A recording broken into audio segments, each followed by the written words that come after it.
internet of the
Assalamualaikum warahmatullahi wabarakatuh.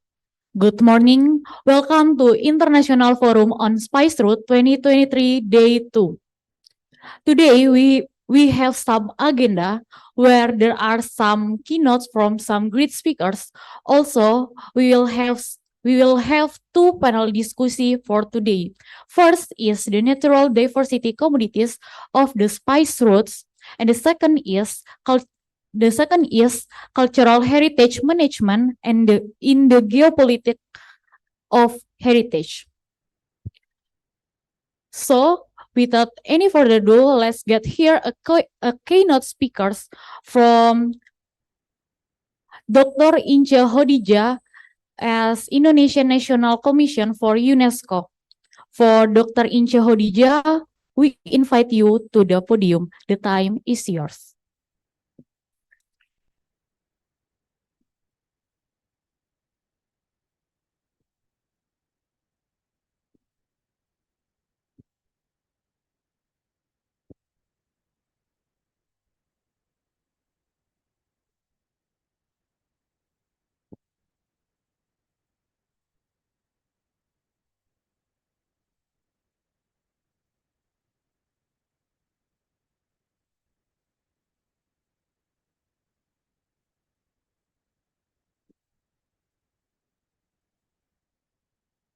Okay, sorry. Assalamualaikum warahmatullahi wabarakatuh. A very good morning. Morning. All.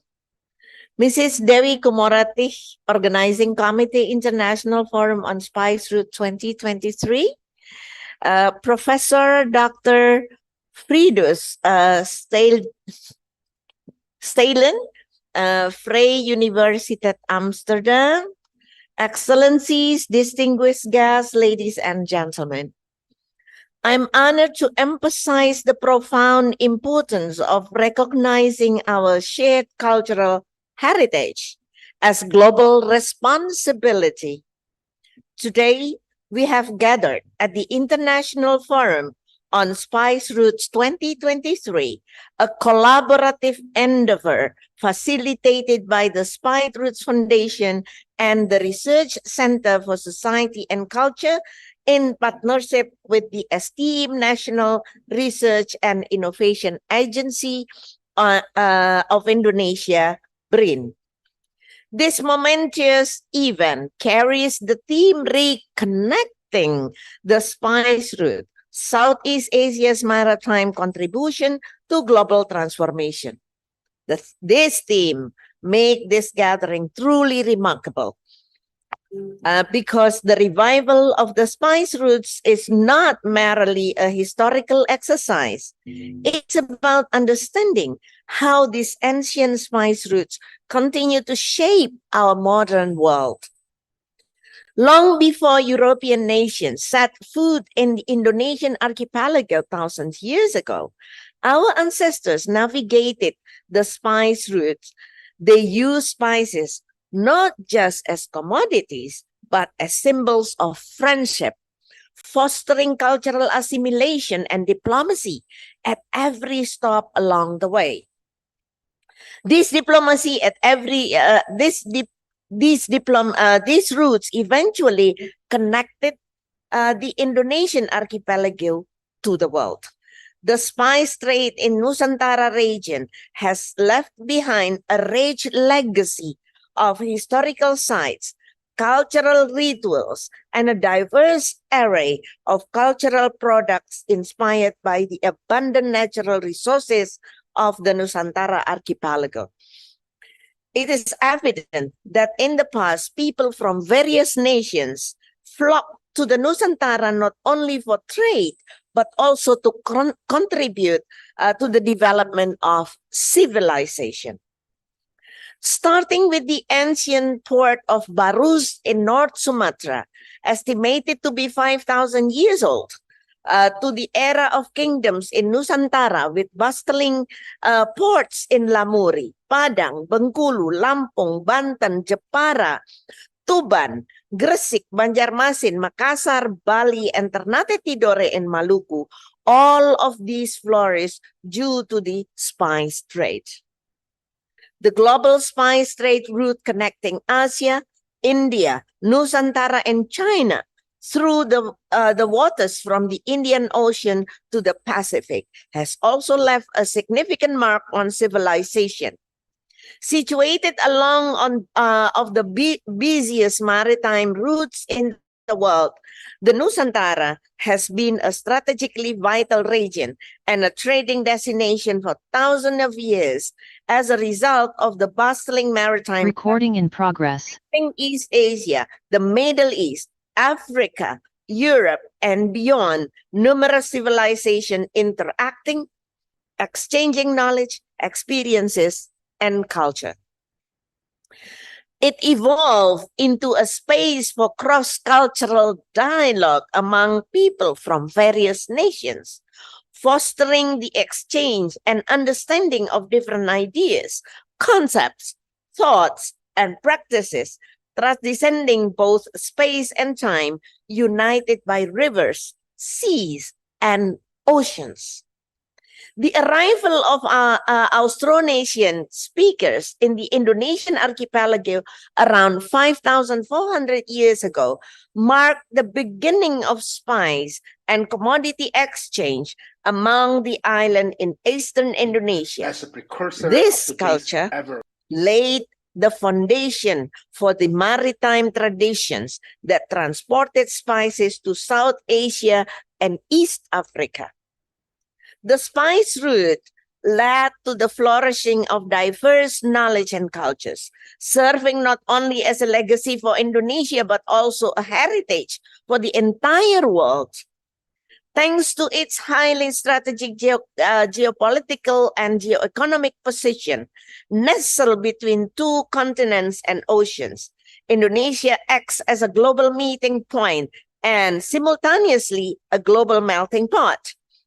Due to spices, the Nusantara archipelago became a place where people from various corners of the world converge, creating a region of cultural crossroads and incubation that brought together a plethora of ideas, concepts, knowledge, religions, languages, aesthetics, and traditions.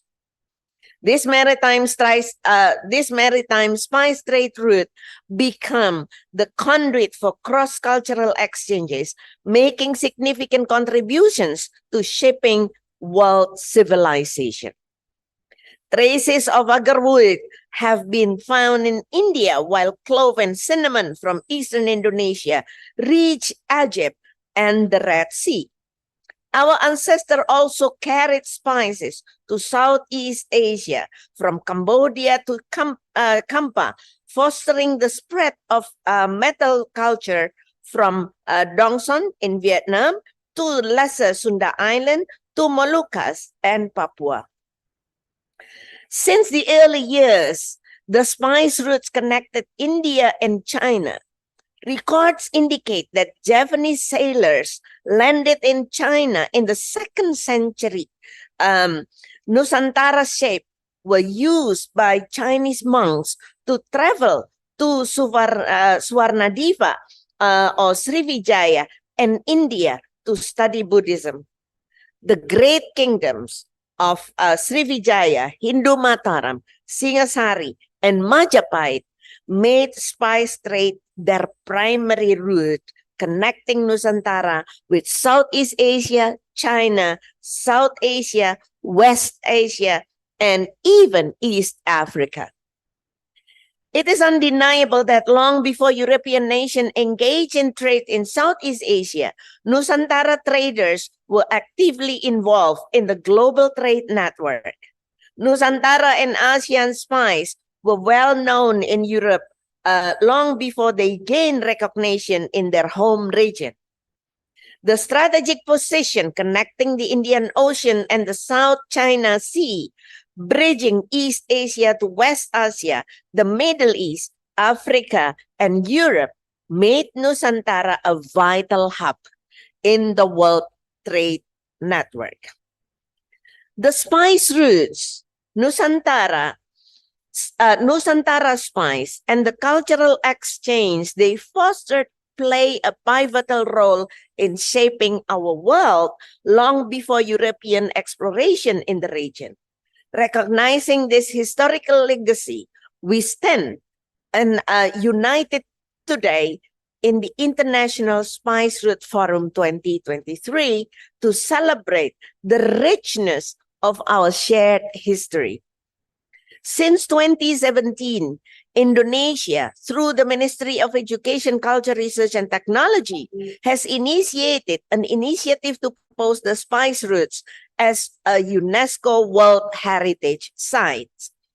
The submission of the spice routes as a World Cultural Heritage to UNESCO is based on the understanding that they represent a cultural exchange and a knowledge sharing route that transcend both space and time. The spice routes can be considered a cultural route, a characteristic that offer a significant opportunity for Indonesia to jointly nominate it as cultural heritage site with other countries connected by this trading route. The history of spice routes throughout the ages serve as a tangible example that cultural diplomacy has been practiced at all levels, from individuals and community groups to nation states. Drawing from the dynamics of spice routes in the past, it is highly relevant for them to serve as a reference point in shaping Indonesia's diplomacy, emphasizing interaction and constructive dialogue across various fields and societal layers. The spice routes can provide a foundation for exploring various international collaboration to foster global brotherhood and peace, emphasizing the importance of intercultural understanding, respect, recognition of diverse traditions and their legacies, a commitment to justice, equality, mutual contribution, and upholding the dignity of humanity. The spice routes have significant values to be nominated to the UNESCO World Heritage because of the routes is a vast network of maritime and overland trade routes that connected different parts of the world for centuries, which played a vital role in the exchange of goods, ideas, and cultures, and had profound impact on the development of human civilization. The spice roots are exceptional significance to the world because they represent a major chapter in human history. They were a catalyst for global exploration, cultural exchange, and economic development. In addition to these general values, the spice route also connected different cultures from all over the world, including Europe, Asia, Africa, and the Middle East. This led to a rich exchange of cultural ideas and practices, which is reflected in many different cultural influence of many regions. The trade in spice and other goods generated wealth and created jobs, which contributed to the growth of cities and civilization. The International Forum on Spice Route, IFSR, emerged as a collaborative forum initiated by Spice Route Foundation, dedicated to discussing and advocating the relevance of these routes in our contemporary world. This platform invites diverse voices from academia, practitioners, diplomats, entrepreneurs, non-governmental organizations, communities, artists, and historians who share common interests and cultures. In my opinion, IF is not solely about revisiting and revitalizing the living practice along the spice route from local to global perspective. It also addresses contemporary global challenges and issues confronting the maritime communities that have long thrived along these ancient pathways. Indonesia and the nations of Southeast Asia play an active role on the global stage, fostering access, nurturing dialogue, and cultivating relationship among diverse communities at local, regional, and international level. This collaboration is deeply rooted in addressing emerging global challenges and contemporary issues in alignment with the Sustainable Development Goals. The journey of transforming the spice routes into UNESCO World Heritage Site and a cornerstone of Indonesia's cultural diplomacy is a source of immense pride. Reviving the spice routes serve a higher calling to rekindle the awareness of our younger generations regarding how this historic network shaped the very essence of our nation, our state, and the rich tapestry of Indonesia's civilization. I also see the intent of this forum is not to get lost in nostalgic reverie. Rather, we envision this revival as a vibrant celebration of the cultural significance of spices, breathing new life into this tradition and exploring the relevance in our contemporary and future landscape. We hope that this reawakening will unleash a torrent of creativity and innovation, ultimately rekindling the splendor of Indonesia's glorious past in the present and beyond. The memory of the spice routes is more than just a historical footnote. It's a powerful beacon illuminating our collective identity and fortifying the intricate mosaic of Indonesia's diversity through cultural exchanges that have thrived for millennia.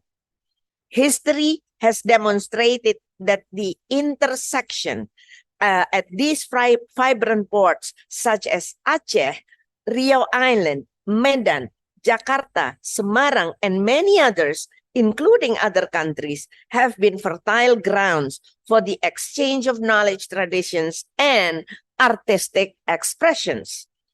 In the long run, these encounters have even the transformative power to shape the character of individuals and the entire communities. Today, we bear witness to how these historical waypoints along the spice routes have evolved into cosmopolitan hub, thriving on the richness of cultural diversity.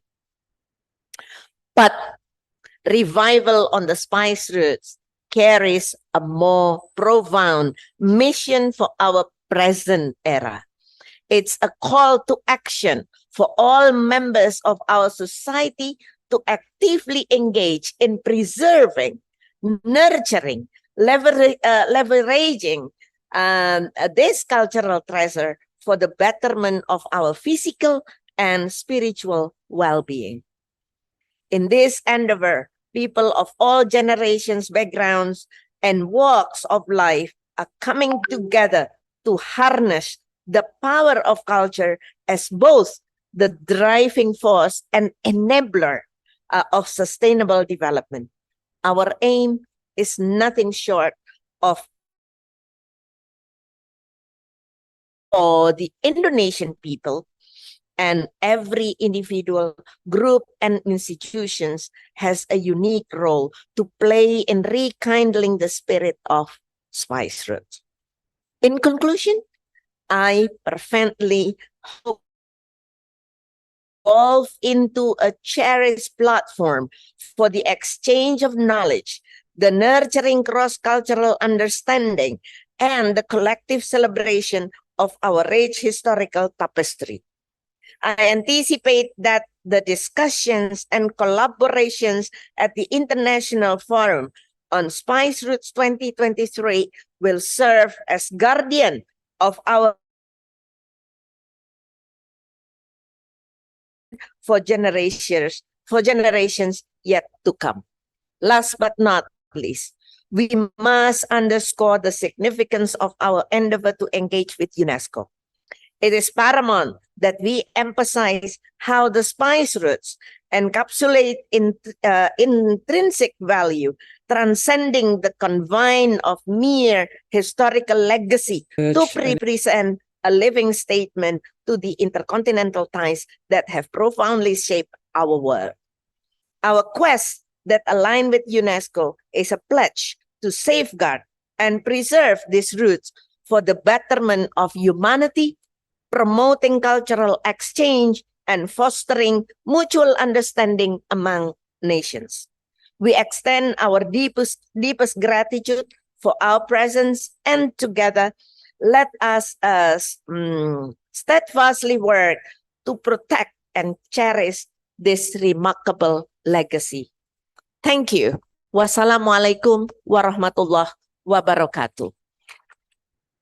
Before I'm going down from the stage, I would like to read a good writing by Professor Joko from Universitas Negeri Malang, who wrote a poem in the book Sastra Rempah, which I pick up. Wait.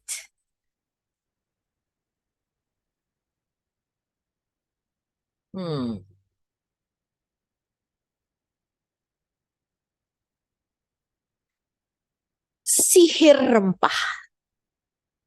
Pernahkah kau bilang nama-nama rempah bertabaran di gugusan pulau? Mereka telah diejat candra bangsa-bangsa sejak lampau. Kemasyhuran pun menyebar melintasi benua dan samudra. Pelbagai manusia begitu bergairah menghidu aroma rempah kita. Sihir rempah lantas tercipta di seluruh jagat. Penjelajahan pun bekerja digerakkan nubuat-nubuat. Karnaval pelayaran dirayakan dengan tekad penuh nyali di berbagai belahan bumi. Maka lautan berseliweran perahu tak henti mencari dan mengangkut rempah yang bakal bikin hidup penuh arti. Lalu lautan kita hiruk pikuk, lalu lalang perahu-perahu dari berbagai negeri. Lantas bandar-bandar di tebaran pulau disibukkan suara-suara asing yang tak begitu dimengerti. Kebun-kebun diamati oleh orang-orang asing yang tampak begitu baik hati. Pala, cengkeh, lengkuas, dan lain-lain lantas diangkuti menuju perahu-perahu yang menanti. Profesor Djoko Saryono 2020. Sekedar untuk menutup dan mengingatkan sejarah kita. Terima kasih.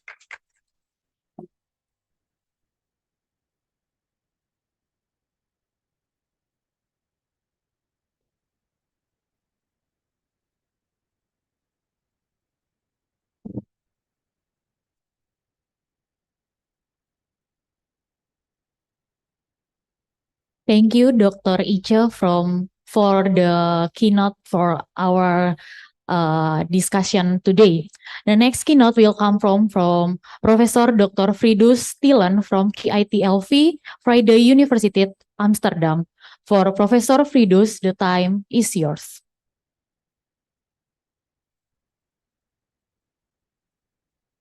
Thank you very much. You can hear me? That's okay. First, I want to thank you for the opportunity to join this international forum to talk about the spice routes in the middle of the night here in the Netherlands. My talk is called "Spice Routes in the Rearview Mirror," and I like to use this metaphor to express the idea that we have to learn from the past and that we should remember the past. While driving a car, we can see in the rear view mirror where we come from, but we also can see what we did wrong or the accident that we caused and that we did not fully see or understood while we were driving. Did we cross lines or that we should not cross? Did we maybe run over somebody? And we should ask ourselves the same about history. Did we cross lines, run over somebody? Not to judge in terms of right and wrong, but to know where we came from and to decide where we want to go to. In this talk, I want to share some observations from me connected to the spice routes and focus on periods less long than Ibu Ijo was talking about just now. And I'm focusing a little bit more on the more dark periods or the more dark dimensions connected with the European influence and entrance. It's based on observations that I make coming from a background in which I work on post-colonial migration from Indonesia, decolonization, but also on cultural and collective memories in the Netherlands and Indonesia, and daily life in the present day of Indonesia. Most of my work has been done while I was working from KITLV, the Royal Netherlands Institute for Southeast Asian and Caribbean Studies, and the Vrije Universiteit Amsterdam. But not less important, at this moment, I have the honor to be appointed at the Universitas Patimura in Ambon for 2 years to 2023 and 2024, enabling me to spend longer in Maluku and learn more from joining colleagues while exploring the present and the past. And therefore, I will also focus a little bit more on Maluku in this talk. Are, of course, important. It were the spices that brought the Europeans, and among them the Dutch, to Maluku, and that was the beginning of 350 years of colonial activities in the Indonesian archipelago. Sometimes, in a more joking or maybe cynical way, I tell people that it is a bizarre idea that Europeans living close to each other in Europe travel more than 10,000 of kilometers to fight each other. The fortresses spread over the eastern part of the Indonesian archipelago are the silent witnesses of that bizarre historical episode. I have been traveling to, among others, Ternate, Ambon, Saprua, and the Banda archipelago, visiting Dutch, English, and Portuguese fortresses, and some of them are directed to guard sea entrances, while others are guard or to defend the fortress against the local people. They tell their stories. What is it that I, in 2 lines, want to learn from this rear view mirror explorations of the spice route? And the important lesson is that what we nowadays call remote areas, like Maluku, once were some kind of centers of the world. It was a rich region that was connected to the world through different trade networks with different peoples or nations, Arabs, Chinese, Japanese, Timorese, Papuans, Indians, etc. Ibu Ijo just talked about it, and she explained and described this long durée of the spice routes and the connections that it made throughout the world. The spice routes were important, and they were a civilized trading system, even, and Ibu Ijo also told us, even before, not even, but just long before the Europeans appeared in the region. But as soon as the Europeans entered the region, the mode of trades changed. They, amongst peoples in the regions and between traders and so on, but the systematic and effective European violence was something different, combined with an ideology that justified the unequal relation between local nations and the Europeans. An ideology in which violence and suppression was justified by ideas of racial hierarchy and duties given by God to the Europeans. Why should we learn from this rare view mirror? The first thing that we should realize is how unequal relations were back then. If we make progress in the present day world, spice routes should be not suffer under the same unequal relationships as the period that I'm talking about. In these new spice routes, the producers should benefit more than the trader and those who are involved in logistics as transport and those who make the final products. But I will come back to this later. The second thing we should learn is how the colonial mindset, or better, the mindset that was the fundament of colonialism, was poisoned with unequalism, with racism, with the thinking about other people as less worthy, as stupid, as needly for guidance of any sort, ethical, religious, etc., by the Europeans. And it's thirdly important to see or to explore whether or not we have left the colonial mindset behind in Europe, but also in Indonesia.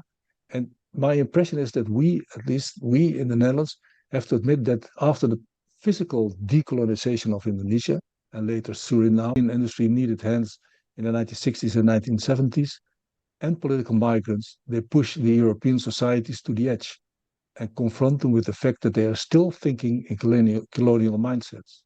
Decolonization of the minds is really only starting now, and I think lessons from the spice routes can help us to make this next move, next step.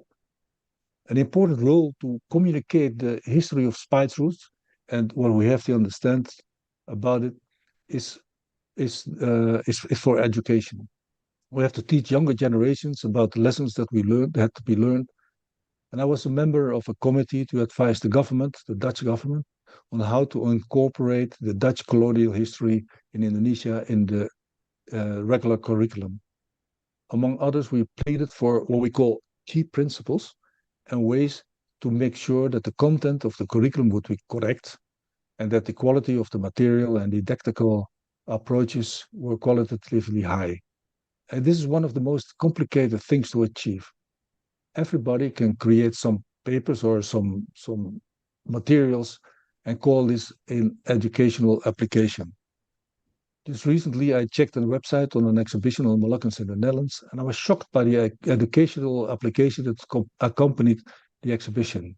Let me read one of the texts presented as the basic test for primary as well as secondary education. The text goes, and I'm quoting, "From the 16th century, the Dutch fought against, among others, the British and the Portuguese over the Indian archipelago. These countries all wanted the sole right to trade in expensive and therefore valuable spices such as cloves and nutmeg. Cloves and nutmeg originally only grew on the Moluccan Islands. Look at the map together and point to the Moluccas." This is a task for the students. "The Dutch offer themselves to the rulers, between brackets, Arabs of the islands, as an ally against the other Europeans. In exchange for this, they were allowed to trade in spices. Many Moluccans grew these spices, but are exploited by the Dutch." End quote. I was surprised. What is told to the school children? That the Dutch were fighting other Europeans over spices in what they call the Indische archipelago, This is less important, but not very precise and correct. But they are also told that the archipelago was ruled by Arabs. I do not know which sources they were using yet. But I'm still requesting. But I have to make if I have to make a guess, they might have interpreted the sultans of Tidore and Ternate as being Arabs, and they mixed with the information that the existing Arab trade works in the presence of Arab traders. It's confusing, it's incorrect, and it's not paying respect to the local history of North Maluku. And then thirdly, the deconstruction of the role of violence and suppression by suggesting that the Dutch were allowed to trade in spices because they had a deal with the rulers, as if it was a gentleman's agreement. The last sentence about exploitation does not correct the denial of violence and brutality. Such a formulation does not justice to what happened in, for example, Banda in 1621. I think the rear view mirror did not work for the people who wrote these educational applications, and I'm afraid that they might not even try to look in the rear view mirror. The spice routes cannot only be understood and explained only through education in the regular curriculum, but about how the world was organized and how economic and political power relations functioned. In my work on decolonization, the Second World War, and post-colonial migration, part of my research was focusing on what we call lieu du mémoire. It's at these places of memory where history is told and retold, but also debated, and where different perspectives can be explored. At the moment, for example, I'm working with my colleagues at Universitat Patimura on a research on lieu du mémoire in Maluku connected to the Second World War, of which many are related with Australians. But we want to know what is told, but maybe more important, what is not told, and what's the meaning for the local people? What does it mean for Moluccans now? In fact, the spice routes form a vast lieu de mémoire. The fortresses, whether or not ruins, tell a story. As said, some of them are directed to guard sea entrances, others to defend against the local people. Some are built by the Dutch, others by Portuguese, English, or Spanish. And that's how they tell their stories, together with the kratons, the plantation of spurgs, the cannons that's still lying around. Last August, we discussed the importance of this spice route heritage in an international seminar at the Universitas Patimura. The vast lieu de mémoire of the spice route is a path for history lessons. Next month, I will accompany a group of Dutch tourists who want to travel along the remains of the spice routes, the heritage of the spice routes, to learn about history.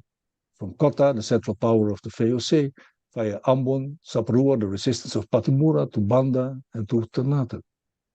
The spice route as a lieu de mémoire is vast, as I said, but it cannot be exploited.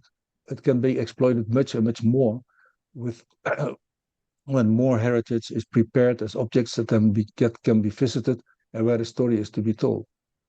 For example, I visited the village of Au, where it used to be a fortress, but it's hidden and it's not maintained as a heritage object. And in the city of Ambon, I was not allowed to enter Benteng Victoria because it's still used by the army as barracks. In Ternate, Benteng Orange used to be occupied by the army too, but it's already transformed into a heritage location. The spice routes as a vast lieu de mémoire is world heritage, as other people already told. And it's a story, and its story will get stronger when the infrastructure, like transportation to visit the many locations, would be improved. Interestingly, investing in the spice routes as a historical and cultural heritage and facilitating historical tourism would create a reverse power and economic relation in the old spice route. It would bring money back to the people in the Moluccas who were exploited during the long periods of spice trade under the Dutch. The reverse relation, benefiting the people who have been living along the spice routes all along, might also be reached by using the trading networks for new but also old commodities. I've been researching some projects in central Maluku where spices play a role again, nutmeg and clove. The image of cloves and nutmeg from Maluku still resonate quality and authenticity. And in a world where people are caring more about environmental issues, there's a promise for modern, cultivated spices with traditional approaches to control the cultivation processes. With my Universitas Patimura colleague, Professor Hermin Soselisa, I'm writing about, among others, a project where traditional taboo systems of sasi are used to guarantee cultivation of spices that can be traded within the fair trade markets. This is a revival of spice routes, but not easy because technological changes in the field of transportation and communication put new infrastructural demands. It's very important to not forget to keep the broader Moluccan society aboard, but that's very much outside of my field of expertise. It may be clear that I, in this talk, most of all stressed the importance of the spice routes as a cultural and historical heritage in Maluku. Heritage is important for our identity as nations, but also as world population. Ibu Icho also talked about this, because it tells us where we come from, and in some sense, it's a vehicle that holds and preserves our history. The spice routes also tell a story that is significant for how we nowadays organize our world, how we deal with commodities that are most wanted today. Last week, while thinking about this talk, I visited a museum with an art installation about the mining and trading of cobalt. We know cobalt as the minerals that were used for making beautiful blue color paint or ceramics. But today, cobalt is more known as the necessity for rechargeable batteries in cars and handphones. 70% is mined in the Democratic Republic of Congo, and the circumstances for the laborers in the mines are disastrous. The profits for the industries and the trades immense. And while watching the installation about cobalt, I thought, cobalt is the new pala. It's the new nutmeg.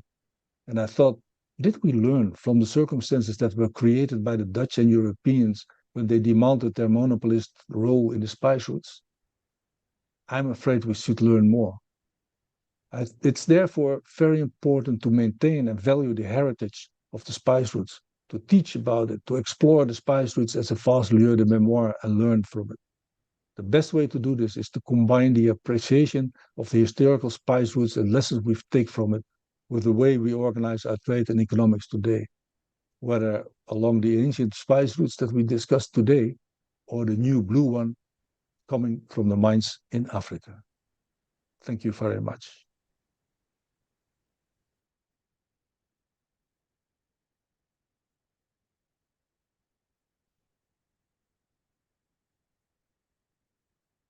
Thank you, Professor Fridus, for the keynote. Also, thank you for all the keynotes. It's an honor for us to have you in this discussion forum. Next, we will move to the next discussion agenda about natural diversity and commodities of the spice routes. This session will lead by moderator Ibu Ari Nurlia. For Ibu Ari Nurlia, the time is yours. Okay, thank you very much. Assalamualaikum warahmatullahi wabarakatuh. Good morning, ladies and gentlemen. Welcome to the International Forum on Spicy Route 2023. My name is Ari Nulia, a researcher from the Research Center for Society and Culture, and I'm going to be the moderator for this panel session. I'm sorry, I moderate by online because the information I got yesterday that all the presenters will be online too. So I think it's better if I also moderate by online. Ladies and gentlemen, because this forum was held in a hybrid and several participants came offline in the auditorium. Maybe I will need help from the committee, Kang Uus or Mas Tomo maybe, who will be able to help me in the discussion session to monitor in the auditorium if there are offline participants who want to ask a question. But later, after the presenters presents their article. Ladies and gentlemen, as we know, the theme of the panel is about natural diversity and commodity of the spice root. So this panel will examine how to conserve the natural diversity and resource along the spice route for long-term sustainable development.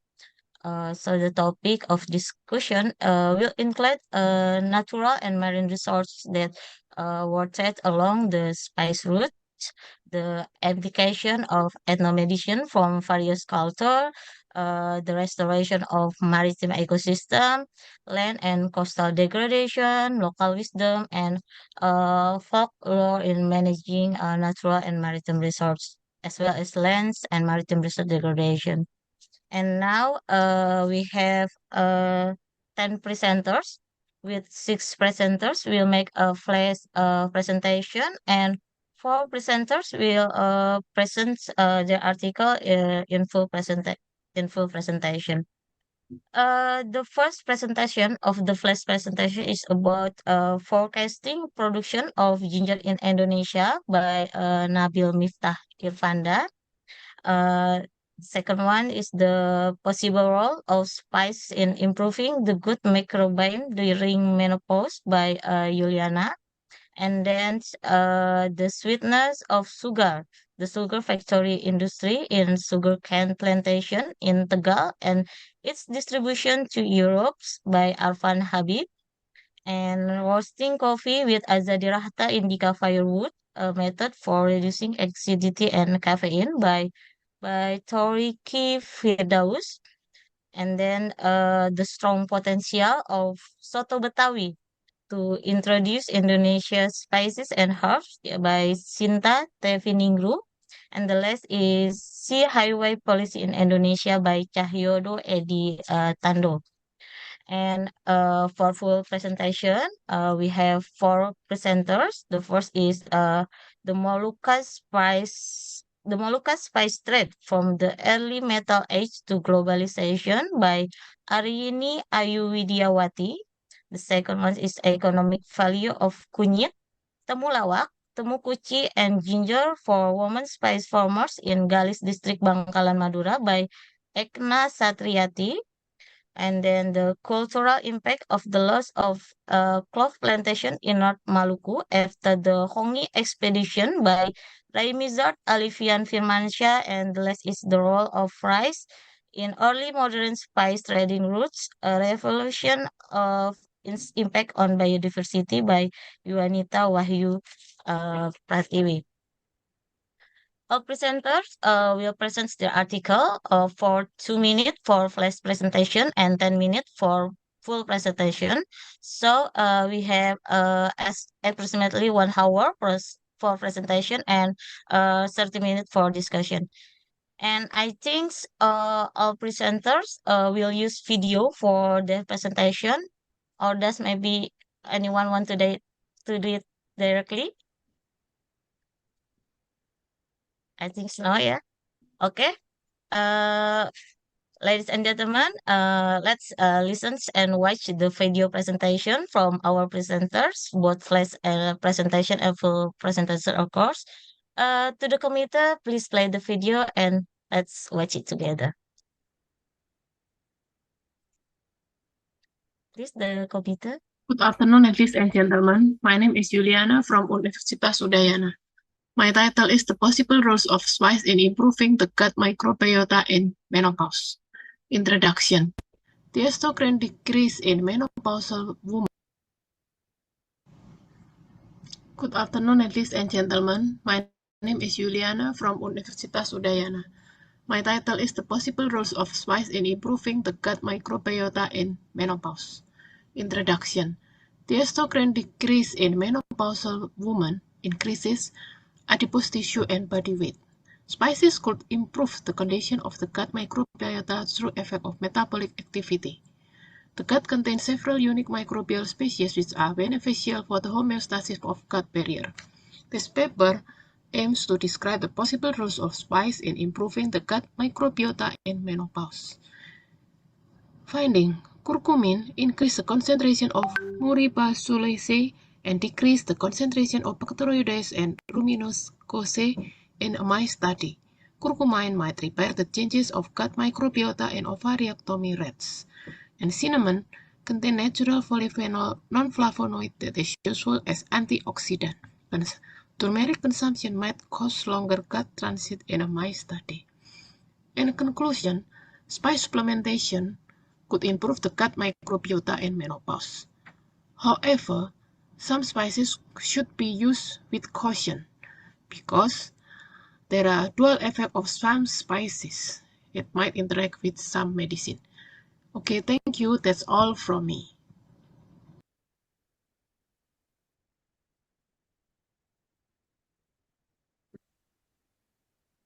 The sweetness of sugar from Java to Europe, the sugar industry in the Gulf and distribution route to Europe. 1832 until 1930. My name is Arfan Habibi. I'm from the Department of History, Faculty of Cultural Science, Universitas Indonesia. First, sugar and natural food sweetness was an important export commodity in the Dutch East Indies economy in the 19th until 20th centuries. And then this is my finding. The potential of sugar cane plantation in the Gulf made the Dutch East Indies colonial government expand to construction of sugar factories in the Gulf. This is my objective. The rail route for transporting sugar cane were integrated among regions in the Gulf. And then in 1929, sugar in turn were handed over by the Gulf sugar factories to the Dutch East Indies colonial government. However, in the 1930 to the Malay crisis, the purchasing power of several countries for export commodity, including sugar, decreased, which also caused the decline of sugar industry in the Gulf. This is my method to writing use historical methods. You can also look my picture research. This is sugar factories in the Gulf. And then this is the last, my conclusion. And this is my reference. Thank you for attention. See you.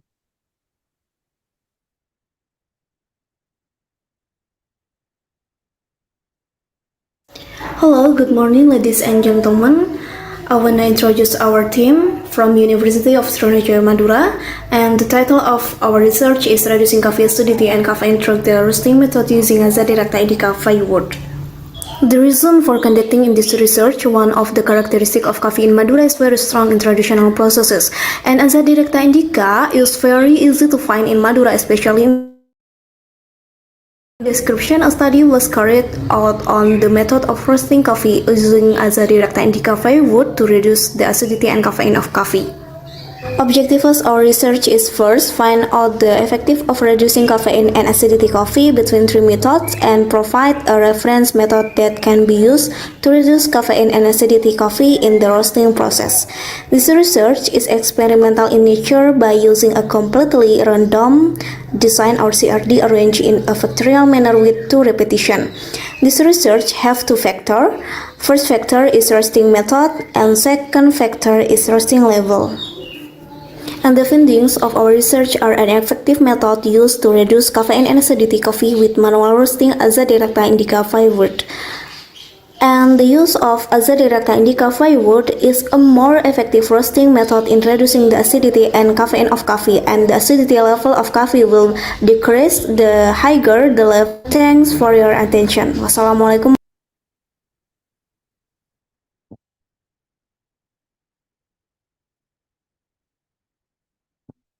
Hello everyone, I'm Shinta Teviningrum. In this occasion, I'd like to present my research about Soto Betawi. The background is that Indonesian Minister of Tourism chose 5 traditional dishes to be promoted to worldwide, and they are among others soto, rendang, gado-gado, satay, and fried rice. There is an interesting info about soto. Indonesia has 75 varieties of soto. Even more, it is estimated up to 120 varieties, and the distribution is shown in this picture.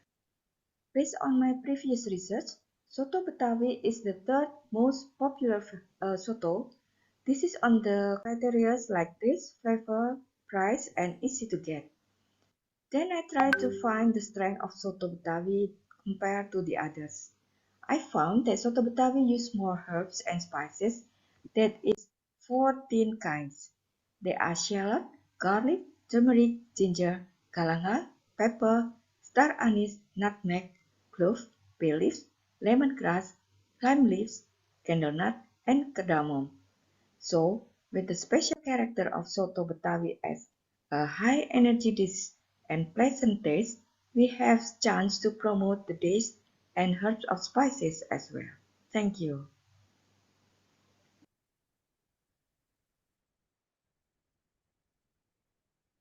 Hi everyone, I'm Arina Yu from Lembaga Studi Jurnalisme. Here, I want to explain about the idea of Molucca spice trade from early age to globalization. From early metal age to globalization. So, what I think about this, I think that Indonesia loves spicy food because eating without spicy is bland. So, I think Indonesia have luxury history about spice trade.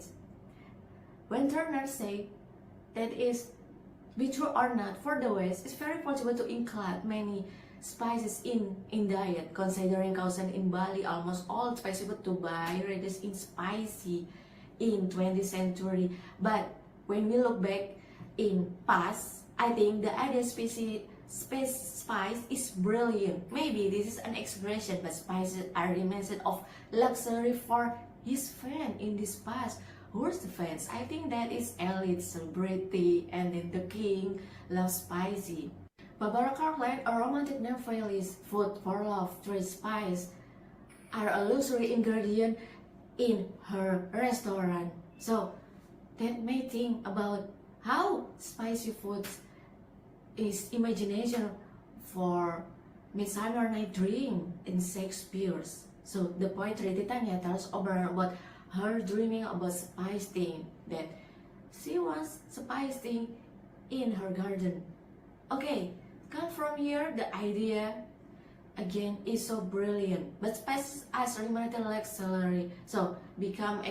The story of the spice trade has been the key to the opening of international trade since the era of the Metal Age, and can be traced is from Austronesian people. Austronesian people have interconnection with Molucca's people. Then he is, how about the classic period, that is 17th before century, a royal archivist named Pozerm has experienced unlucky. The tablet containing royal burn, and then 1,000 letters that be found, and Jack Turner is called how the glove is found in Pozerm house. That is so makes many speculation. And this is question raised are, how was the life of the Moluccas in the era of a Metal Age? And two, why should spice from Maluku? How is the network and economy spice trade from early Metal Age to globalization?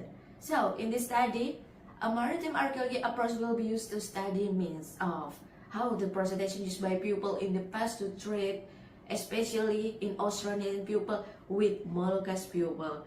Broader approach to global history that discuss the economy of Moluccan people and coming studies, theory of historical study. 2. Research about development of Moluccan community as the trade sector. The idea about early Metal Age is come from because Maluku is famous for Spice Island, has long history with the spice trade. The evidence of spice trading in the Moluccas come from archaeological findings and historical records. It's come from Bellwood pottery that collection Bellwood described indicate the most important recovery in spread of the Australian linguistic up to 15,000 before century and before century in South Asia and Pacific region in connection with Austronesian culture and the Moluccas culture. A more orthodox view by Roger June is a triple A model that's about innovation, which means Australian culture spreads more quickly in Maluku. The Moluccas are part of the Austronesian safari migration. So, the idea of early metals was from here. The Moluccas were acculturated with Austronesian who began to trade since early 15,000 before century, including southern India and Sri Lanka roads. They developed the first ocean ships. And the research here about Nazir Raza is show that Australian people including Molucca trade spice using material culture including catamarans or trader boats, like and swing boats. Okay, I'm done. So, why the Moluccan spice is so special? Spice that grow in Easter Island seems to be a premium commodity. How not? This product is demanded by different nationality in pro-modern until globalization. Until the 18th century, clothes can only be found in Maluku. So, here, the Michael the Atlantic, that there is long history how make and clothes to get to America. Nutmeg spice has a secret history that isn't so nice with his story. This is understandable.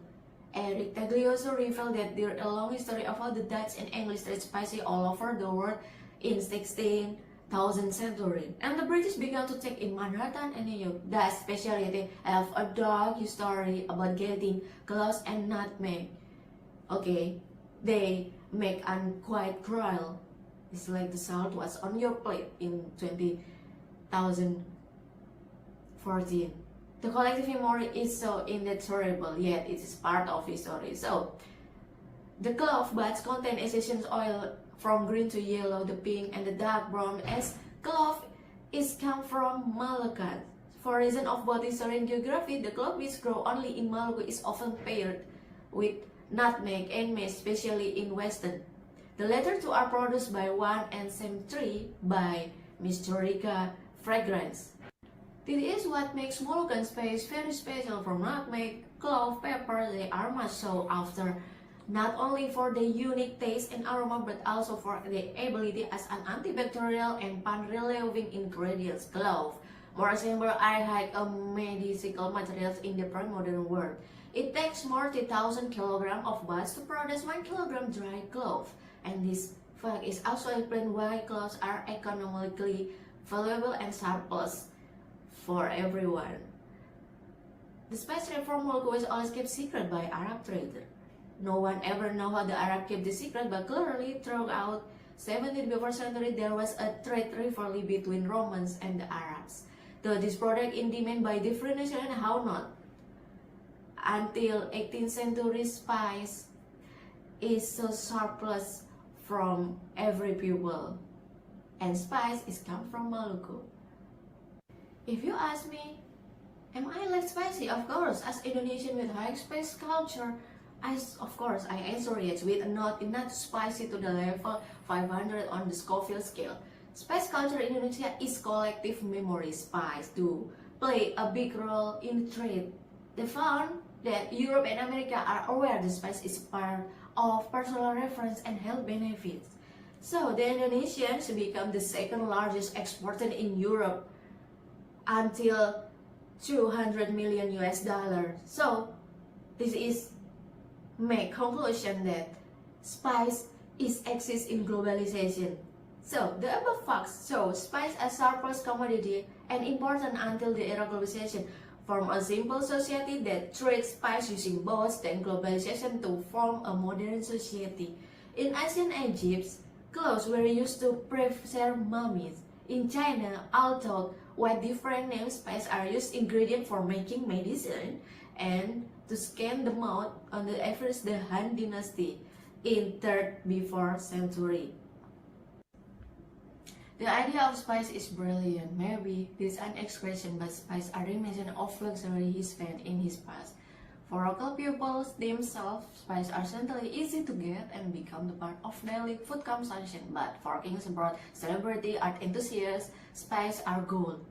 Maybe we will never have thought that they would carve spice in a place, and it's nice to see and excited. Spice that is so fascinating the first people in the world, then help change the course of trade. The expansion of trade that was initially controlled by Arab China, the turn to the monopoly of the West, the use of spice, especially cloves, was referred to as millions of gold by Europe.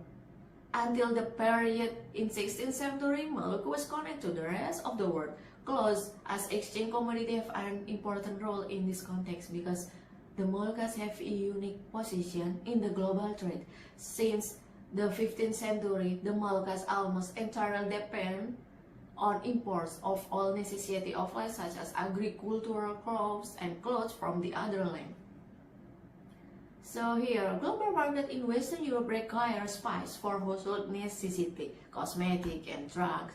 Spice are becoming a superior product with increasingly high demand and fantastic price. This was enough to make the Dutch obtain a large surplus. Mango became a catalyst for international trade until it era of globalization.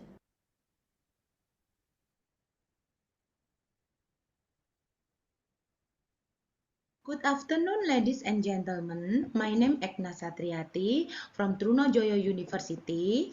On the good occasion, I will present the result of my research with the title Economy Value of Kunyit, Temulawak, Temu Kunci, and Jahe for women farmer in Galis, Bangkalan, Madura.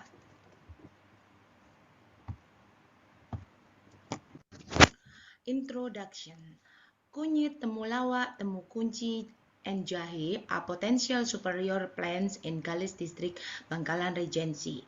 Women farmer who plant, maintain, and sell spices. The woman farmer plant and maintain spices using the knowledge from family for generation.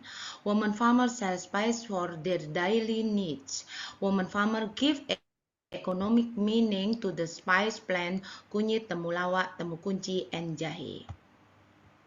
Study of method. The research used qualitative methods. Qualitative research methods combine three aspects of social system, namely place, actor, and aspect of activity for social situation. Primary data collecting from interview, participation, observation, and documentation. Secondary data we obtain from journal article and research report from the internet. The criteria for informant are certain, namely women who work as farmer in Galis district, Bangkalan Regency, planting spices, living there, married, and aged 25 and 18.5 years. Data analysis technique by summarizing the result of interview and observation as a data to explain the phenomena. Presentation of research data using description in order to explain the phenomena. Conclusion withdrawn after the research data could explain the phenomena. Data validity checked from triangulation of data source by cross-check between data sources. Results. Economy value of kunyit for women farmers in Galis, Bangkalan. Kunyit as material that is easy to grow, maintenance, and sell to make money. Kunyit as an ingredient that is easy exchange for other foodstuff in barter trade. Kunyit as an easy and cheap ingredient for food ingredients, spice, and traditional medicine. Kunyit as an ingredient that consumed to daily needs in addition to being sold. Kunyit as an ingredient that does not spoil easy so that it can be stored and processed according to daily needs. Kunyit as a material that can to be used as saving crop then can be harvested and sold according to needs for women farmers. Economic value of temulawak for women farmers in Galis, an ingredient that's not easy to grow, needs to be nurtured, and cannot be sold quickly to make money. Temulawak as an ingredient that not easily exchanged for other foodstuff in barter trade because it's not widely used daily. Temulawak as an easy and cheap ingredient for food, spicy, and traditional medicine. Temulawak as an ingredient that is consumed for daily needs in addition to be sold. Temulawak as an ingredient that can be stored for a long time and processed according to daily needs.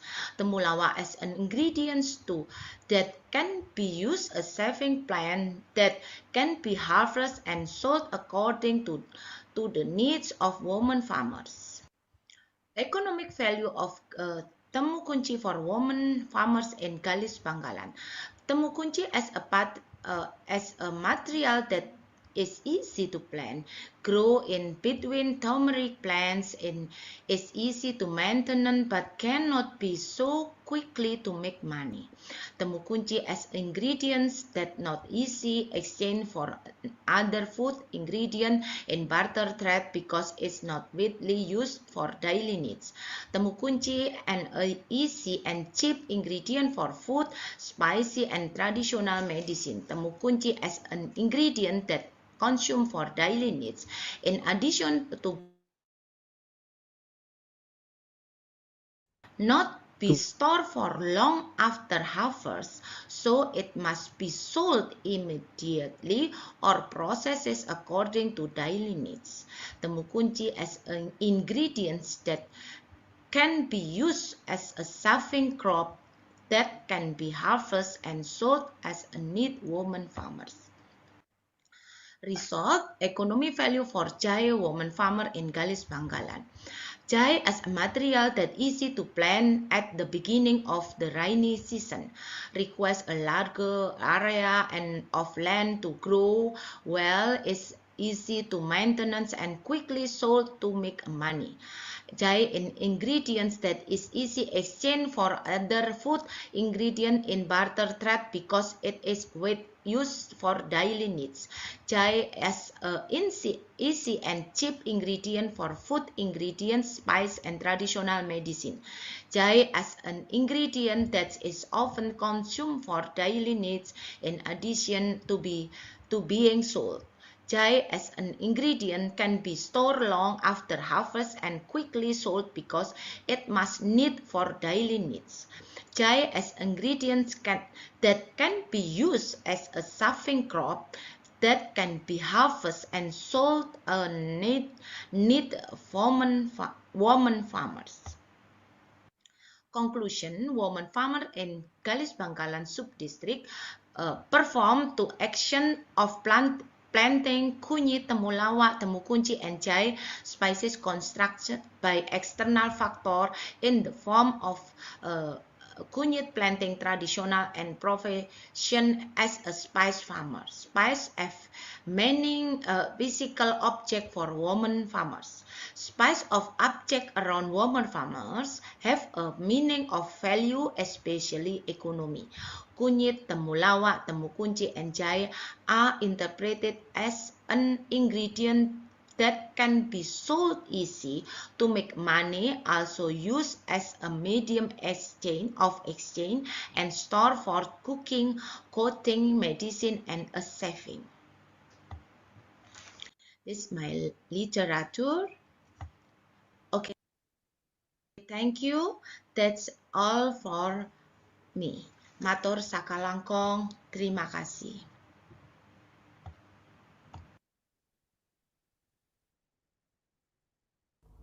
Hello everyone, my name is Ramizat Alifian Firmansyah from the Arungkala History Study Circle. Today I will present our article entitled The Cultural Impact of the Loss of Clove Plantation Activities in North Maluku after the Hongi Expedition. The Maluku Island have long been the talk of the world as a major spice producing area. Cloves and nutmeg have always been the favorite to attract foreign nations such as Arabs, Chinese and European. Cloves are an endemic plant that originally grew in Ternate and Tidore. Ternate and Tidore are suitable place because the land is fertile due to volcanic mountain activity. Long before Europe came to seek the existence of spice in their place of origins, spices that had been traded to the European continent through Arab and Chinese traders. The increasingly rapid clove trade means it's not only cultivated in Ternate or Tidore but also in Halmahera Island and has spread widely to remote areas of North Maluku. Maluku's most important wealth is cloves. This spice planted initially grew wild. Cloves were only cultivated in 1450, a part of Arab and Chinese. Local trades from Java, Malay, and Makassar came to North Maluku bringing textile, rice, jewelry, and other necessities to exchange for clothes. These foreign traders made profit that were many times higher than the people of Maluku themselves. On the other hand, the officials of Ternate and Tidore controlled the cloth trading center and becoming rich and prosperous. The attractiveness of clothes ultimately lured Europeans to look for them and take them directly firsthand. Upon its arrival, Europe initially carried out healthy trade similar to what China and Arabia did. However, during its development, Europeans carried out repression and monopoly on kingdom and communities in area related to spices. To keep the price of cloves high, Europe, in this case the Dutch Trading Company or VOC, carried out mass logging of wild clove plantation outside the designated areas. The destruction of clove trees is carried out to keep the price of cloves high. Apart from destroying cloves, other activities, namely the repression of hulu in 1625 and Louisella in 1637, were sufficient evidence to show the pattern of VOC activities in warfare. The attack began with a shaped cannon aimed at the settlement. This attack was following the raids and first case involving around 800 Europeans and 1,000 Ambonese, and in the second involving 1,500 Europeans. It is in other activities the VOC used other method of repression. In 1625 in Huamual, the VOC burned down the abandoned settlement on the large scale. Apart from that, the VOC destroyed hundreds of boats and cut down 10,000 clove trees and destroyed the cash crops belonging to the Huamual residents. The VOC restricts clove cultivation to only Ambon, Huaruku, Saparua, and Nusalau. The VOC ordered the destruction of all clove trees growing apart from those in the four areas. Since the VOC victory over Ambon and the implementation of extirpati in Maluku, the VOC and the Sultanate of Ternate have become two entities that at the same time have been same hegemonic identity. At the peak of its power, the VOC carried out an orderly and controlled strategy aided by a strong and flexible organization. Both Ternate and Tidore agreed to destroy all clove trees in their territories in the 1650. After the implementation extirpati, elites in central Maluku and periphery Maluku had an unequal share of the compensation paid by the VOC. Compensation was given by the VOC through the Sultan, finally distributed to the Bobato, and ultimately to the people of Maluku. Since the introduction of cloves eradication with selective compensation, it has eliminated the source of income that the Ngofagamu or people of Maluku and Bobato rely on. For the Ngofagamu, this marked not only the end of acceptable income, but also the beginning of the arduous task of eradicating cloves throughout Maluku.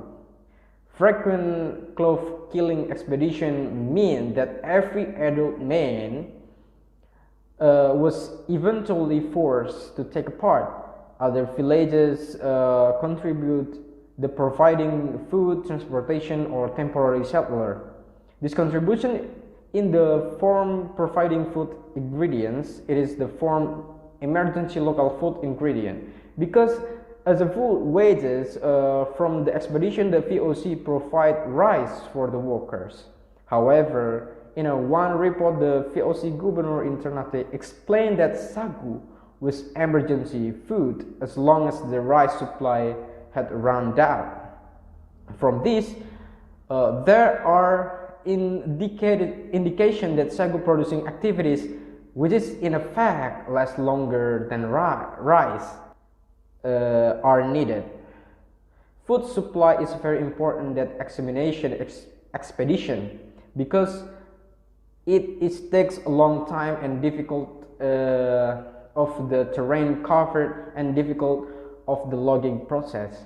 As a result, the clove eradication policy Ngofagamu would have been improvised that this by this policy are looking for other income.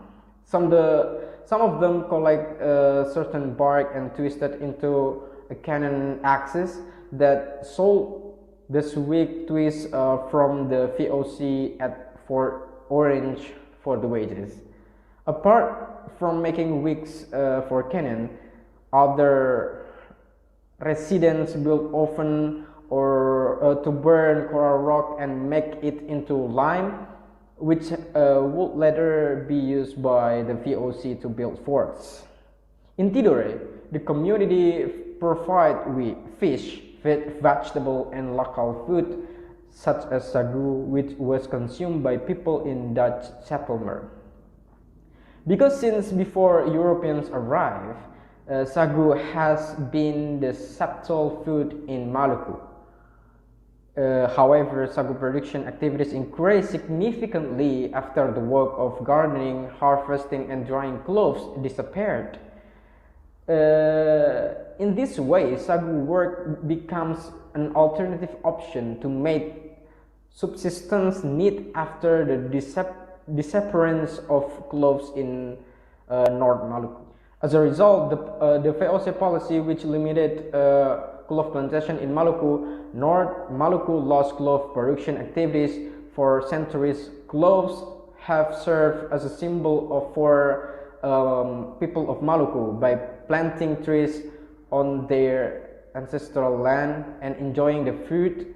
The Maluku people are asserting their rights to their ancestral land while simultaneously contemporarying their ancestors.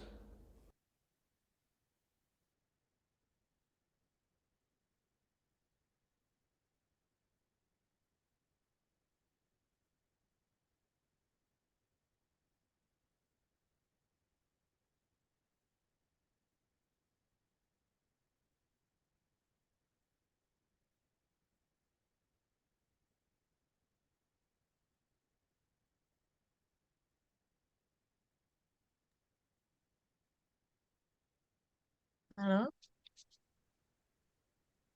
Hello.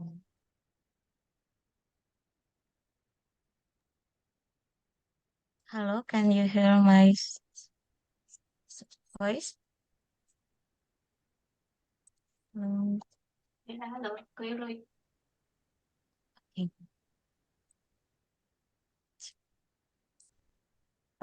Thank you for all the presenters. And honestly, there are 3 presenters didn't present. The first is from Nabil Miftah about forecasting production of ginger in Indonesia, and then see highway policy in Indonesia by Cahyodo, and the last is uh, the role of rice in early modern spice trading routes, revelations of its impact. So we only have 7 presenter in here. I think the topic is very interesting. From the economic value of spice like ginger, turmeric or kunyit, temulawak, and then temu kunci, until the roles of spice for menopause, and then is also sagar and coffee and soto Betawi. And others that remind us that in our life we cannot be spared from spice commodity. Okay, ladies and gentlemen, we will start a discussion session for the first session. I hope there will be three questions, either from Zoom or offline in the auditorium. Maybe Mas Tomo or Kang Uus, are you there? Can you help me to monitor participant in the auditorium if there are offline participants who want to ask a question? Yes, yes. Okay. And for participant on Zoom, you can use the raise hand feature or write question in the chat column. But however, I will prioritize participants on Zoom who use the raise hand feature. Okay. Any question on the Zoom or offline in auditorium, Mas Tomo? Not yet. Not yet. On the Zoom, any question? Okay, from Yohanes Ngongo. Okay, please.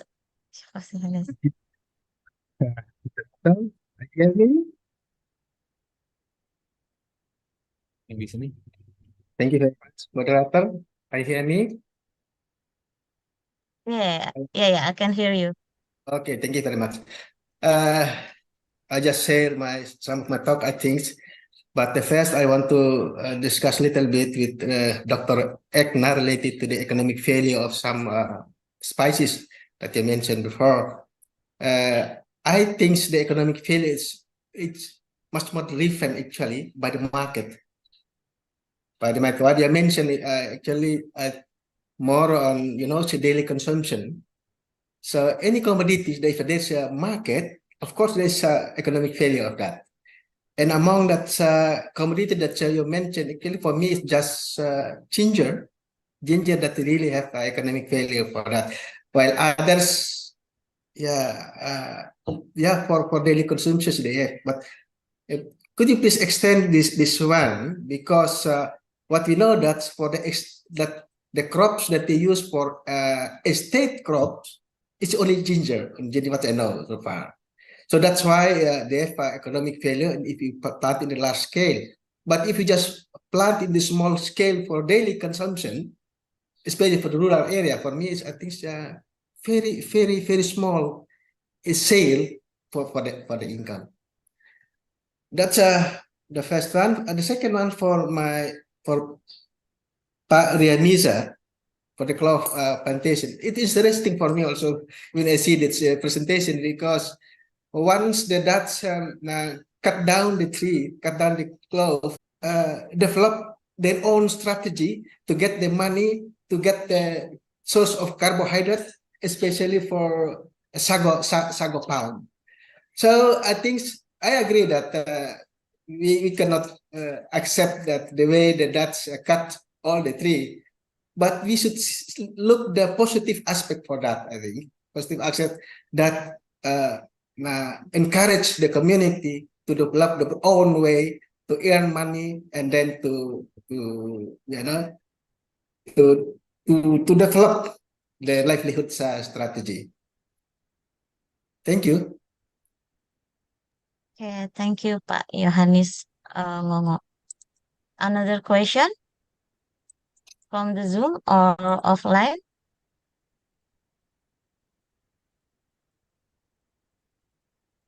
Hello. There is one question from auditorium. Okay. Thank you so much, Ibu Moderator. Here, also for the participant, especially for Brin and also Negeri Rempah, Ibu Pak Pram and Bu Komorati. thank you so much for the opportunity for me. I want to ask question. I just want to add the information. Maybe it's useful for the presenter, especially when we listening the presentation relating to clove and the Moluccas Island, Ibu Moderator. Previously, I was in Madagascar, and I previously I'm working in the Ministry of Foreign Affairs, and also I'm working here in like Naslipi a long time ago. And then now I'm working to help Pak Bram and Ibu Dewi Kumurate for Negeri Rempah. Okay, then just the information about the importance of the clove, what they call the clove root trade, relating with the VOC and also another countries, European countries, especially France. There is one research was conducted by one of the lecturer from the Halmahera University. His name is Pak Radio Simajunta. He is working with Sirat from French institution. In his thesis, mentioning the very important for us, especially for me during I'm working in Madagascar, that the clove, what we call it, clove route trading from European to Moluccas. During 18th century, the French Imperium or in French government at the time was tried to cut down the monopolies of VOC, because previously the all was clove trading from Moluccas to Europe all are monopolized by the VOC institution. Then in 17th, 18th century, they was called French Imperium directly was called shape goes to Ternate, Kesultanan Ternate, and they have an agreement between France during 17th, 18th centuries until I think under Louis XV. So they make us like agreement out of the what you call agreement with the VOC. Then they brought what you call the seed of clove from Moluccas, especially from Ternate, to French colonized area in Indian Ocean, what they call it is in Madagascar, Reunion, and other island. So after that, the very important thing is the seed of clove from Moluccas was cultivated, planted in area of eastern part of Africa, especially Reunion Island, then Madagascar, especially in Ile Saint-Marie, and in the island of Madagascar. So in this information, I just want to add the information that the presentation of I forgot the name but about the globalization of clove trading from Moluccas in other countries very important, and I was support this presentation, and also another presentation relating the what's called Hongi and others, and information relating with the VOC. So we can make more deeply what's called research and maybe research and to rewriting about as this very important historically was called the jalur rempah, what they call spices route, especially from Indonesia or from Nusantara, maybe pre-Nusantara. I don't know when it was started. Maybe before Christ, because in Africa, we know that when we discuss about the what's it called, the spicy and the importance of the spices from Nusantara is also relating with the very, very old civilization in Egypt relating the barus, kapur barus. So this is just information, Ibu Moderator, and also the participant. And thank you so much again for this opportunity. Thank you. Okay, thank you for the information. For Dr. Etna and Dr. Raimizat, are you with us? Hello? Or maybe the team members of Dr. Etna and Dr. Raimizat, are you with us?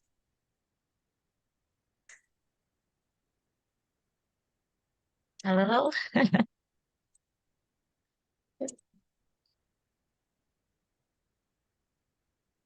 Dr. Etna, Dr. Raimizat. Okay, I see.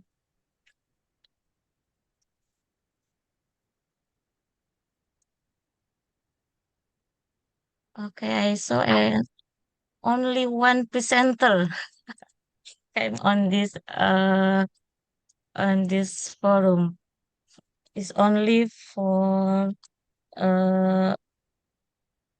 the Molucca spice trade from the early metal, Bu Aryani. Yeah. Another presenter I can find on the Zoom, or maybe in auditorium. They are a team or a team member of another presenter.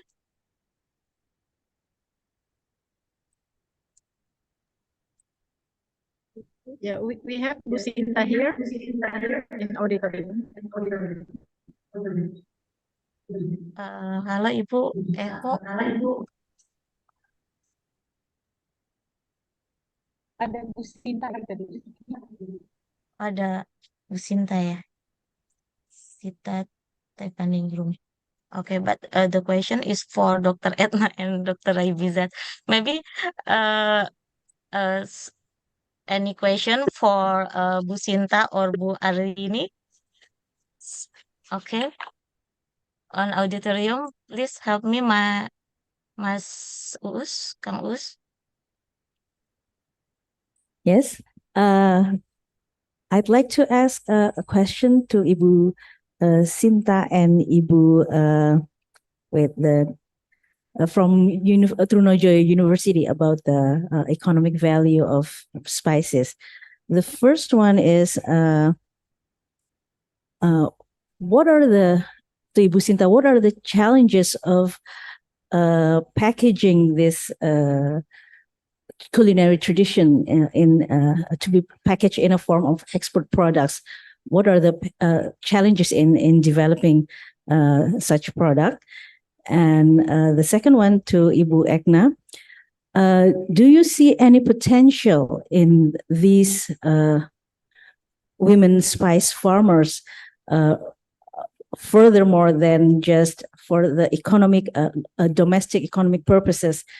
Are there opportunities to be leveraged into small, medium business enterprise, that kind of opportunity? Thank you, moderator. Okay, thank you. The question for Ibu Sinta, maybe Ibu Sinta, can you ask the question? And for Ibu Etna, maybe we can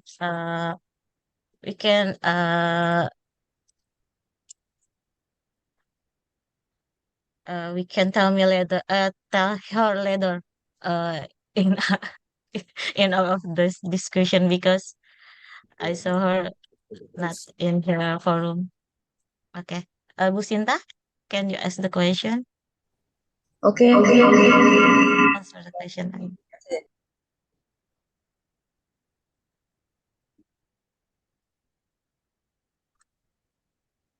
Yes.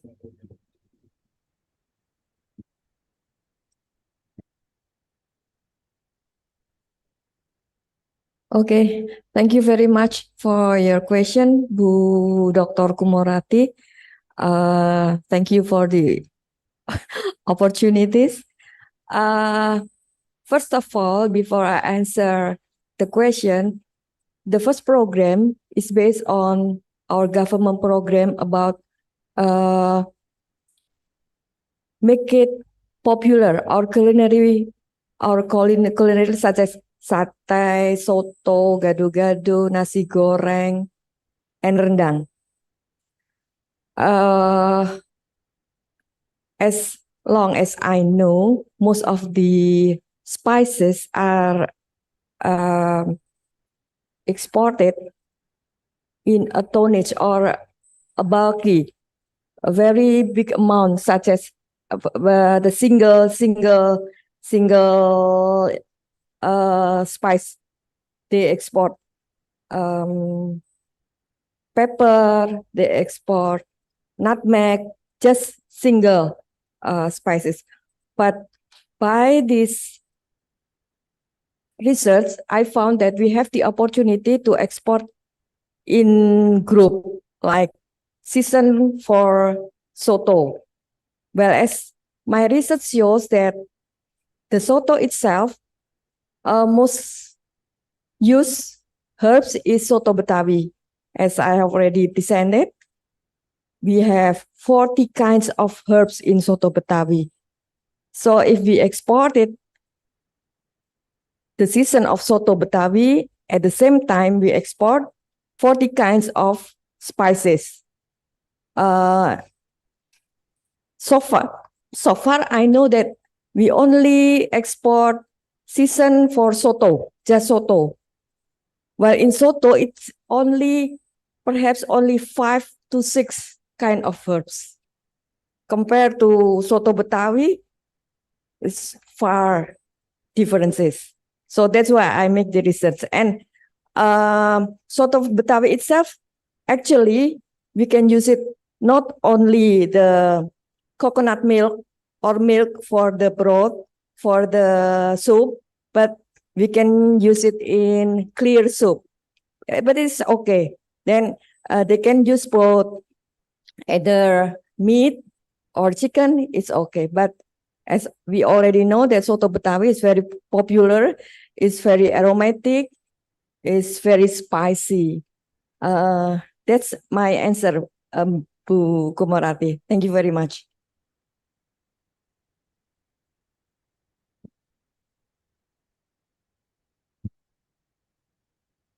Thank you, Bu Sinta.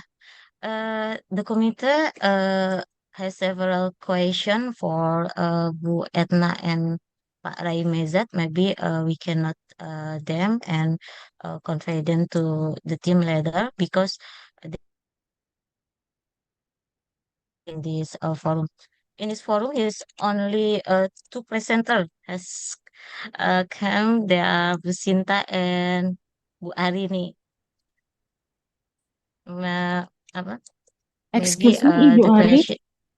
Yeah. I think we still have one question from the auditorium. Oh yeah. Okay.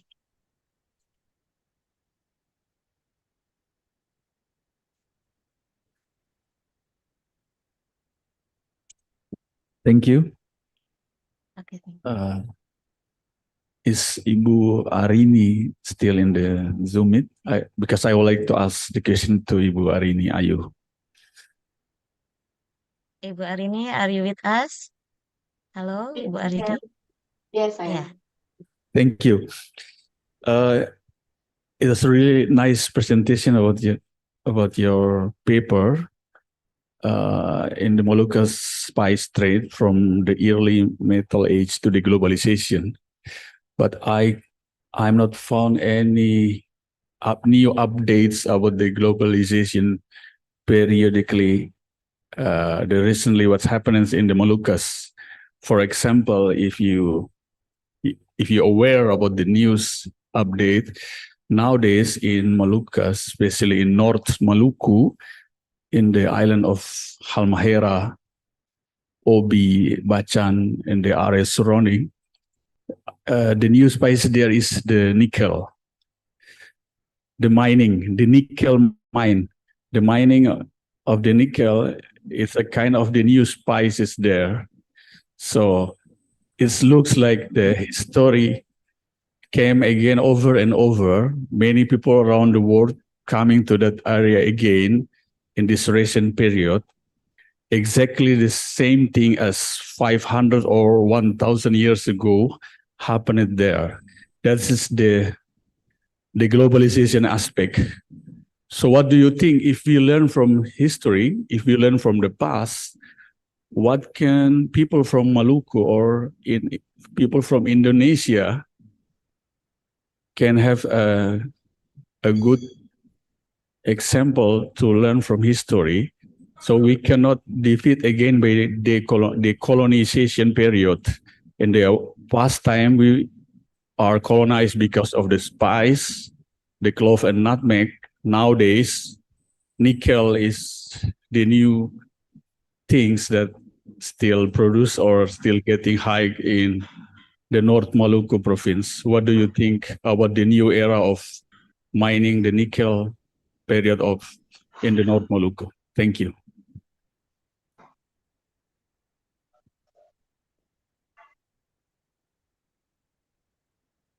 Okay, Bu Arini, will you respond directly or waiting to any question? Or maybe we have still any question, but I think it's better to just ask to Bu Sinta and Bu Arini so they can be answered directly here.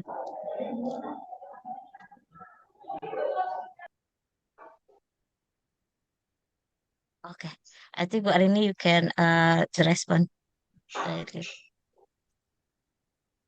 Okay, good morning. Thank you for the update of spicy roots of Moluccas. Yeah, I think that's correct. That's my paper is not enough to explain about what era of globalization and what happened with spice trade in this period.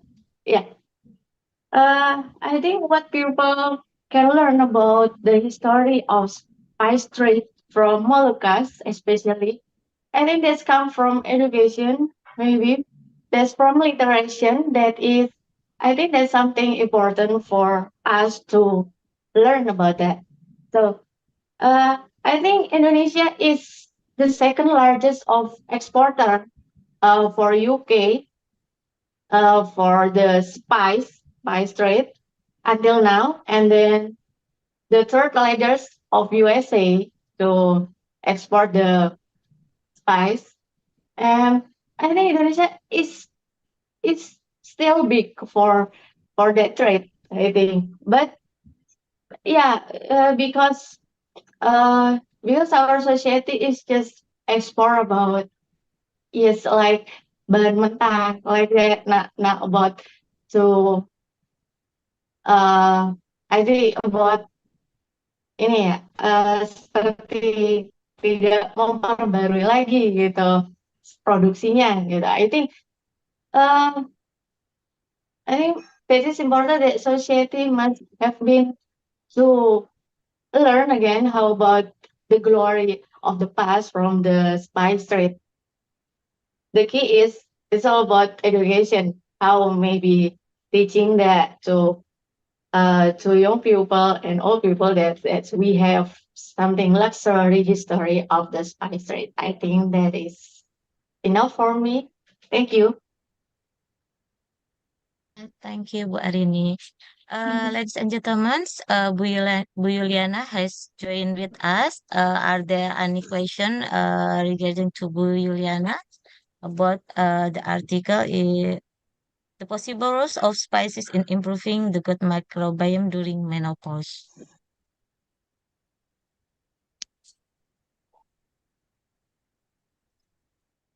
Any question in Zoom? You can use the raise hand feature or in the offline in auditorium. Maybe any question to Bu Yuliana?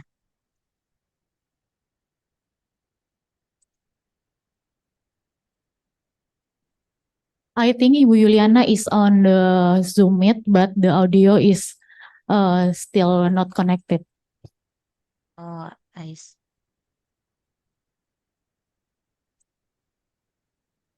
Yeah, the audio is not connected. Okay, we still have any question? Okay, Pak Yohanes Ngongo. Please, Pak Yohanes.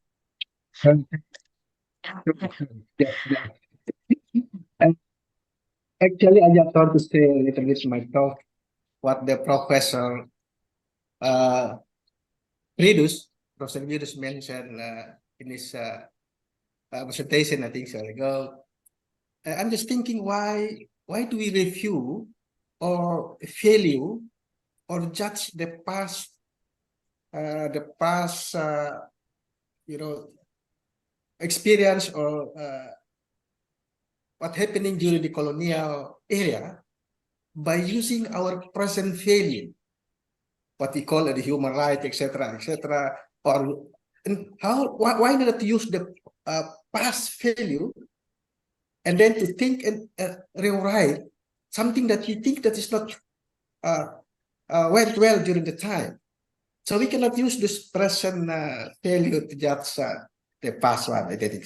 Because from yesterday I learned that we say that before there is a tragedy because blah blah blah blah something like ethnic cleansing blah blah blah something like that.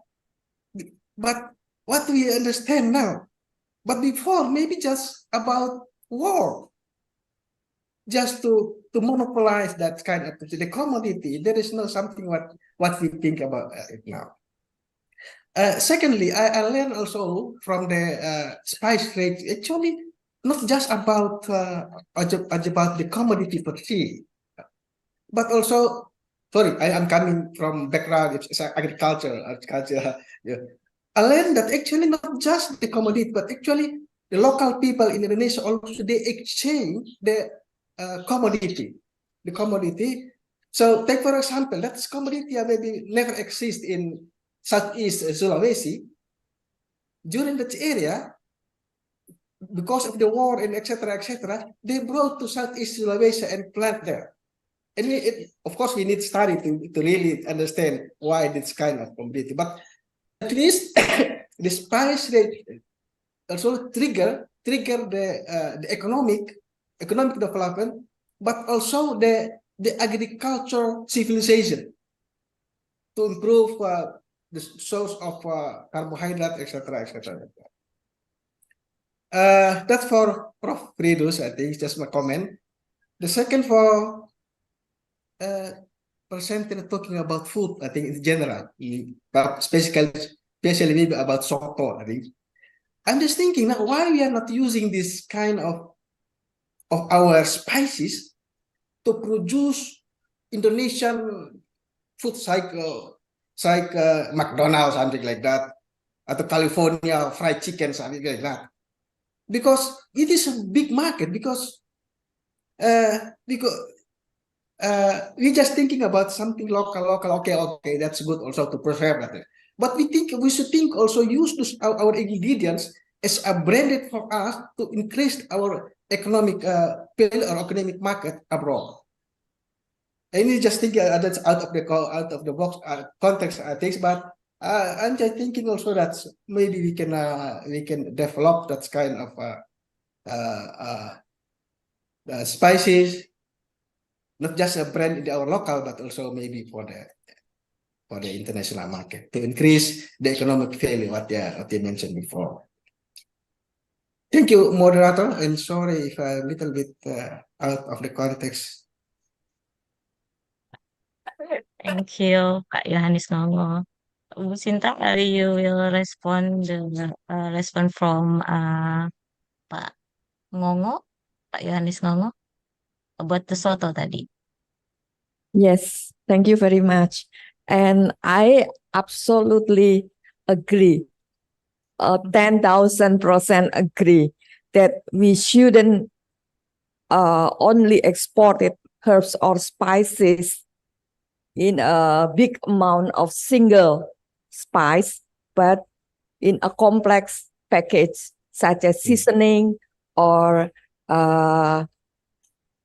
drinks, beverage, we can export.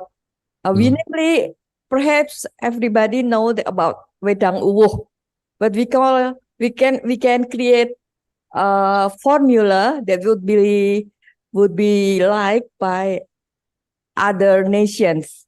So we have ginger here, we have lemongrass, we have perhaps in Latin, but I don't know, kayu secang with the red colors to make the beverage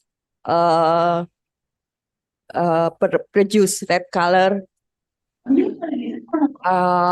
We have turmeric. So we not only name them as jamu, but we call them in specific beverage name so that we can export them, not, as I said before, not in a big amount of single spice, but in a complex formula, either for beverages or food. We can export season for yellow rice. We have nasi jaha also with pandan leaves and ginger and lemongrass. So we can learn perhaps from other countries like Thailand that have the programs to promote their fruit. And after that, they promote the seasons. I agree with Mr. Johannes Ngongong. Thank you. That's my response. Back to moderator. Okay, thank you, Bu Sinta. Are we have any question here? I think is enough. Yes. From Fridus. Oh yeah, Pak Fridus. Sorry, Pak Fridus. Please, Pak Fridus, to respond. Pak Johannes, I'm sorry. No problem, no problem. I think it's good that Johannes is putting back some of the questions and responding to the keynote from this morning. I think if what I said in my talk was I don't want to judge. I said it's not about right and wrong. I think that at some point we still have to judge about history and be careful not to use the references and criteria of today, but to explain what was happening. Still, I don't think we can justify the fact that the Dutch were colonizing Indonesia. So there's a judgment which is more about thinking in the right direction. But the point that I was making was looking at the history to learn and see what went wrong, how it was organized, and that's why I ended with the cobalt is a new pala, and I'm sorry I forgot the name, but somebody referring to what's happening now in Maluku Utara, referring to the nickel. Nickel is also one part of the necessity for the rechargeable batteries. So the question of this presenter was what did we learn from earlier stages so we are not we're not ending in the same situation as used to be with the glove and the pala because of the nickel. So we should not allow other people to take over what's happening in North Maluku. The people in North Maluku should be determining that it should be their thing and they should decide on it, not people from the outside, like I was talking about with the blue with the cobalt. So that's, I think, yes, history is so much important to learn and not just about judgment. So I think it's that's an important thing to add as a comment to Johannes. Thank you. Thank you, Pak Fridus. Sorry. Okay. Thank you, ladies and gentlemen. I think because there are no more questions. Excuse me, Ibu Arif. Yes. I think there is one question in chat box. Oh, wait.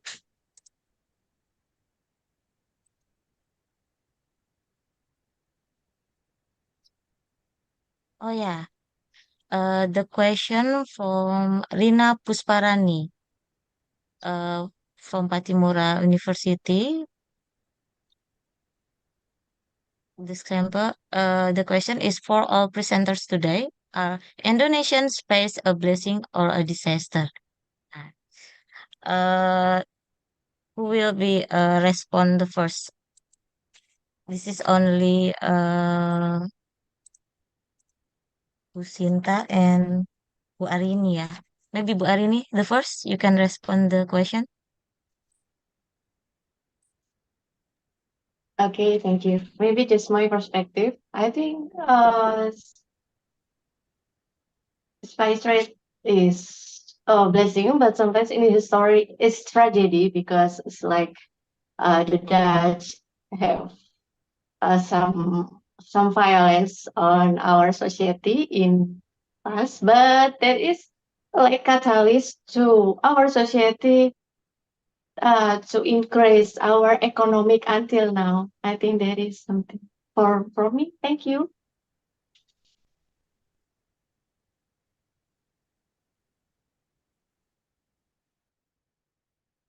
Yeah, thank you. Bu Sinta, how about your response about the question from Bu Rina? Are Indonesia space a blessing or disaster? Thank you for nowadays. I think it's still a blessing, but I think we don't have to look back in the past. So we have the future. What will we do with all this blessing about spices and herbs? As we know, during the COVID, we all go to the market, to the supermarket to find ginger because we believe that ginger can cure COVID.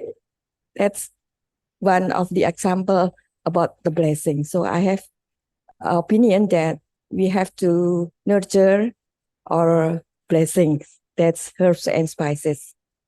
Thank you, Ms. Moderator. Thank you.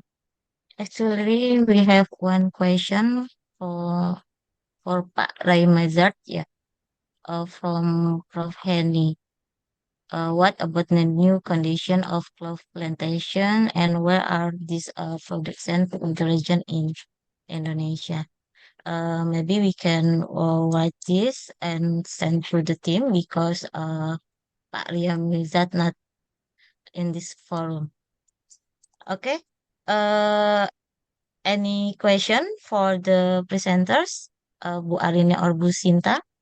Bu Yuliana is not connected, I think. Okay. Okay, if there are no more question, I think I have to end this discussion session. Hopefully this discussion will provide many benefit for us. Hopefully we Excuse will me, meet Bu Ari. again. Yeah. There is one komentar for the present. Just one comment, Mbak Ari, from me. Oh yeah, okay, Bu Lili, sorry Bu. No, it's okay. Please, It's a really interesting discussion about whether spice is a blessing or disaster, yeah. And we also have this discussion early this morning, yeah, Mbak Dewi with Ibu Ice, following the keynotes from Ibu Ice and Pak Fridus.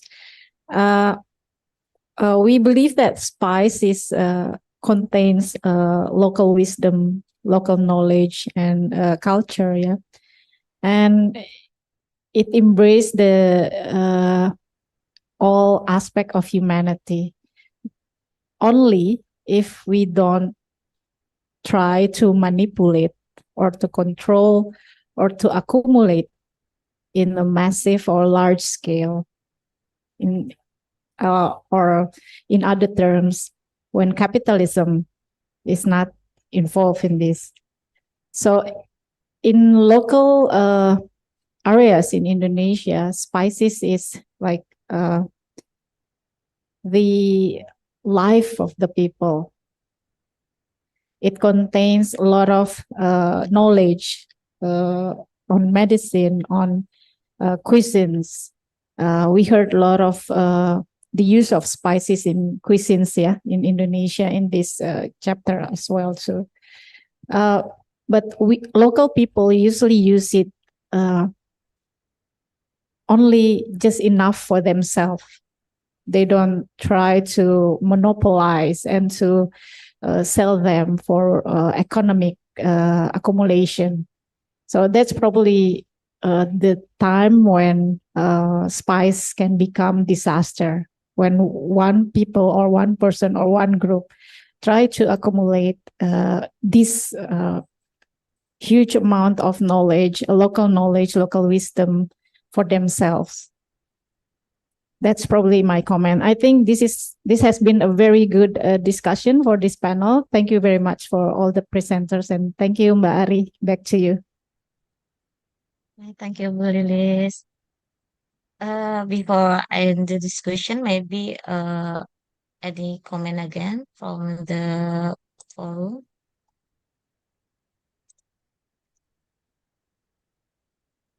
On the editorial. If not, I think I have to end this discussion session. It's very interesting discussion. Hopefully, this discussion will provide many benefit for us, and hopefully we will meet again. And sorry if I made a mistake in guiding this discussion. And see you, and wassalamualaikum warahmatullahi wabarakatuh. Thank you, Ibu Ari, for the nice moderator for our this morning discussion. Also, thank you for all the participants for the question. Thank you also for the all presenter. That a great discussion for this morning. For the now, we will have agenda is lunch break, and we will back until 12:30 with video screening about the seas that bind us and define us. And this video screening, we will have a discussion with the producers. So we will see you in the next session after the lunch break. Thank you. Hello everyone, my name is Ramizat Olevian Firmansyah.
sorry to interrupt your lunch break, but for those who are not getting their lunch book, it's already filled again. So please get your lunch book. Thank you.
New School of Public Policy from National University of Singapore.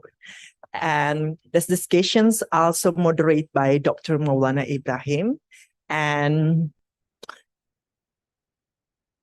to everyone on Zoom, also be prepared if there's like any somethings on the video screenings that you would love to ask, then please make a note. Okay? We will wait a couple of minutes before the video screening starts.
What do fish and monsoon winds, nutmeg, the law of the sea, and a merciful goddess have in common?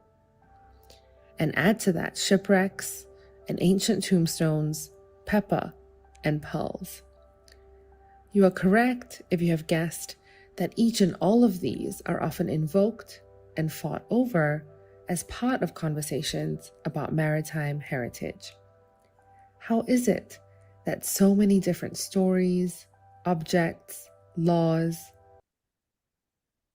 ideas, and traditions can be thought of as maritime heritage? And who decides what is heritage? I think that heritage is very much at the core of what identity is. It explains why we look a certain way, why we do certain things a certain way. It explains the language that we speak. It explains the kinds of traditions and tastes that we have, the food that we like. So yes, I do think that this question of what heritage is inextricable from the question of identity.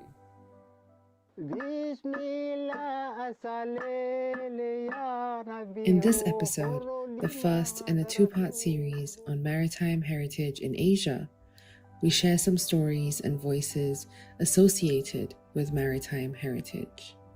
While speaking to different experts and community members, we discovered that the histories, views, memories, and ideas associated with maritime heritage are as vast and diverse as the maritime world itself.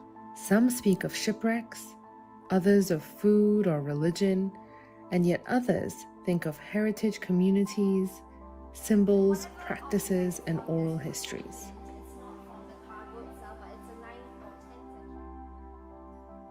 The idea here is maritime heritage getting us to look not just at the land, but the water, right? A more comprehensive view of the environment that we inhabit, the planet that we inhabit is really important.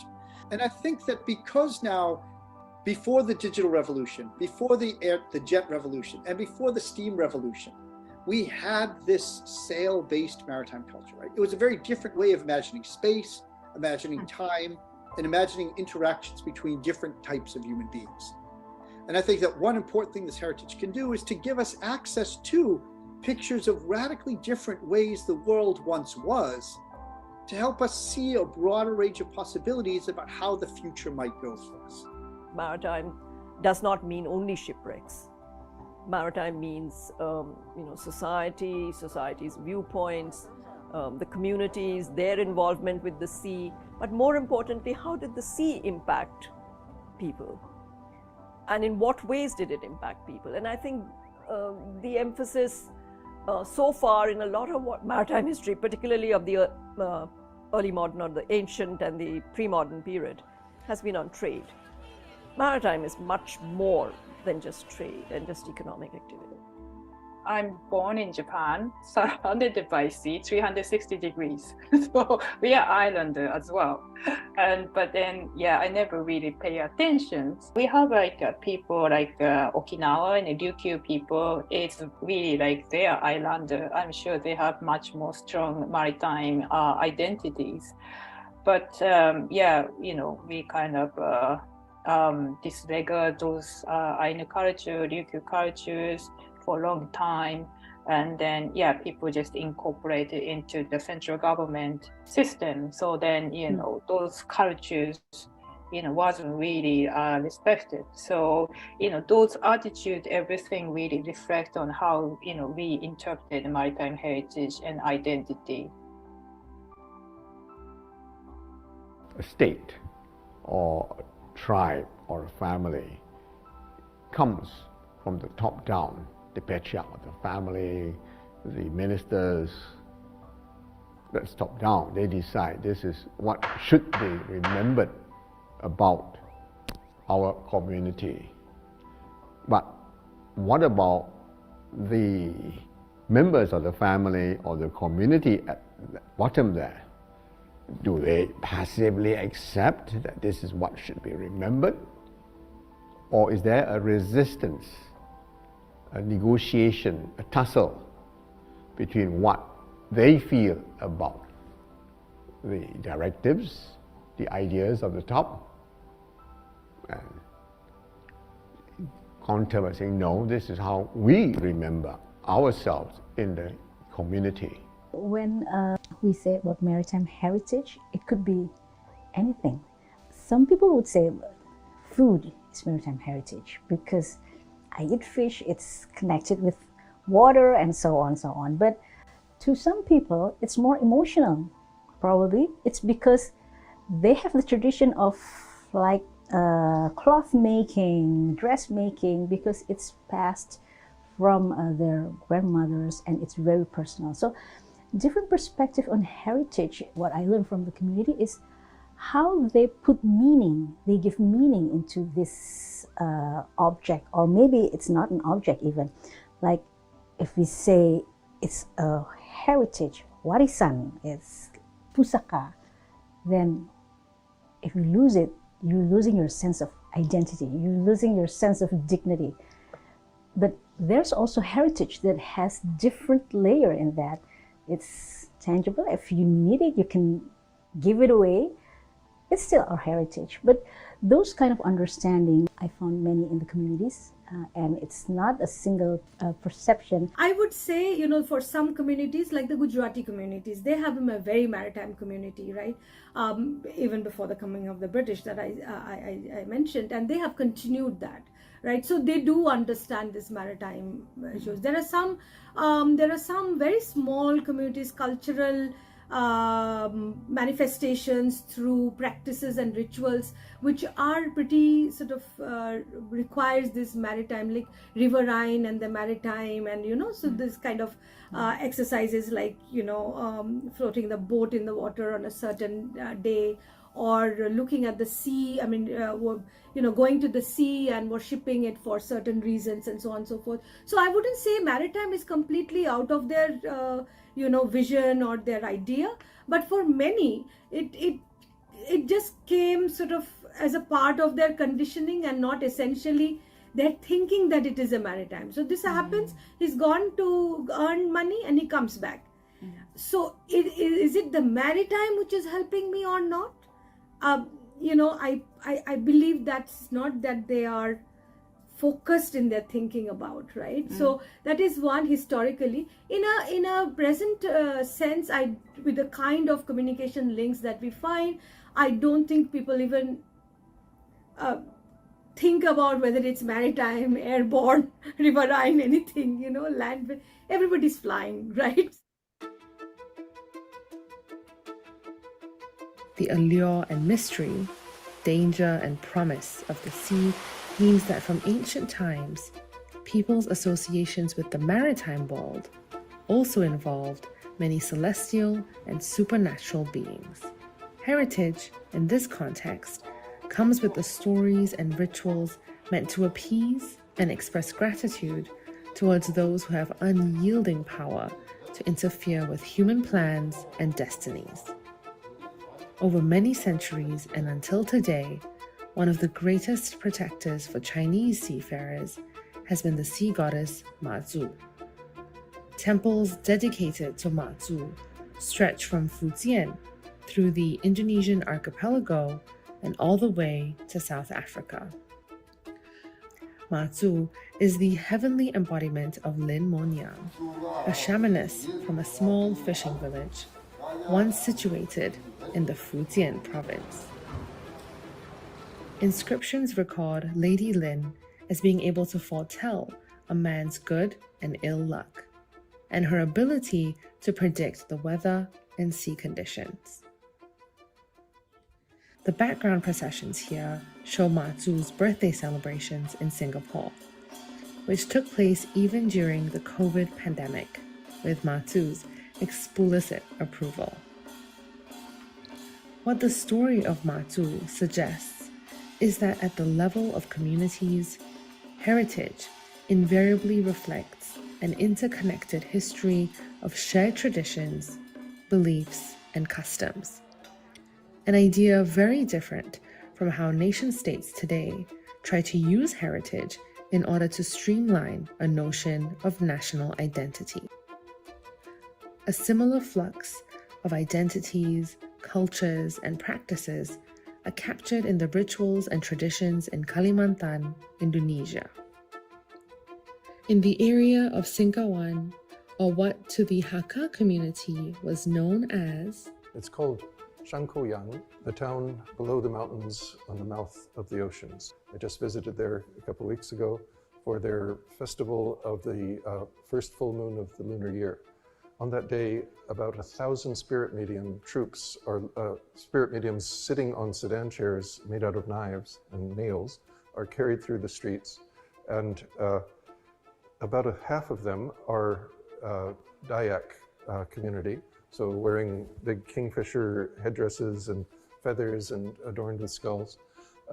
About half of the Dayaks turn out to be Chinese dressed up as Dayaks because they can learn the spirit possession traditions more readily from the Dayak masters than in the Chinese temples, which have more hereditary systems. On Fridays, during Islamic prayers, suddenly the procession has to go silent because most of the time there's gongs and drums or gamelan for some of the Dayak troops, and quite a sensational amount of noise. But during those times it's completely quiet and they just glide through the streets like ghosts. So it's a seaside city that was originally the place where all the gold from the gold mines in the mountains above Singkawang used to come down. The Hakkas got there in the 1750s.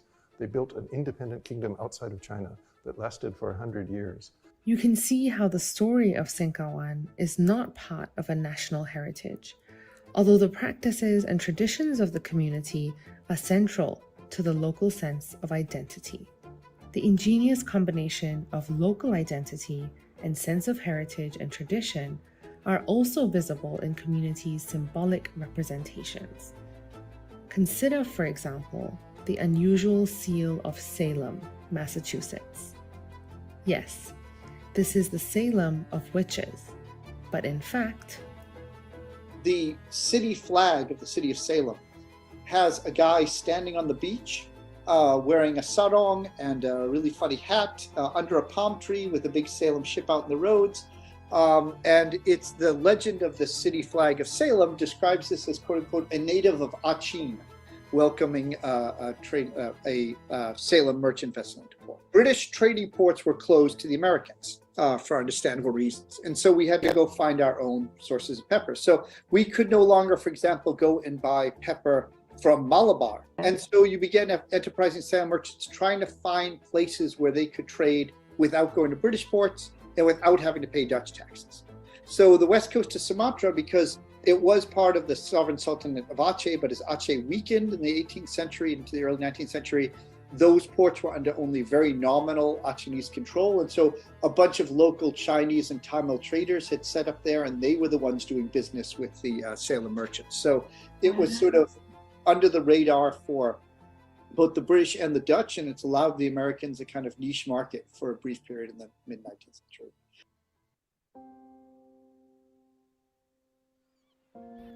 The stories and practices of local communities, even when not part of the official national heritage, are a reminder of something else. That throughout history, people, especially close to the sea, would always see themselves as part of a bigger universe, and that there were calamities and circumstances beyond human control.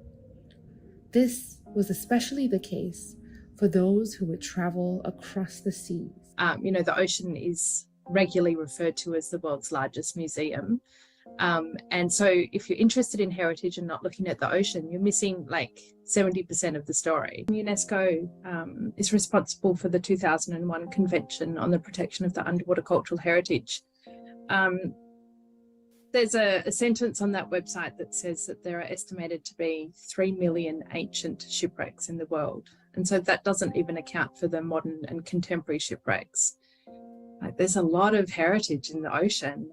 When discovered, the shipwrecks and their contents can bring in a trove of new information about the past and allow us to understand interactions and connections across the maritime world in a new and very exciting ways. Consider, for example, the discovery of an Arab town close to the Indonesian island Belitung.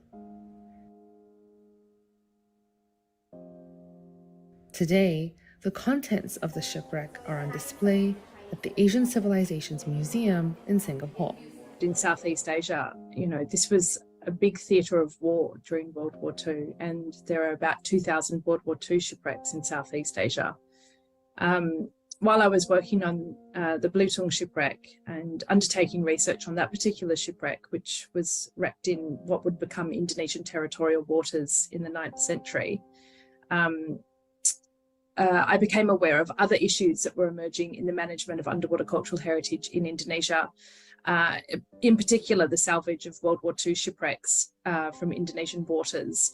And this came about when the Dutch were seeking to do a survey in advance of a significant anniversary of the loss of these shipwrecks, and they went to the sites and they dived, and there was nothing on the seabed. The wrecks had been completely removed. And so this has happened to Dutch wrecks in Indonesia. It's also been happening to an Australian shipwreck, HMAS Perth, which was also lost in World War II with the loss of 353 men. And that went down at the same time as USS Houston, which is nearby, which has also been subjected to illicit salvaging for scrap metal.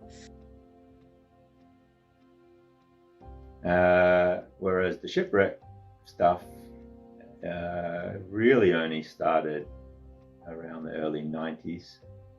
There were licensing mechanisms to go in there and officially excavate. There was wording within the legislation which insisted on archaeological supervision, but there was absolutely no enforcing of that. So companies that went out would do it of their own volition or not do it at all, and there was no repercussion to that. But yeah, over the years, there's been more and more material discovered that went through till about 2010. They were still working with commercial outfits. And then there's a moratorium put in place in 2010. So a lot, including big backers of the UNESCO Convention, would say that's a wonderful thing, that now the wrecks are being saved from commercial exploitation. But the flip side was that everything was then left. They didn't have their own capacity to go out there, not even looking for stuff, but just to follow up on things that were inadvertently found by fishermen. And in the past, fishermen had started looting. Sometimes they were caught, sometimes they sold their position. Personally, I got information from fishermen and employed them all as my divers and doing all the logistics, and they were fantastic.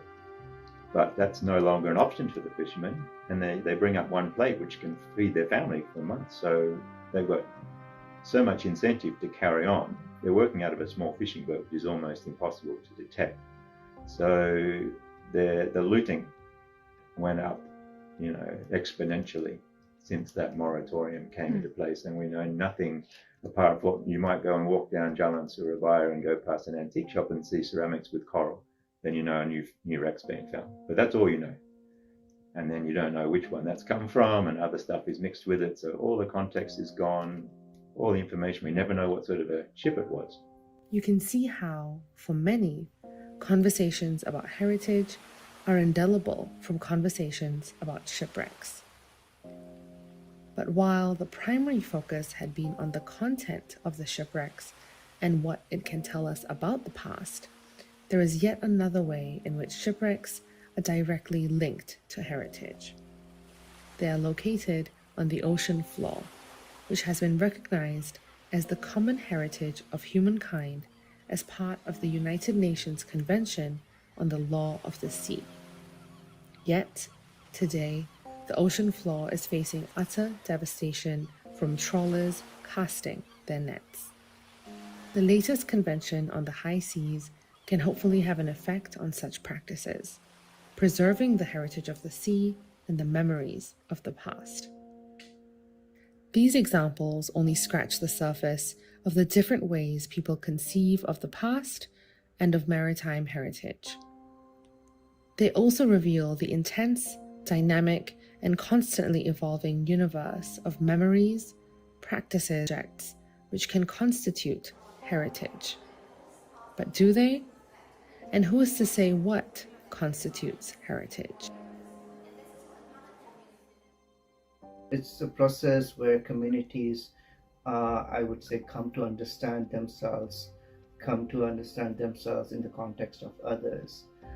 So it's a process where I think it's interesting, where people who do not know about history try to search for history and use selectively part of the history to create their own identity. So I think it's a complex process, and I think that also applies to states that do it, but it's also for communities as well. So heritage making is not just an activity of a state, but also especially overseas communities that move around.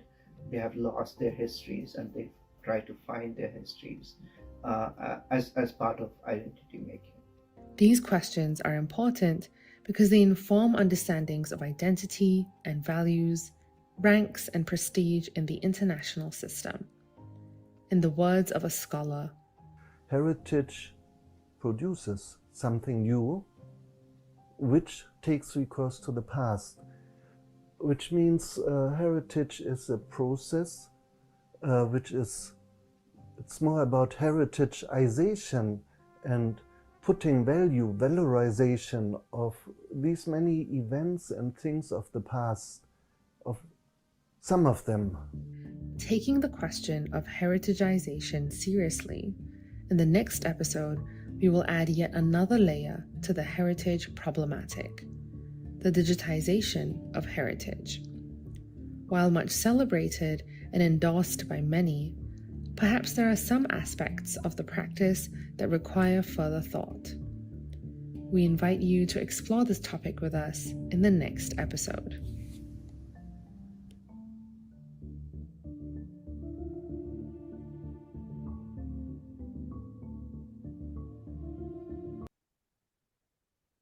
What an eye-opening documentary. Oh my God. Please give another random applause for the producer, Dr. Marina Canetti. And now we will have one of the most exciting discussions we'll have on the panel.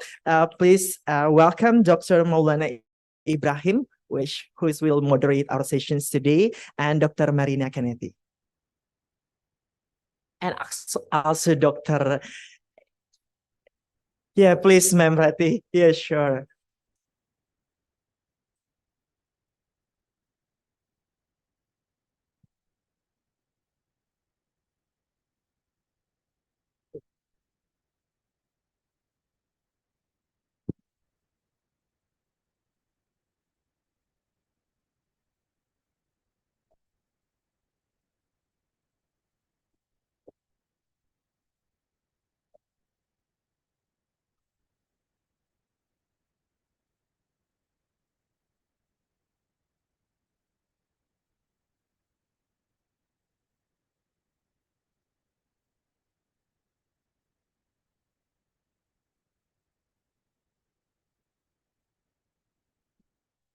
Thank you very much. Good afternoon, ladies and gentlemen. Now we are in the movie screening session. We already watched together the first episode of the very beautiful how the academic works return to the movie that can explain and give us many questions about it. So this is the time to asking all your question, because we are already present here, the producer, Dr. Marina Canetti and Dr.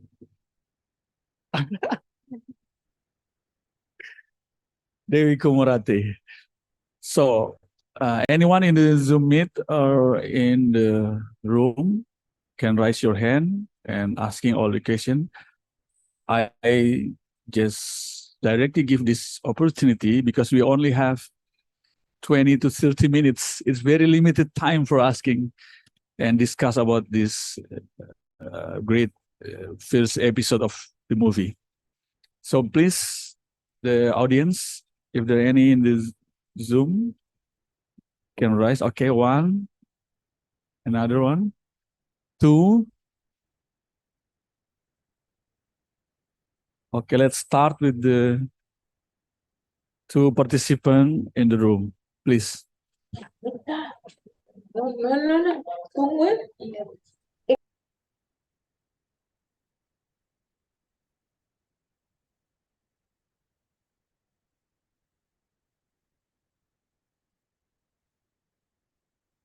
Dan masyarakat pendatang dan masyarakat negeri itu. Thank you. Good afternoon. My name is Melati Tobing from Christian University of Indonesia in Jakarta. Okay, my question is about why your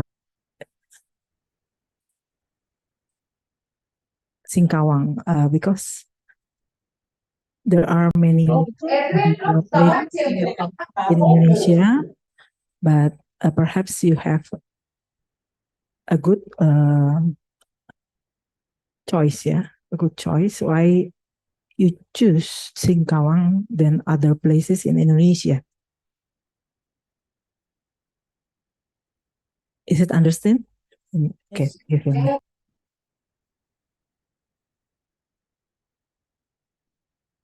Please, the second. Okay, we already have the third one too.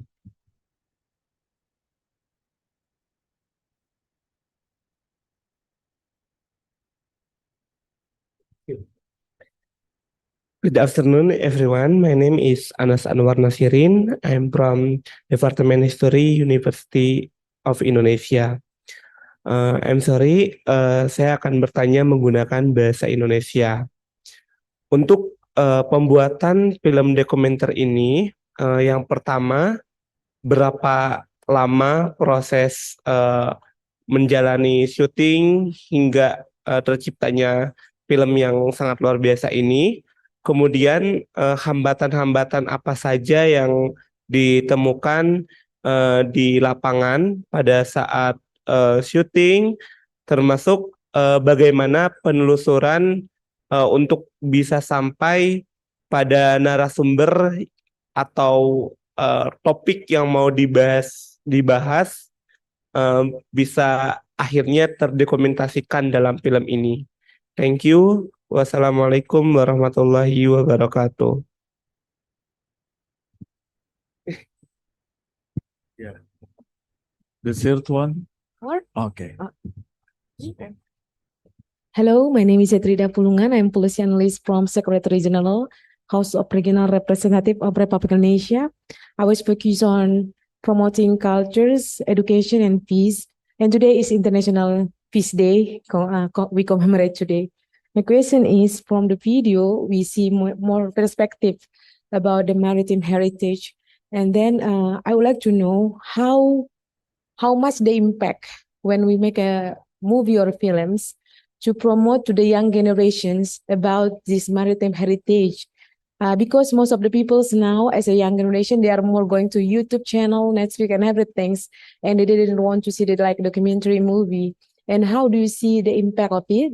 And for Indonesia, we have diplomacy, soft diplomacy, and some of the Ministry of Education put many movies about heritage and everything, but look like nobody want to watching. What should we do to make a like this creative industry more have awareness for the young people? Thank you very much.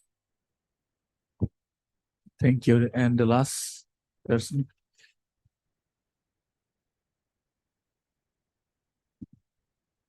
Well, hi, Marina. I'm Aldi from Laskar Rempah Indonesia as Indonesian Spice Warriors.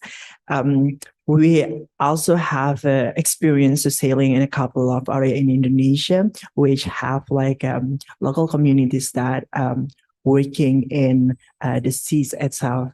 We Indonesian call it orang laut. In your documentation, there Natalie, who's asking about the 70% of people who are lacking knowledge of history is simple because they're not understanding the seas itself. It's interesting because on your documentation also, there are no orang laut, as I mentioned before, and what the specific opinions, the cultural and the locals think about this video. Is there any interesting documentation that not documented yet on your video documentary itself, or is there any like specific facts that you found out during your documentary visit itself in Singkawang, and there are several areas in the video that maybe you could share with us the locals' opinions? Thank you.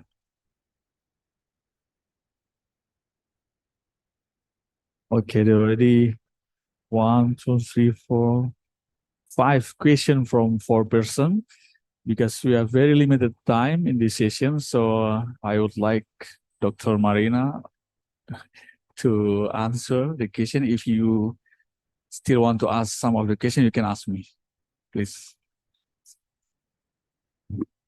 Hello, everyone, and thank you so much for the questions. And thank you to the organizers for giving us such a fantastic opportunity to screen our first episode of a 2-part documentary on maritime heritage and heritage digitization.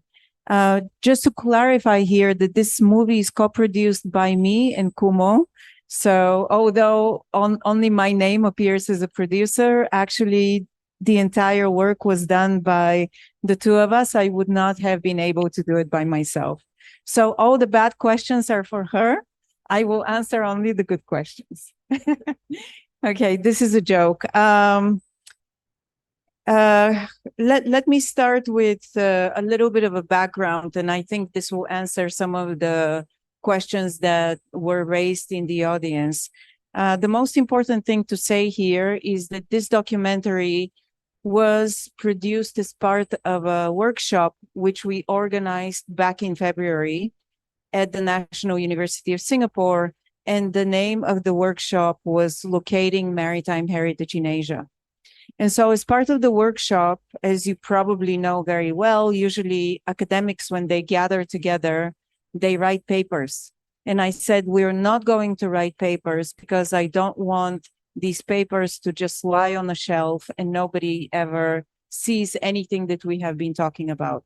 And this is why we produced movies as a different way to reach out to audiences and hopefully reach out to younger audiences and get them to think about and explore these questions that we consider to be central, but usually as part of the academic community, we present them in such a convoluted way that the young people are not part of these conversations, right? So again, the main idea here was we have a workshop, we are talking about maritime heritage, particularly in Asia. So how can we produce something different that is appealing to a wider audience, not just to the academic community?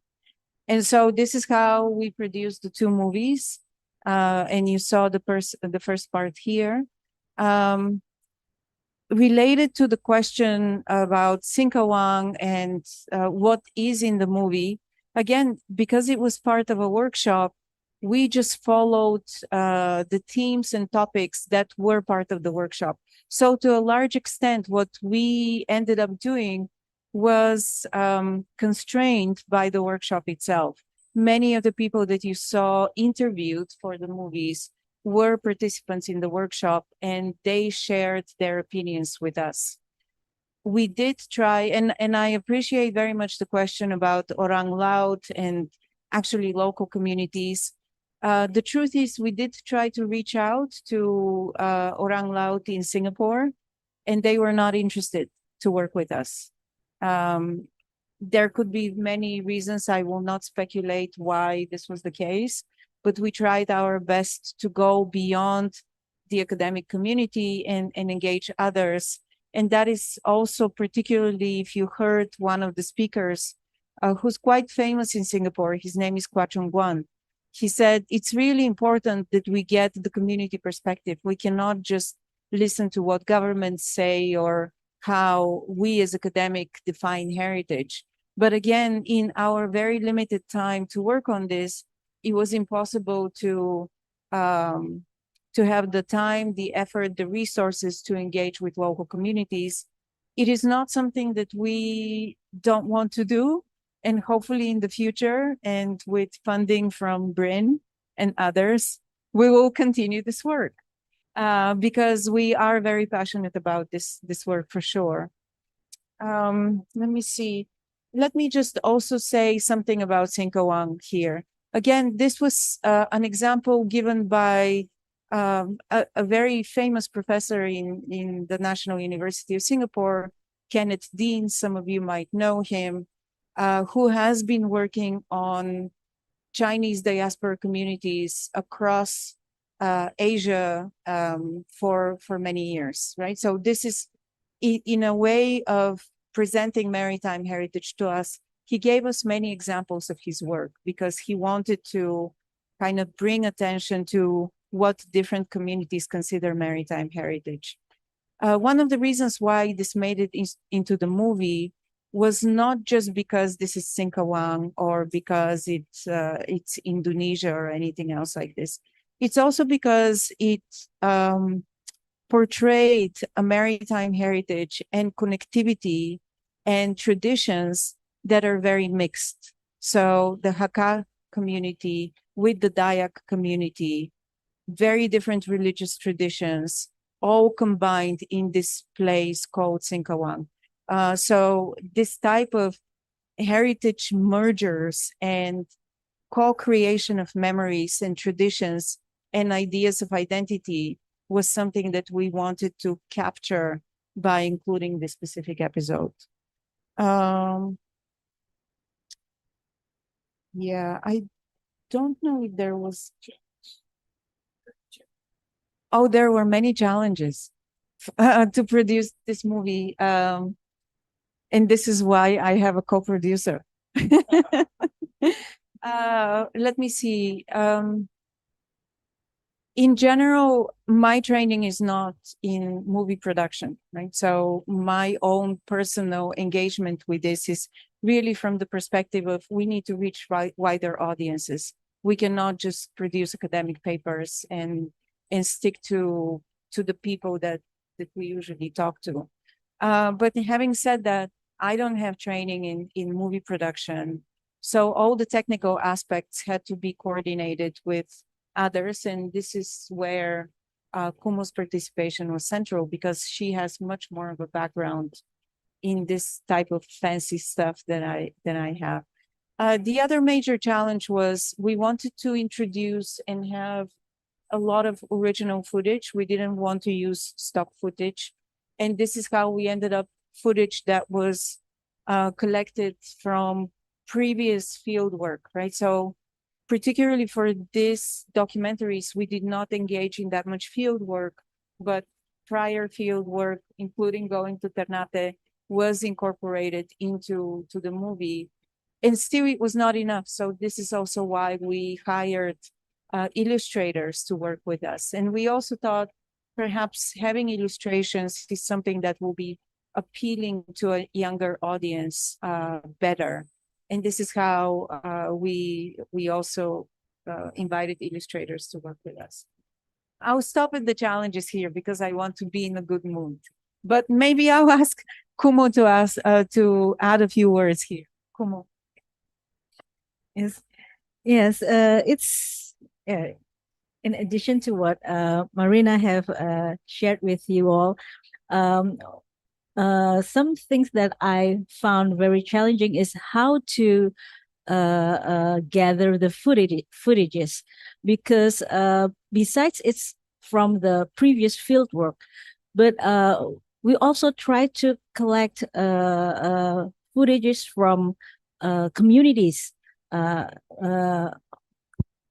included in, for example, in the Negeri Rempah community networks. But some of the footages are low resolutions. Those are the small examples on how documentation is quite challenging for most people, because usually the documentation is very spontaneous, and we sometimes don't really care about the resolutions and so forth. So when we're trying to collect these footages, those challenges appear because it's not it's not in a good quality if you want to broadcast it in YouTube or in a broadcast system. So that's why we also try to anticipate with illustrations and still pictures and combine it. Well, Marina did most of the script. So basically,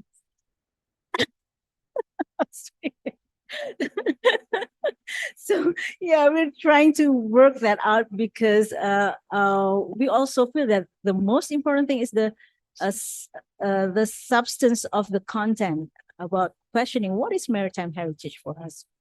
Yeah, and just to add to that, and you probably understand this as you're watching the movie, the biggest challenge for this episode, and especially if you watch this episode and then I invite you to watch episode 2 on Saturday, you will see a very substantive difference in how we were able to script the content of the 2 episodes. It was very easy for us to talk about heritage digitization.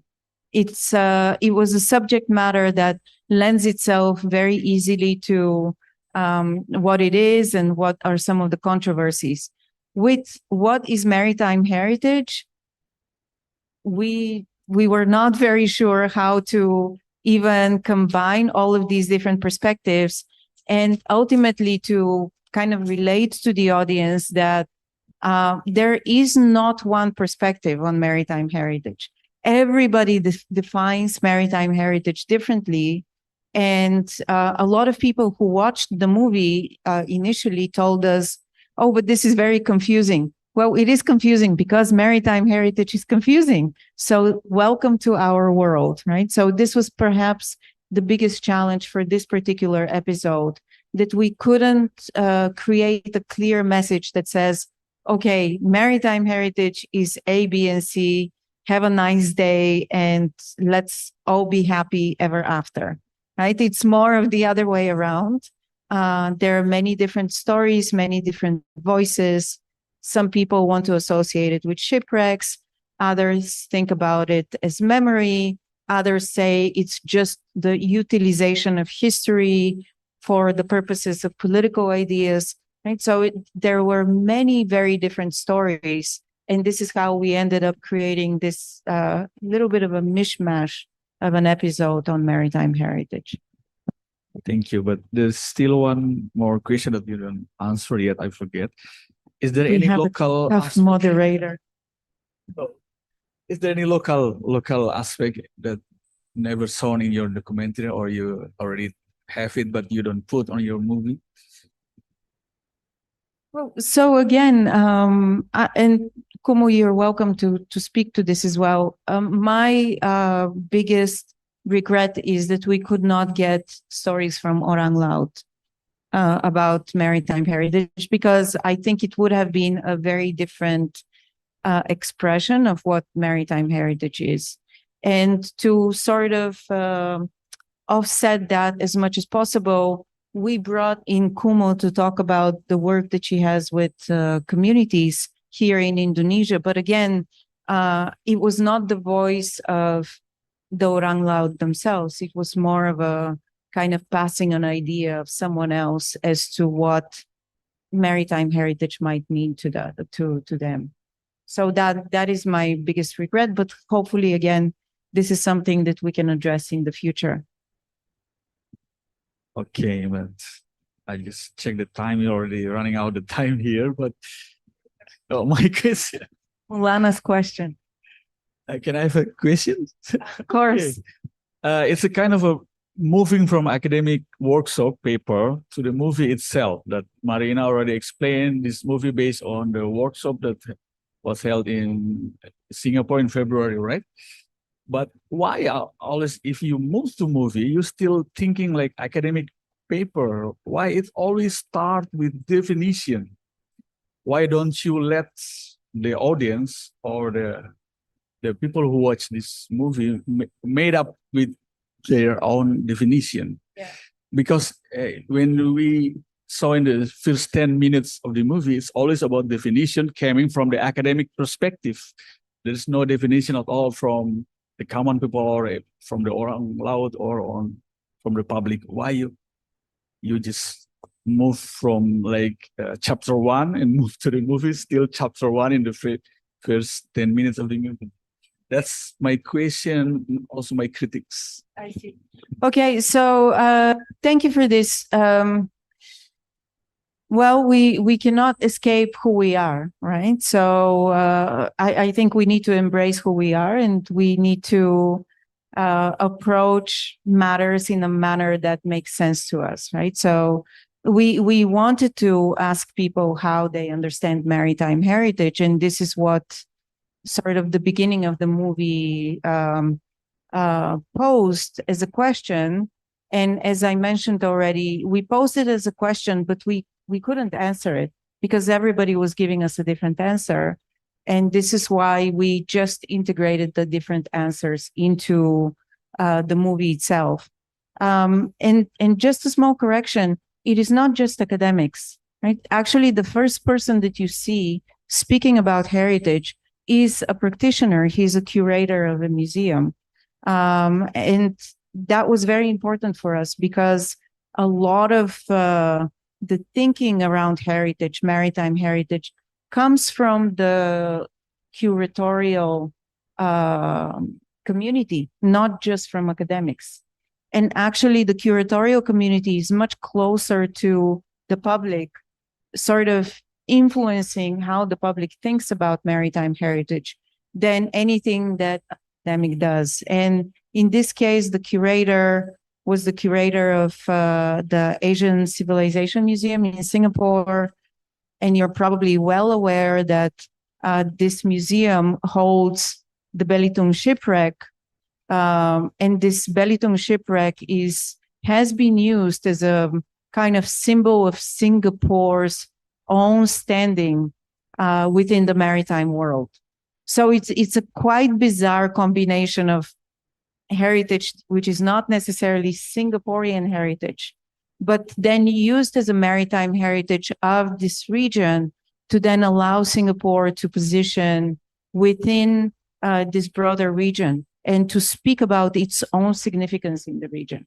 So again, it's a very convoluted, it's a very complex way of thinking about heritage. And with us just flashing these ideas, hopefully the hope was that then we'll have these where we can present a little bit more on how this pans out. Thank you, because we are very limited in time. That at least this first episode already bring us here to make us more curiosity about the second episode, so we can watch the second episode of the series in Saturday, right? Saturday at museum Bahari. Oh, it's a nice place to watch a movie. Okay, thank you for all participants because we are running out of time. Thank you very much. Thank you very much. Give a big applause for the producer, Dr. Marina dan Mbak Komorati. Terima kasih banyak. Thank you very much. Terima kasih.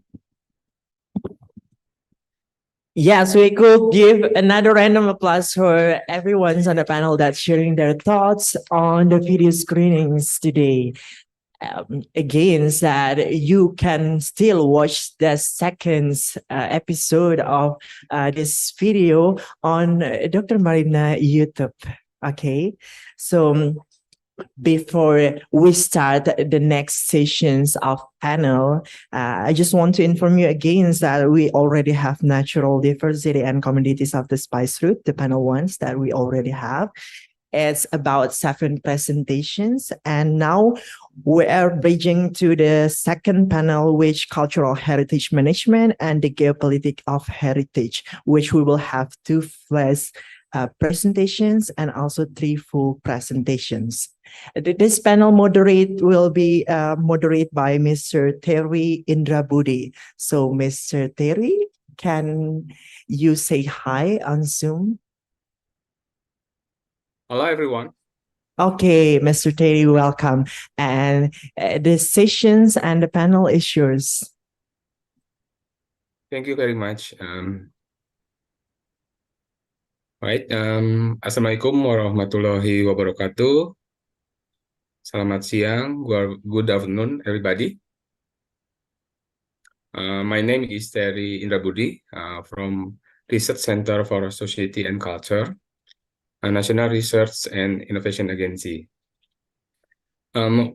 First, maybe I want to say sorry because I cannot attend this seminar directly in Auditorium Berin. So I will guide this afternoon session via online.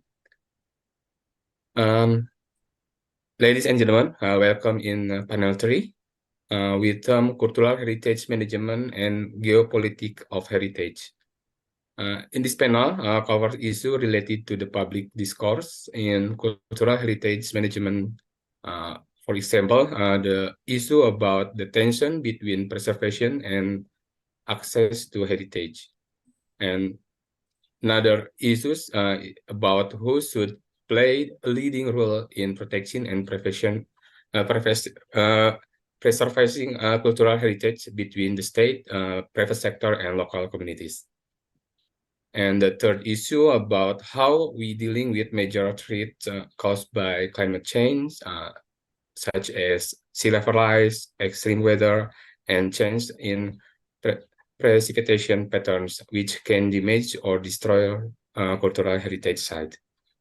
And also an issue also interesting is the role of technology to help preserve and protect cultural heritage, such as digitalization, remote monitoring, satellite imaging, and crowdsourced data collection. In this session, we have around 80 minutes to discuss, which I will divide this session into 2 parts. The first part is presentation from the panelists, and the second part is Q&A or question and answer. Before we listen the presentation from the panelists,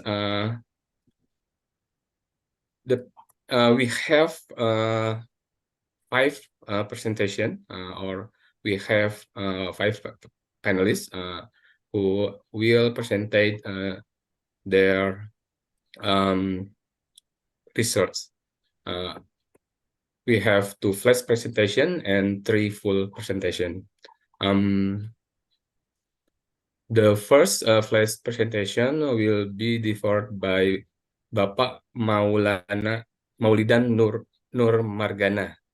The title is Indonesian Attempts to Rebuild the Spice Road. And second flash presentation about melting pot will be presented by Bapak Wahyu Tias Pramono. And then for full presentation, we have Bapak Riamizar Alfian Firmansyah. He will present it about the political crisis in Mataram and the decline of the spice trade in North Java in 17th and 18th centuries. The second full presentation, we have Bapak Yohanes Ngongo. He will present about the political ecology sandals woods adventure from marginal semi-arid areas in East Nusa Tenggara. And the last full presentation, we have Ibu Yulia Nurliani Lukito about the understanding the spice fruit heritage and tourism of Ternate. I hope all the presentation have joined with us, either in online or in direct in auditorium LIPI. Without further ado, let's we'll listen to the presentation from our panelists.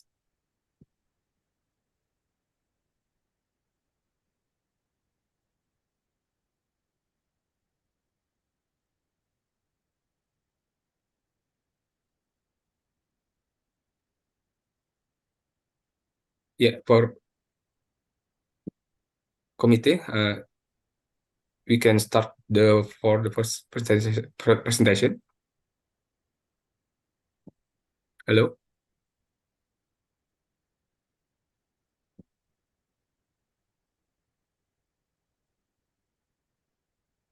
Hello. Pak Terry, just wait a minute. The operator.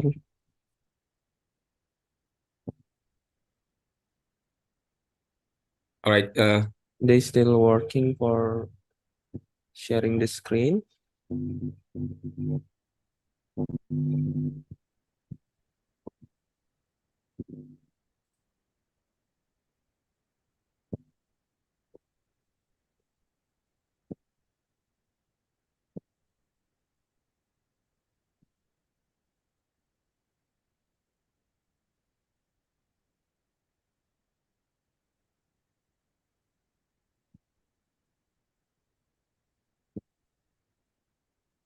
Yeah, is the presentation already for operator?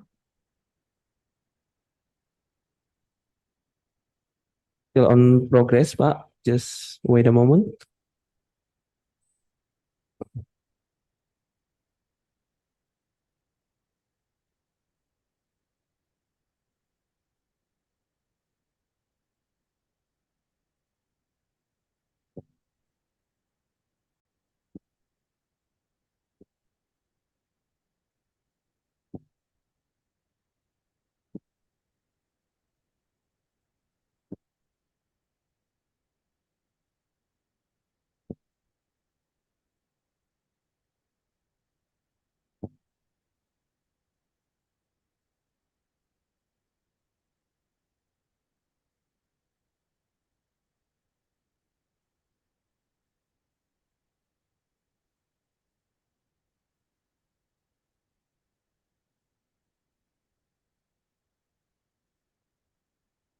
Indonesia has ambitions and wants to be the global maritime fulcrum.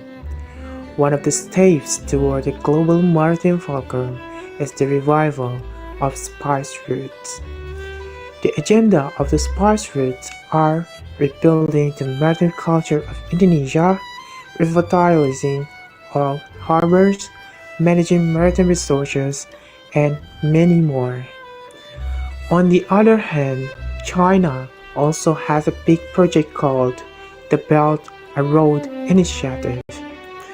The project also reflects Xi Jinping's dream to build China and revive the maritime Silk Road. The spice route can reflect on what Beijing has done, including strengthening bonds among Indonesia and other actors. Thus, Indonesia is able to learn from Beijing how to build a strong cooperation not only with states but also with non-state actors. Also, Indonesia may use public diplomacy to engage non-government audiences, such as by organizing an event or publishing on social media to support the program.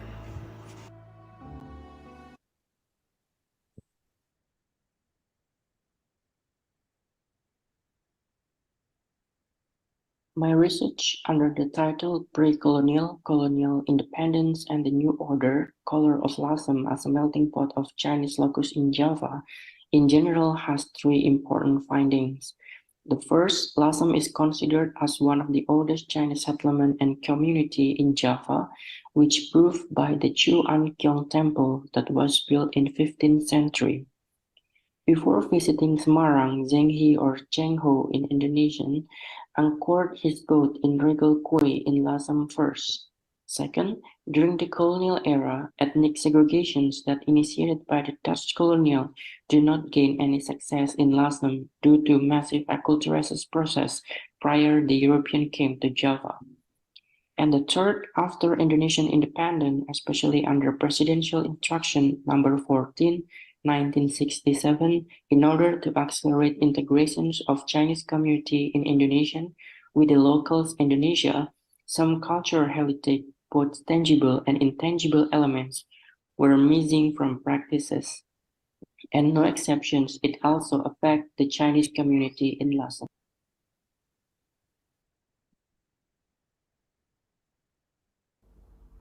Hello everyone, my name is Raimizat Alifian Firmansyah from the Arungkala History Study Circle.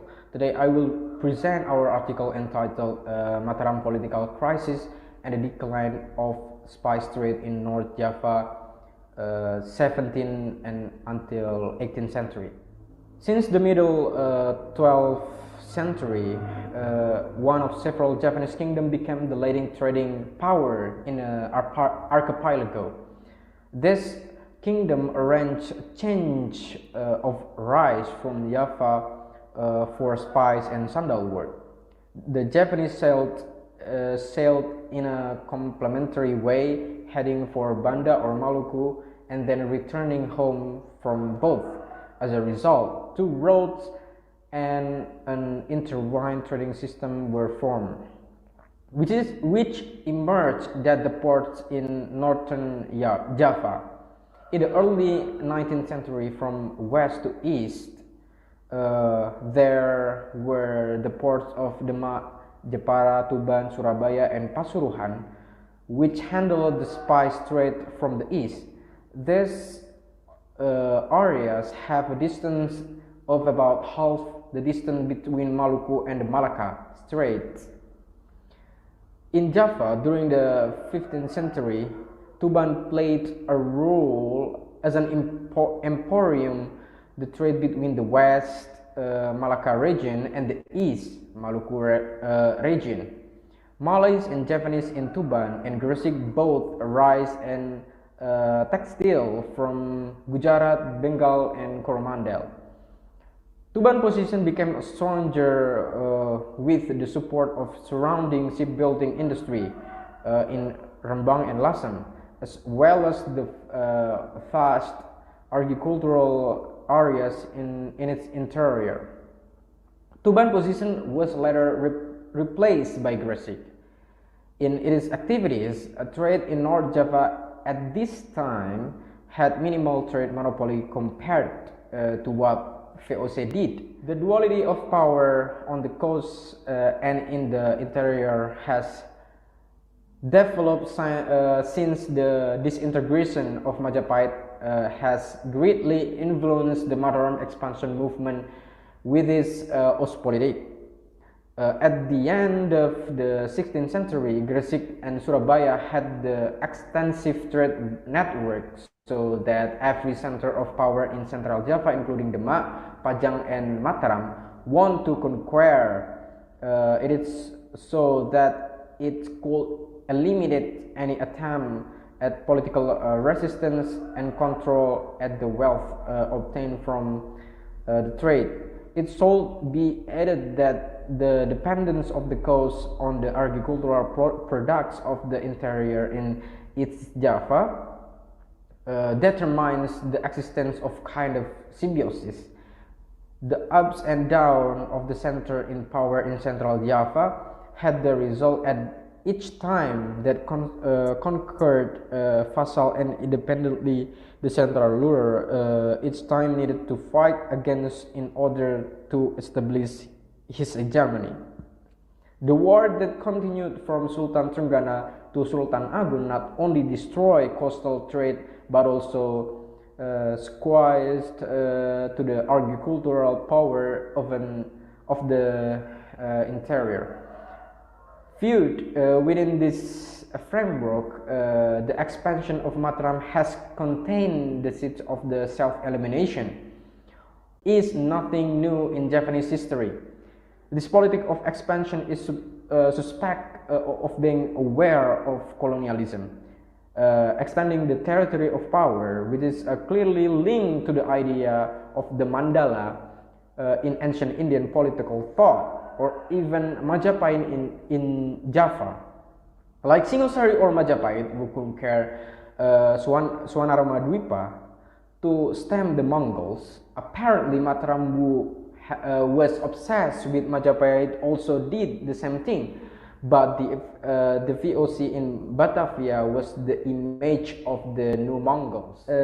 Several things can be pointed out that can help us understand why Mataram archived victory in the war against the aliens of port sites along the north coast of Java, where the economy was more advanced. One of the causes was political division within the Japanese coastal kingdoms that sieved in the center of power in the interior of Central Java was the cause of the collapse of the Mat in the Jepara as the center of power. The expansion of the Mataram kingdom could not be stopped, and one by one the coastal kingdom since the end of 16th century was conquered by Mataram. Historically, Sultan Agung tendency to prioritize inland areas over coastal area is clear. Sultan Agung did not move his palace to the northern coastal areas of Java, where trade could be developed and more easily monitored. However, Sultan Agung still chose Mataram, which is far from the center of commerce and shipping, and does not even have a river that flows into the North Sea. Because Sultan Agung looked down the trade activities and merchants as he had told the first VOC ambassador in 1614. The coast of North Java is a strategic area to serve as a trading post the several nations in the world. Sultan Agung, in his effort to fight the VOC in Batavia, used it as an excuse to conquer the Japanese coastal region. Therefore, this activity can be read as a centralization of power. The location of the Mataram center of power in the interior of Java mean that the Maritim community in North Java was forced to become a symbolic Maritim community. After the decline of the Maritim kingdom in North Java following the expansionist politic of Mataram, this was quickly followed by the decline of the spice trade in North Java. The expansionist politic that weakened North Java port center politically also weakened in it culturally. Mataram rights to the coast area of North Java passed into the hand of the VOC. In this way, the part of North Java, which was directly controlled by the VOC, also linked even in Goa and Maluku. The decline in the popularity of spice from the east and the end of 18th century was also an important factor in the loss of spice trade activities in North Java.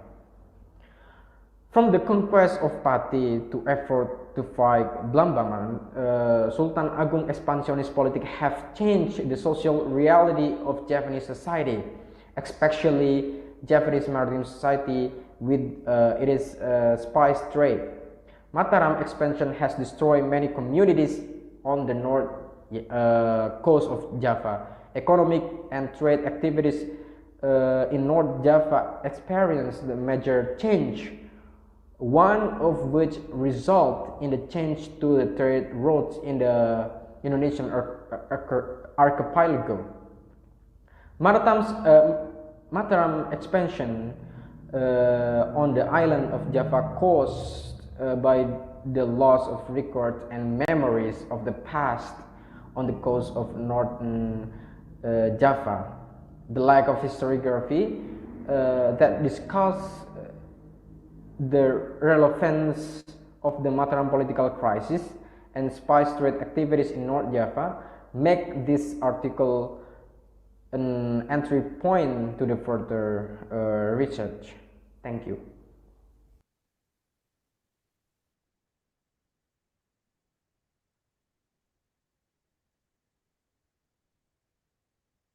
Thank you very much for the wonderful opportunity to present the paper entitled The Sanalun Adventure from Marginal Marine Area of East Nusa Tenggara, a Political Ecology Account. I'm Johannes Ngongo with my co-author Sariani Siapa and Sastri Sunarti. As an introduction, Sanalwood is a native tree in Maritim semi-arid area of East Nusa Tenggara. It was the main exported non-timber forest product from marginal semi-arid area during the ancient area that attract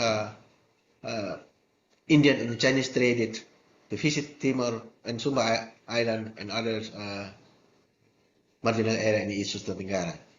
The political constellation and to share and to monopolize the sandalwood trade in the past, especially during colonial eras, brought implication to the ecological environment and local rulers and the competition and adaptation strategy of the local people. The early trade of sandalwood from Indonesia, the Chinese and Indian trade reached Timor around 13th to 14th century, and then followed with the European arrival through the Fao monument in 1515, and then around 30 years later they did sandalwood trade with the local people. Sandalwood trade and population during the independent era, we can divide it into two stages. Early years of independence, which is the local people dealing sandalwood trade with the Chinese traders before they continue for inter-island trade and then to Hong Kong market. While in 1950s, local people dealing sandalwood trade directly with the local official, either in district up to the provincial level. The sandalwood production price and revenue. Until 1986, no official data recorded. However, the average production in 1999 and until 1997 around 606 tons per year, with the pack production occurred in 1996 to 1997, with total production more than 2,000 tons, with the price from 1,000 up to 100,000 per kilogram for the good quality. And the average provincial revenue from sandalwood more than 4 million per year during that time.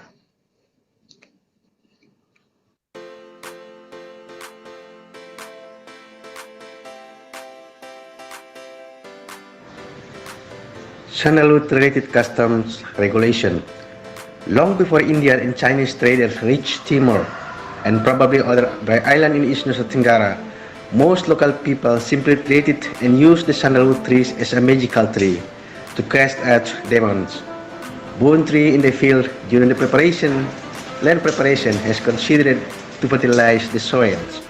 In other words, the sandalwood used simply for spiritual purpose and nothing related to the economic purposes. But obviously, the traditional or local religions related to sandalwood started since Indian and Chinese traded arrived in mostly dry island in East Nusantara, which were discovered with sandalwood trees and then acquired from local people to cut and sell it.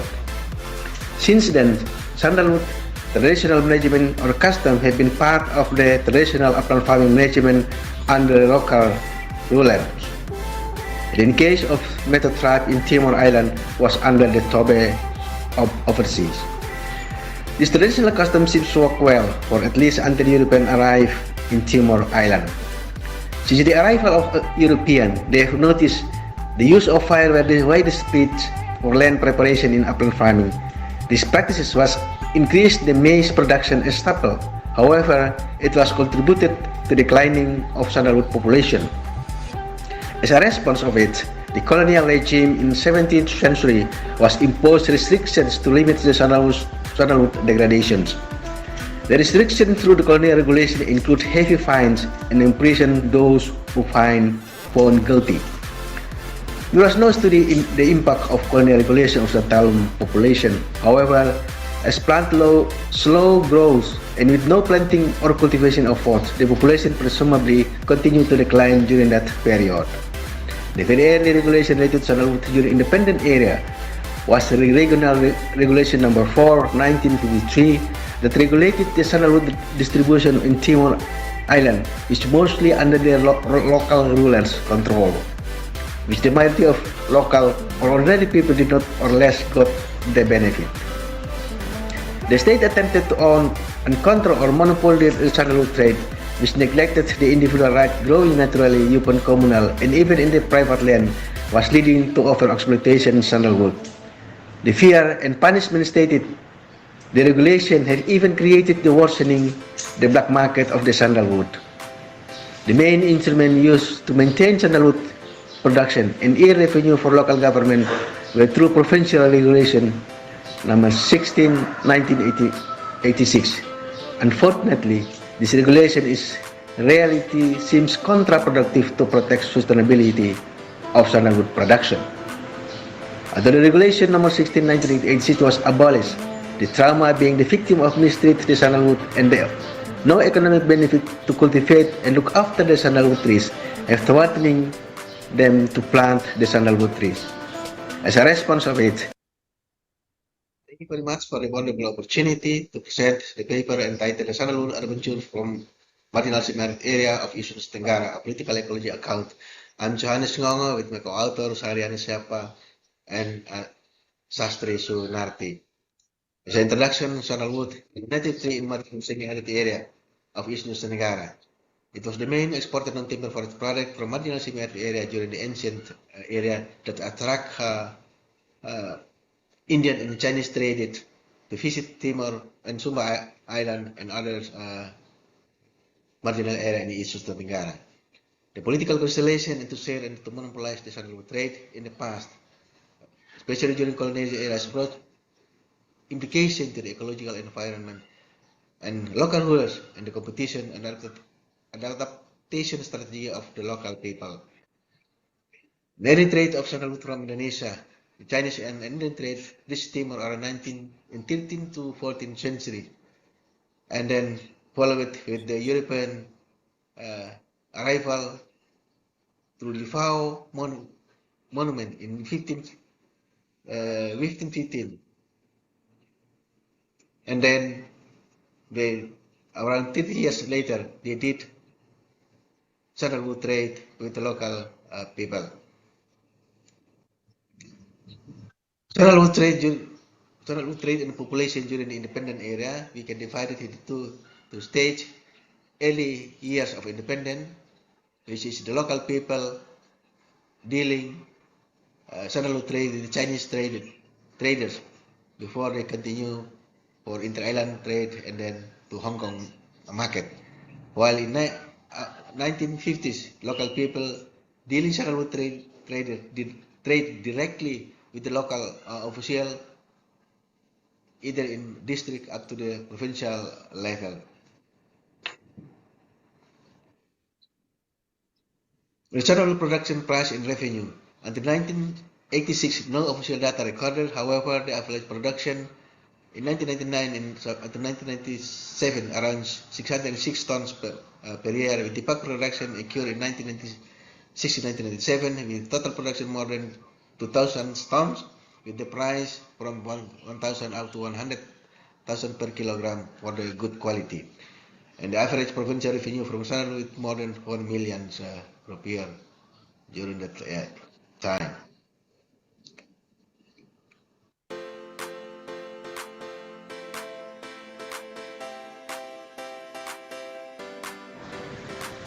Sandalwood-related customs regulation.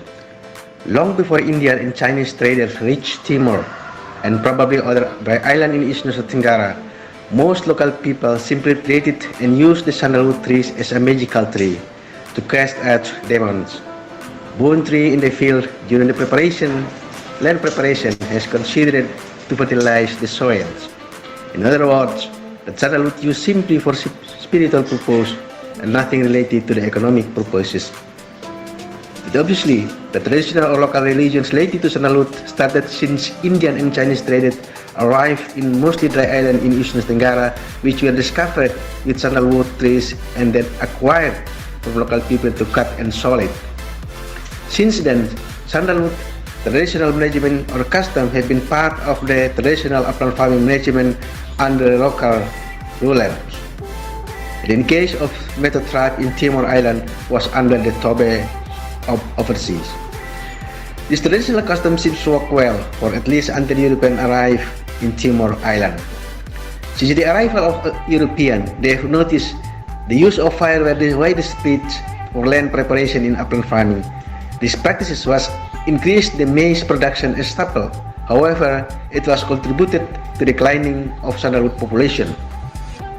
As a response of it, the colonial regime in 17th century was imposed restrictions to limit the sandalwood degradations. The restrictions through the colonial regulation include heavy fines and imprison those who found guilty.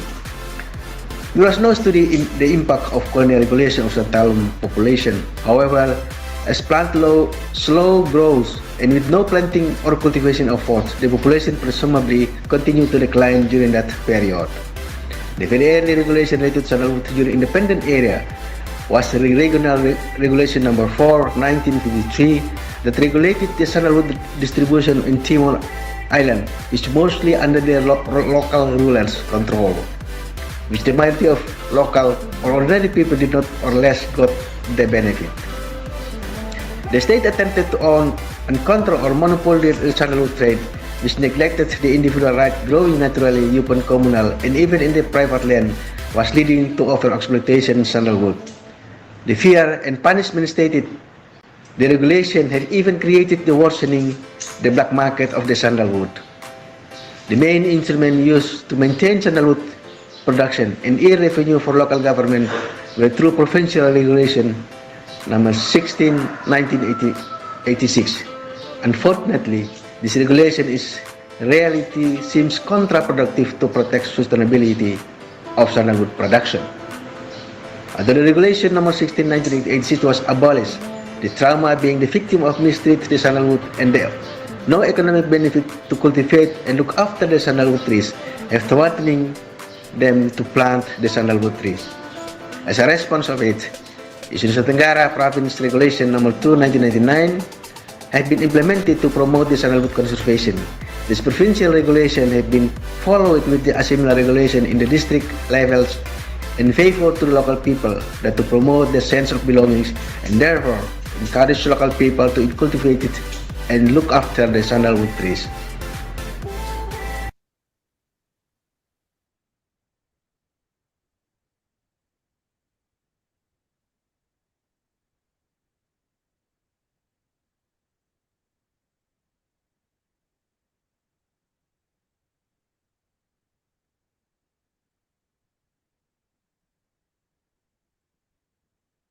In general, there is a team main regulation, which is the last one designed to improve the previous regulation. Agricultural practices changes in the status of sandalwood. Agricultural practice is closely related to the sandalwood status in as a merit area, which during the hunting and gathering area, the pristine ecosystem allow they balance the existence of also the sandalwood.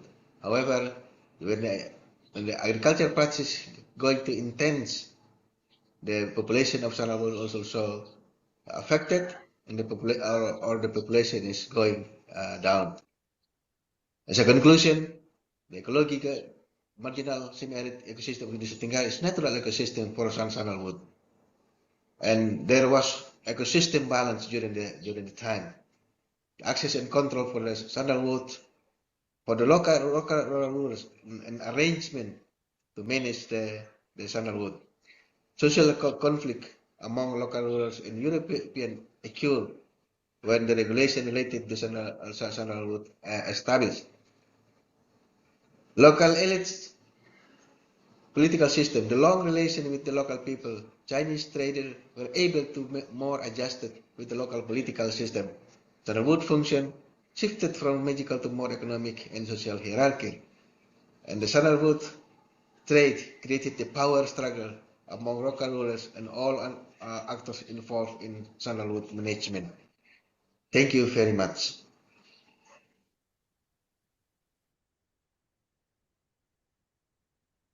Good afternoon, everyone. My name is Yulia Nurliani Lukito from Department of Architecture, Universitas Indonesia. Today I'm going to present my study on the fortress heritage and nostalgia, understanding the spice route heritage and tourism in Ternate, North Maluku. The Spice Islands of Ternate, North Maluku, has been a region of prime interest for centuries as a source of spices. There are 12 fortresses in Ternate, and the number of these fortresses reflects the importance of the island in global commerce since the 16th century. This paper investigates spice route heritage in Ternate, North Maluku, through the lens of a nostalgic image of Ternate spice producers that continues to influence the city's future. These perceptions are connected to the physical structures such as fortresses or benteng that create a sense of place for local people and symbolize the glory of the past of Ternate. The history of fortresses in Ternate can be understood as part of the effort to create the image of Ternate today that once was, then some seek to return to. Maluku is the main destination because of its role as the producer of spices, including nutmeg and clove commodities that have been traded in the Middle East since 1700 BC. The map shows port centers and important Portuguese forts in the archipelago in the 16th and 17th centuries. As big kingdoms, both Ternate and Tidore had their own network of alliance. Besides Portuguese and Spanish, the Dutch and the British also wanted to conquer the Spice Islands. In heritage tourism, nostalgia has long been recognized as an important factor in consumption and production of tourism, and it is significant for both individual and collective memories. Nostalgia is also connected to the notion of diasporic and personal concept of place, as well as individual and shared identities, because nostalgia created memories and connection to the past.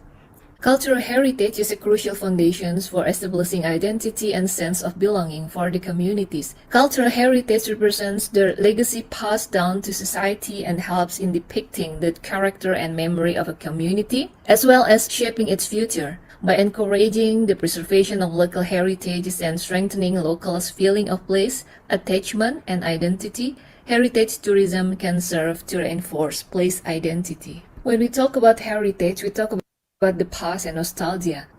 In tourism, nostalgia is significant for both individual and collective memories in relation to notions of diasporic and personal concept of home, as well as individual and shared identities, created memories, and inner past, with tourism having even been regarded as responsible for the production of nostalgia via advertising and branding, as well as more directly in the development of particular products and services. Nostalgia has long been recognized as an important factor in the consumption and production of tourism.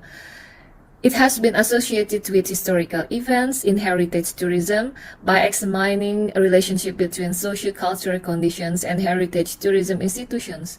The events or experiences of the past can shape travelers' perceptions and experiences of a destination. It has been argued that there are two types of nostalgic tourists: real and historical. A real nostalgic tourist seeks to revisit their past cultural setting and relive personal past experiences, as here nostalgia represents a sentimental or bittersweet yearning for an experience, product, or service from the past.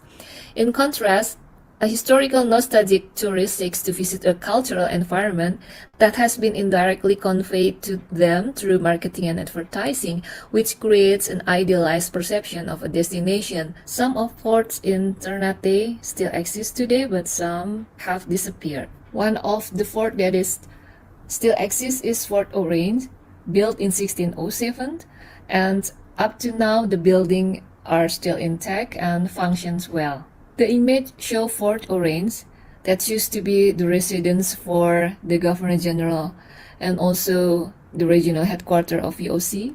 There are some barracks, warehouses for weapons, and offices. Today, Fort Orange is the tourism office of Ternate, and there are some functions, exhibition hall, and museum, and there are also some spaces that is dedicated for local communities, especially for traditional music. It seems that not only the fort become one of the identity for Ternate, but local people also use the space for their own needs. The role as the space for the tourism office of Ternate has established the name of Fort Orange as one of the main tourism attractions in Ternate. Additionally, having the Museum of Spice inside the complex helps reinforce local people's memory and tourist awareness of Ternate's identity as the world's suppliers of spices. Fort Castella, built in 1522 and also known as Gamlamo, was housed for the first school of theology in Southeast Asia and also functions for a nunnery, a church, and a settlement. After the assassination of Sultan Hairun by the Portuguese, the Castella Fort is a witness to the struggle of the people of Ternate under the leadership of Sultan Babula against the Portuguese. When the Spanish invaded Ternate in 1606, they built Verza Nueva, or a new force, on the former Castella Fort site. It was believed that this fortress was one of the biggest fortresses in Ternate. Recently, there are some collaboration from academicians, local authorities, students, and conservators to restore Verza Nueva. Despite having survived for a long period of time, we are unable to determine as much of the fort's previous identities as we can in literature. However, with the constant work of local historians and experts, it is possible to revive the memory so that visitors to the fort truly experience it. The fort has many layers of history, from the glory of Portuguese in conquering the island, the ability of local people to take back their land, to the glory of Spanish and Dutch powers. With the ongoing search of identity of the place, when it is now believed as the site for the biggest fort in Ternate, Verza Nueva, and efforts from communities, it is possible to create a new narrative that shows the many layers of the history without longing for the static past. I'd like to compare one more fort, that this one is in Tidore, the fort room. The fort was reportedly in good conditions in 1930s, but unfortunately it is unknown when it was built. Demolished for the construction of the seaside road after the independence, now we can only see a small portion of the circular structure. The lost traces of fort room shows that sometimes a historical structure can lose their relevance over the time, and this might not always be inevitable, especially given that the existing conditions and society want to have something else, for example, the development for the area. The limited resources and time at the context of early independence of Indonesia might also have contributed to the poorly calculated decision to demolish this fort. With the rising awareness on heritage tourism, hopefully Fort Room can still get a chance of being rediscovered as one of the physical historic evidence of Tidore's spice trade. Local people have an important role in creating meaning to urban environments, especially in the context of cities like in Ternate. In regions undergoing rapid changes, shifts in cultural perspective highlight the significance of local heritage politics. Multiple stakeholders are involved, such as the government and heritage activists, to advocate for the conservation of fortress heritage sites. So fortress heritage used to foster cohesive communities and offered valued social spaces for local people, but now some of them are neglected because there's also negative ideas about colonialism, or maybe there's also the needs to move forward for the economy. Preserving fortress heritage identities requires a nuanced approach. For some locals, the heritage become a cornerstone of their identity, celebrated and embraced, while others seek to distance themselves from their past. In regions like Ternate that undergoes rapid changes, shifts in cultural perspective highlights the significance of local heritage politics. Local people have an important role in creating meaning to their heritage, choosing a connection to the past. Fortress heritage used to foster cohesive communities and offered valued social spaces for local people, but now some of them are neglected. In fortress heritage of Ternate, some people still seek to revisit their past historical and cultural settings, and nostalgia represents a sentimental or bittersweet longing for an experience, product, or service from the past.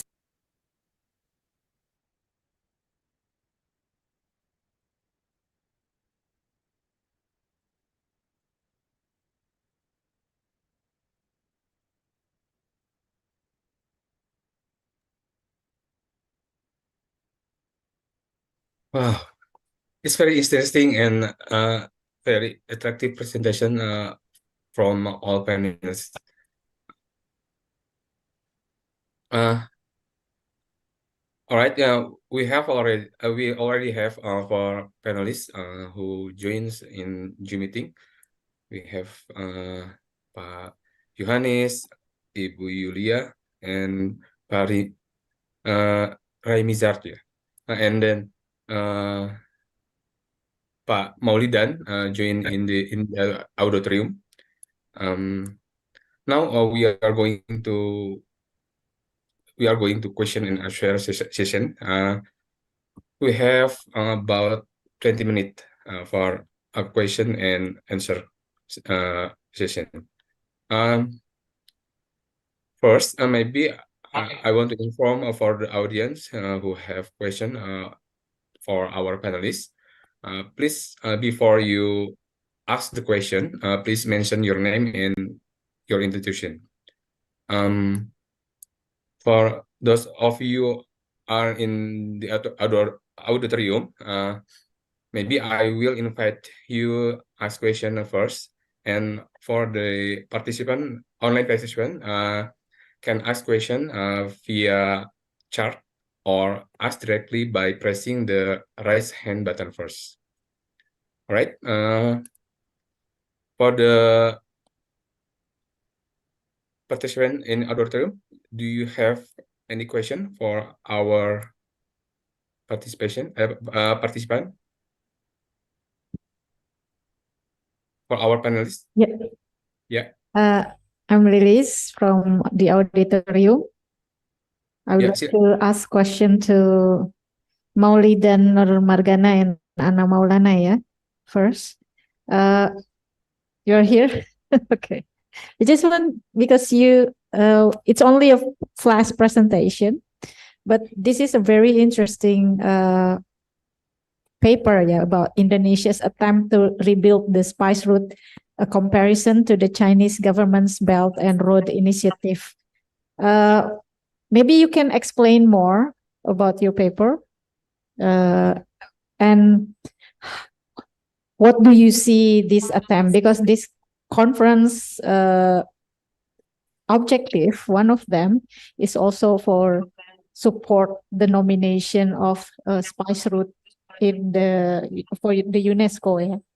So what do you think about the effort or the attempts that the Indonesian government has made, and whether you see that as effective if you compare that with the China Belt and Road Initiative? And yeah, I think that's all for now. Maybe I can add later. Thank you, Pak Terry. Yeah. Pak Maulidan, you can answer the question from Ibu Lilis.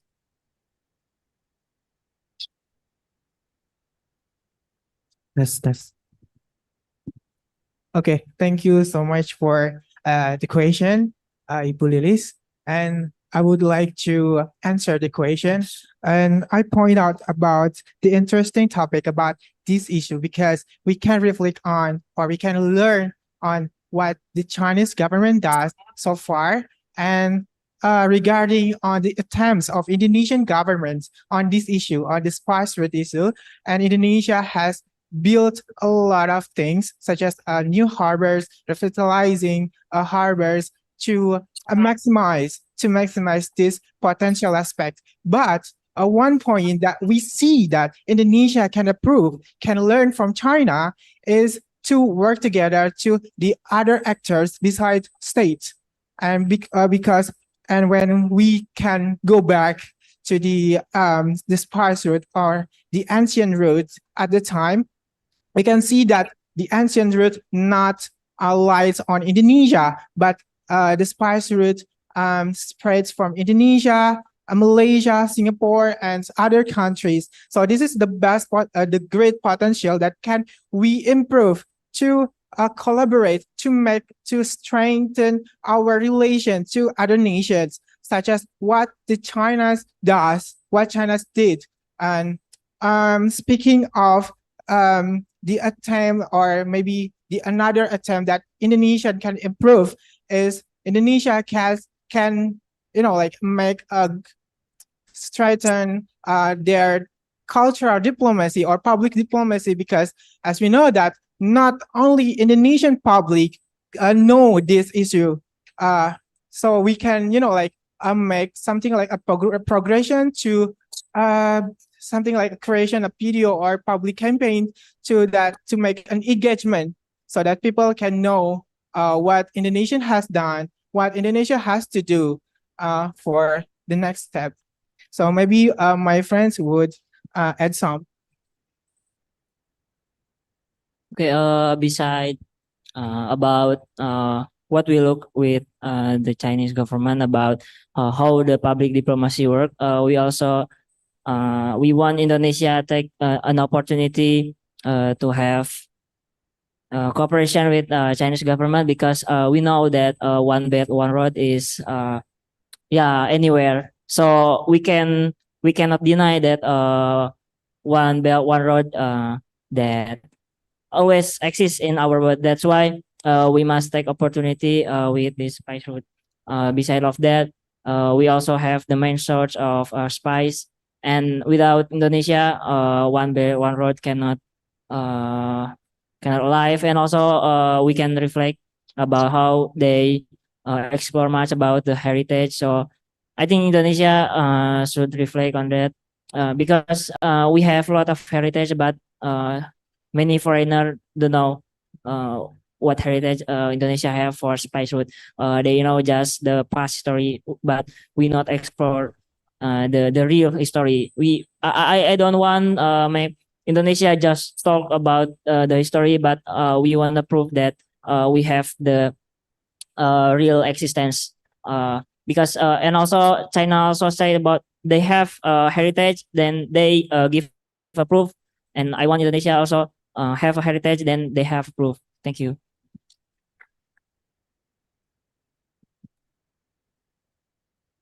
Yeah. We still have one. We still have, yeah. Please. Thank you very much. My question is to Ibu Yulia. It's really good title you put, The Fortress and Nostalgia. In English, my question is about what kind of nostalgia that you mean. In detail, in Kamus Bahasa Indonesia, nostalgia means something sweet, something good about the past, something to remember, something that we want to go back again in that period. So my strong question is, what is the nostalgic about the fortress? The fortress that was built by blood and sovereignty of our local people in Maluku. What is this nostalgic about the fortress? Karena, mohon maaf Bapak Ibu sekalian, kita kadang lupa menempatkan posisi kita ketika bernostalgia dengan sesuatu yang tidak perlu dinostalgiakan. ada hal yang buruk di masa lalu yang memang harus kita ingat, tapi tidak perlu kita besar-besarkan. Contoh, di pulau tempat saya lahir, Ternate, ada 9 benteng yang dibangun penjajah, dan terlalu berlebihan jika pariwisata mengeksploitasi dan menceritakan bahwa ini adalah nostalgia masa lalu. Padahal kalau kita lihat, saya barusan cek KBBI versi 5, nostalgia itu sesuatu yang manis, sesuatu yang indah. Berarti nostalgia versi penjajah dong. Kenapa kita orang lokal ikutan bernostalgia dengan benteng yang dibangun dengan darah dan keringat leluhur kita? Mungkin itu sekaligus kritikan buat Ibu Yulia. Terima kasih. Ya, Ibu ya. Baik, saya akan menjawab dalam bidang yang saya geluti ya, ini arsitektur, dan dalam arsitektur terkaitnya adalah dalam heritage gitu. Nostalgia dalam heritage ini kalau kita runut artinya, maybe I should talk in English because you asked at the end in Indonesia. Okay, sorry. Nostalgia is it first is connected to the idea of like health, mental health also, that it's right, it's longing for the future, but the idea it's not always sweet or bittersweet, but both. Yeah. So that's from the root of the word, and also from the context of what's that? It's not always linked to heritage or monopolized by one knowledge only. Okay, and then that's my question actually. In when I went there to Ternate, Tidore, and also Makassar, and look at this heritage, yeah. So local people actually have their own idea of what to bring this heritage. For example, the very well preserved Benteng Oranye, what they do is actually good preservation, and it become kind of like a standard of how to do that. The whole building is like very intact, and then it functions well, and the heritage management is also very good. But then it becomes an empty museum. Even the head of the museum and also the curator said they only have like limited collection of to show the world or even local people what they have. It means that there's imbalance in what the program wants to be, and then what local people haven't really collected, to show in their museum. So, but one thing that it's important when we did our research, there is actually local people starting to have their own place there in the kind of like bitter or bad memory about colonialism. So they take the place and use it to play local instrument and become a very lively place for meeting with communities. So this kind of thing, it should be like the people should choose their own idea of what to come back to, maybe not to the colonialism, but more into a recent time. But then the other one is like, the one is very contrast is in Tidore, a port room, there's a road, and then like cutting the fortress, and then some local people that we interview said actually it's a kind of like a sad thing, to have this only like half, maybe less than a half, because they may say that it's bad decision because there's not enough resources and planning during that time. So this is something that it's perhaps we need to think about, do we want to go back to the previous heritage, like as a very what's that, defense fortress, or we want to use it for something else or destroy it. But then if later on there's kind of like the idea of like we neglect it and later feel sorry about it, and it's our heritage, it's already ruined, then I think it should be like with a good planning that, and what happened between these two, Portuguese and Spanish, and then local people after the independence have done. The story is not complete yet, but then there's quite a lot of efforts, not only from academicians, but also conservationists, and also even school children, they want to take part in the activity. I don't think the activity really want to find like the border of the area, but it's kind of like a more become now a routine event for local community, to really find out. Even Pak Lurah say that this become something that like school children even look for that event because they can have an activity there. So this kind of thing is like, it's not a static nostalgia, but then quite in search of the idea of nostalgia. So I don't think it's the idea of nostalgia is always bad, but my answer it's connected to the heritage, especially as in architecture.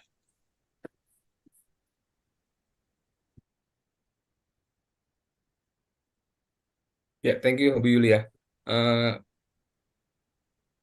We still have 5 minutes left. Maybe the question for the participant in online. Maybe you have question for our panelists?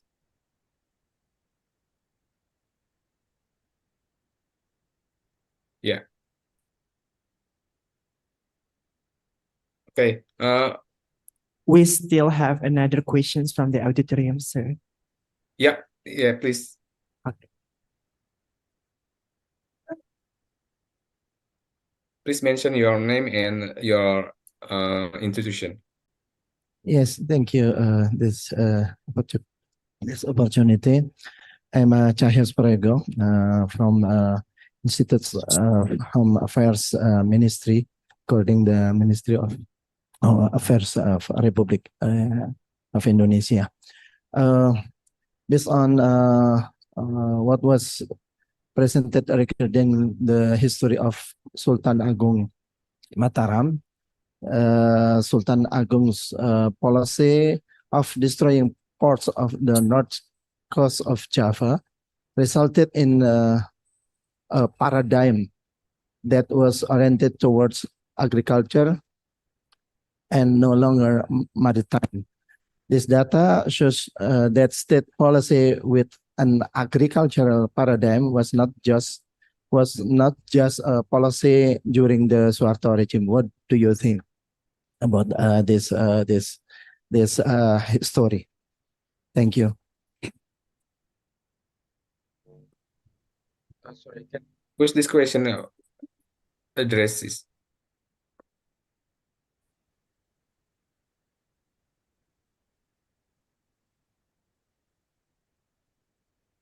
Who is your question addressed?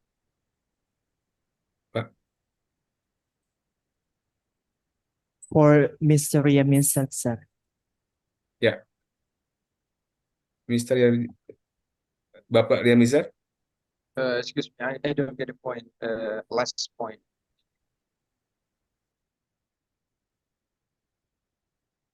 Yeah, maybe you can repeat the answer, the question.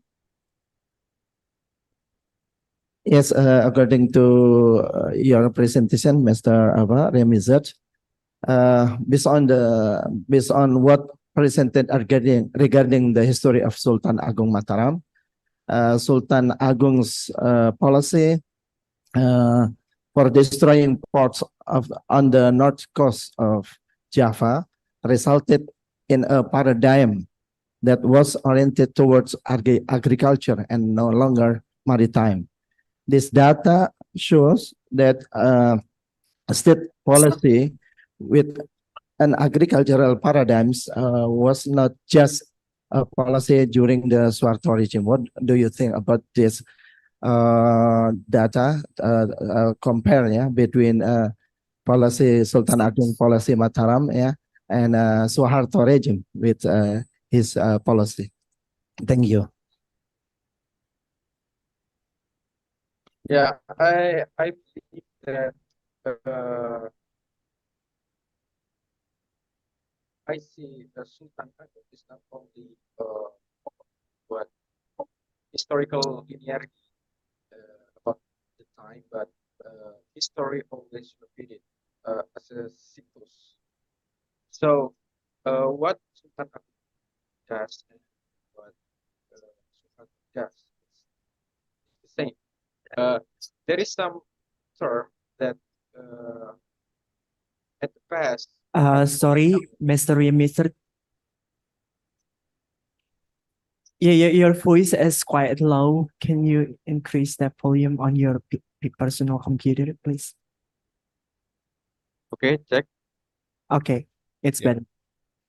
Okay, so I see that Sultan Agung, what Sultan Agung does and Soekarno does is the same thing, because his story is not linear time, but it's the cyclus. So there is some term that said in the past, the colonialism, we call it La Conquistadores.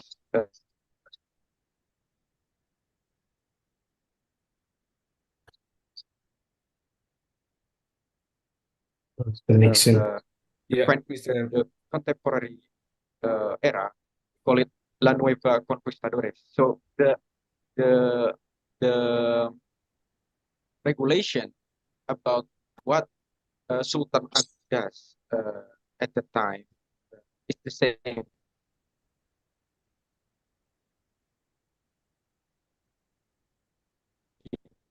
Because there is culture. So in this paper, I call it symbolic maritime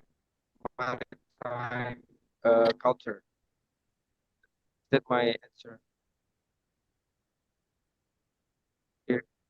Clearly?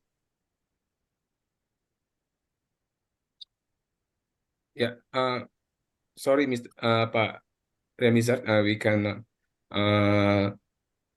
can hear your voice properly.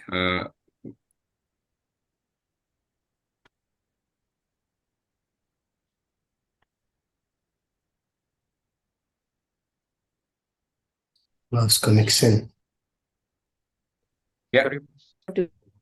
Sorry, sir. Tell me what you mentioned before, because you are just muted your speaker. Yeah, misalnya Pak Remizar, maybe your voice can hear to us properly, but the time was 2:20. I have to finish this session. Sorry, if you still have question, because we still have another session. Before I close this session, maybe I would like to thank to all presenters and audience who join in person and online. Don't forget to join in the next session after the break. Assalamualaikum warahmatullahi wabarakatuh. Well, thank you so much for all the speaker and also Mr. Terry for moderate these sessions. For the next sessions, before we continue our panel sessions, we have break for 5 minutes. And the next session will be moderated by Ibu Riri. And Ibu Riri is here with us. Ibu Riri could get into the stage.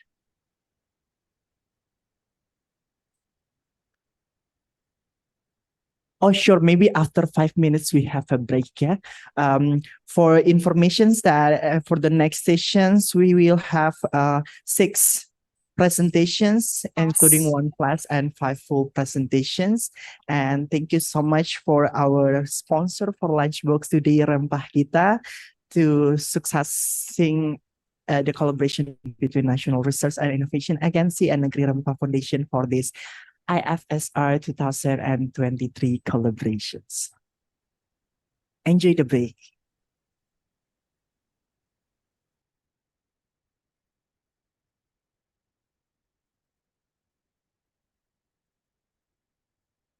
Good afternoon, dear participants. May I have your attention, please, for our breaking session for 5 minutes only? Okay. If it's all right with you guys, can you stand up for a moment? Kirim apapun, bestnya go aja. We'll Cepat, go aman, awesome dan a hemat. little so we can focus on the next session. This is also for the online attendance, yeah. Dang ding ding dang ding dong. Okay, all the online attendance, please stand up also behind your screen, please. Yang itu serius? Are you serious? I'm not even memorize the.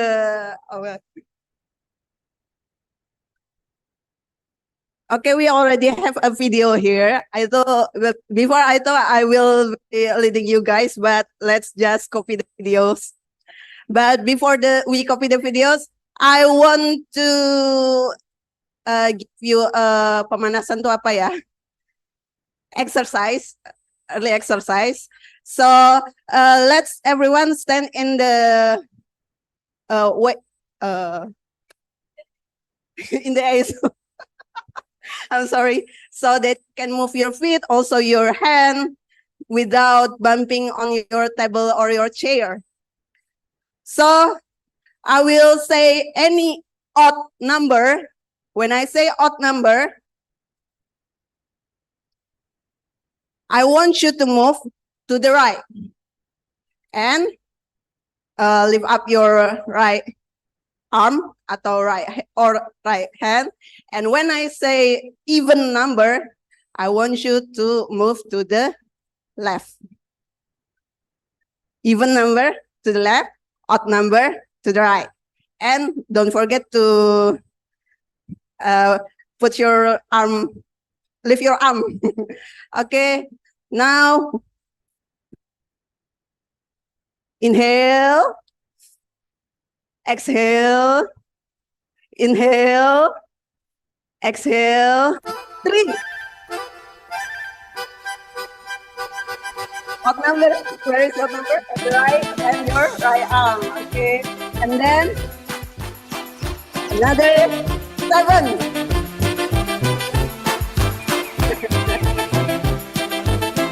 4, 3, 7.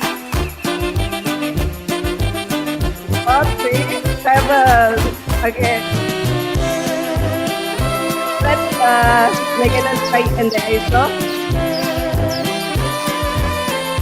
We will follow this one. Left, right, left, left.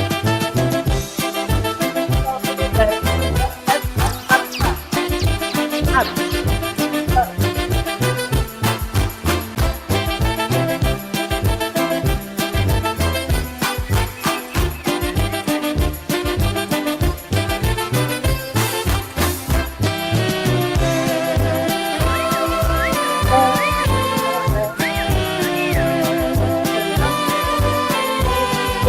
Left,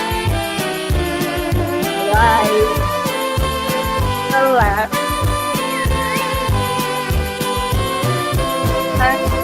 left.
Thank you, everybody.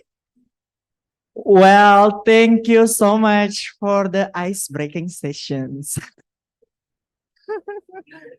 Wow. Okay, well, are you guys online participants are enjoying the sessions or not?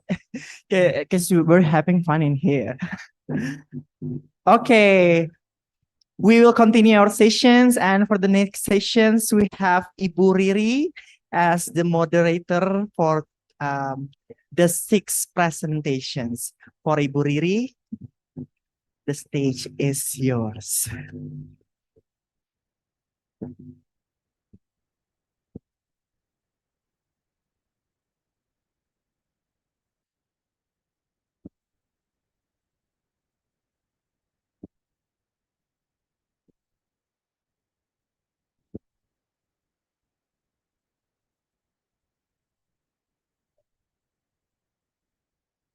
Assalamualaikum warahmatullahi wabarakatuh.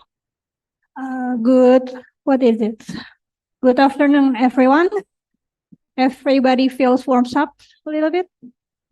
Not too stiff, not too cold. Okay, so are you ready to listen for the next panel, or should we do another chicken dance? No? Okay. Okay, so as introduced by MC, my name is Riri. I will be the moderator for the next panel. And this panel is quite interesting because we are going to travel. We are going to travel around Indonesia. And first, we will have a flash presentation from M. Iksan Gerald Zanto and the team about ethnomedicine. And we will have around 5 full presentations. And first one, we are going to Banda Naira by Eka Swadiansa. And then we have 3 presentations discussing about the shipwreck. And we also have 1 presentation which will make us to travel to South Sumatra. So without further ado, let's just start the video, shall we? Thank you.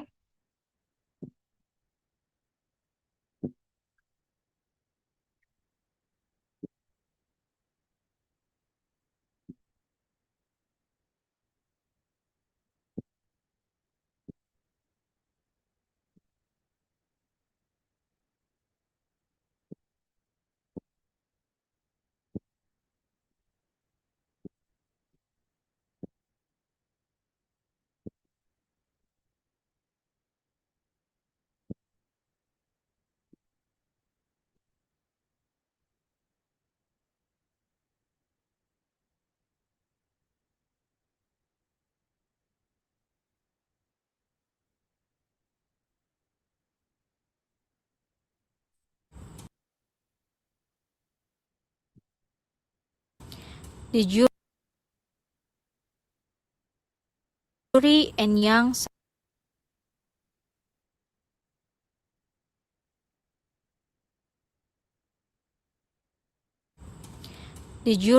young scientists. Traditional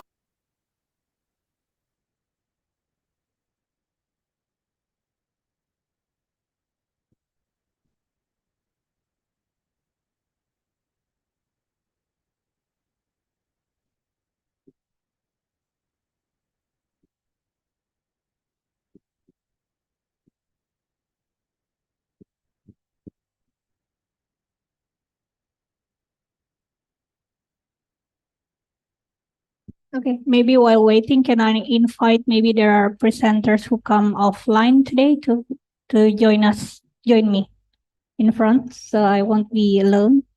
Is there anyone? Mas Tomo, while waiting for the video. Only one person? Only one presenter? 2? Okay.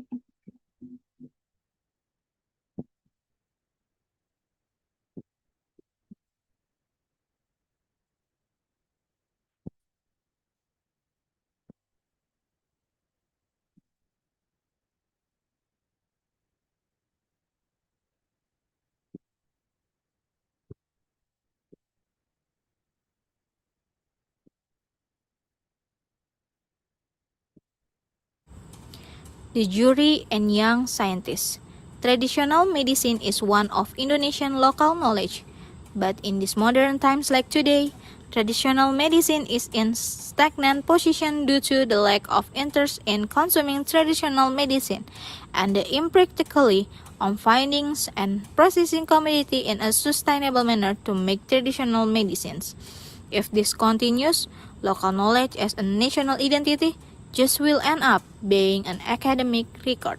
Assalamualaikum warahmatullahi wabarakatuh. Shalom, Om Swastiastu, Namo Buddhaya, Salam Kebajikan. Dear ladies and gentlemen of the jury of the International Forum on Spice Route, we are the Sub-3 team of Cultural Heritage Management and Geopolitics of Heritage. Based on the background that we have covered, we present questioning or Indonesian traditional medicine. Is it only an up or academic research paper? There is innumerable research about Indonesian traditional medicine regarding its function and ingredients. Our objective is to examining the use of our Indonesian traditional medicine from past, nowadays, and future. Also describe the gap between society's knowledge about traditional medicine and research academic. We use qualitative research for collecting data and literature review. We found that in past, the ethnomedicine is often used for medical purposes before turning into alternative medicine like today. We compile a recommendation for the future use of our Indonesian traditional medicine so that it's not only ended up being an ethnomedicine notes or in our academic research paper. Thank you for opportunity. Wassalamualaikum warahmatullahi wabarakatuh.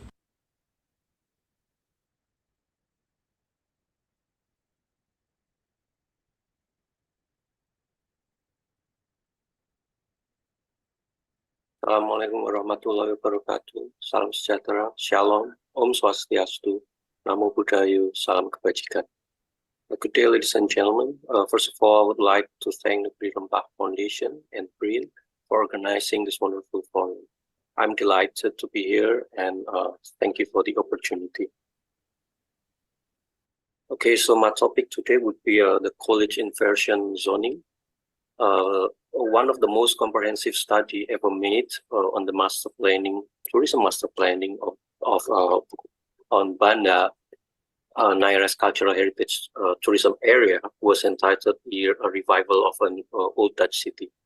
The study, however, was made before the amendment of 1992 Cultural Heritage Act, and with no derivative regulation in place, resulting to the following problems. First, conceptually, cluster zoning were not delineated through specific site delineation, thus rather relies more on historic narration than archaeological findings.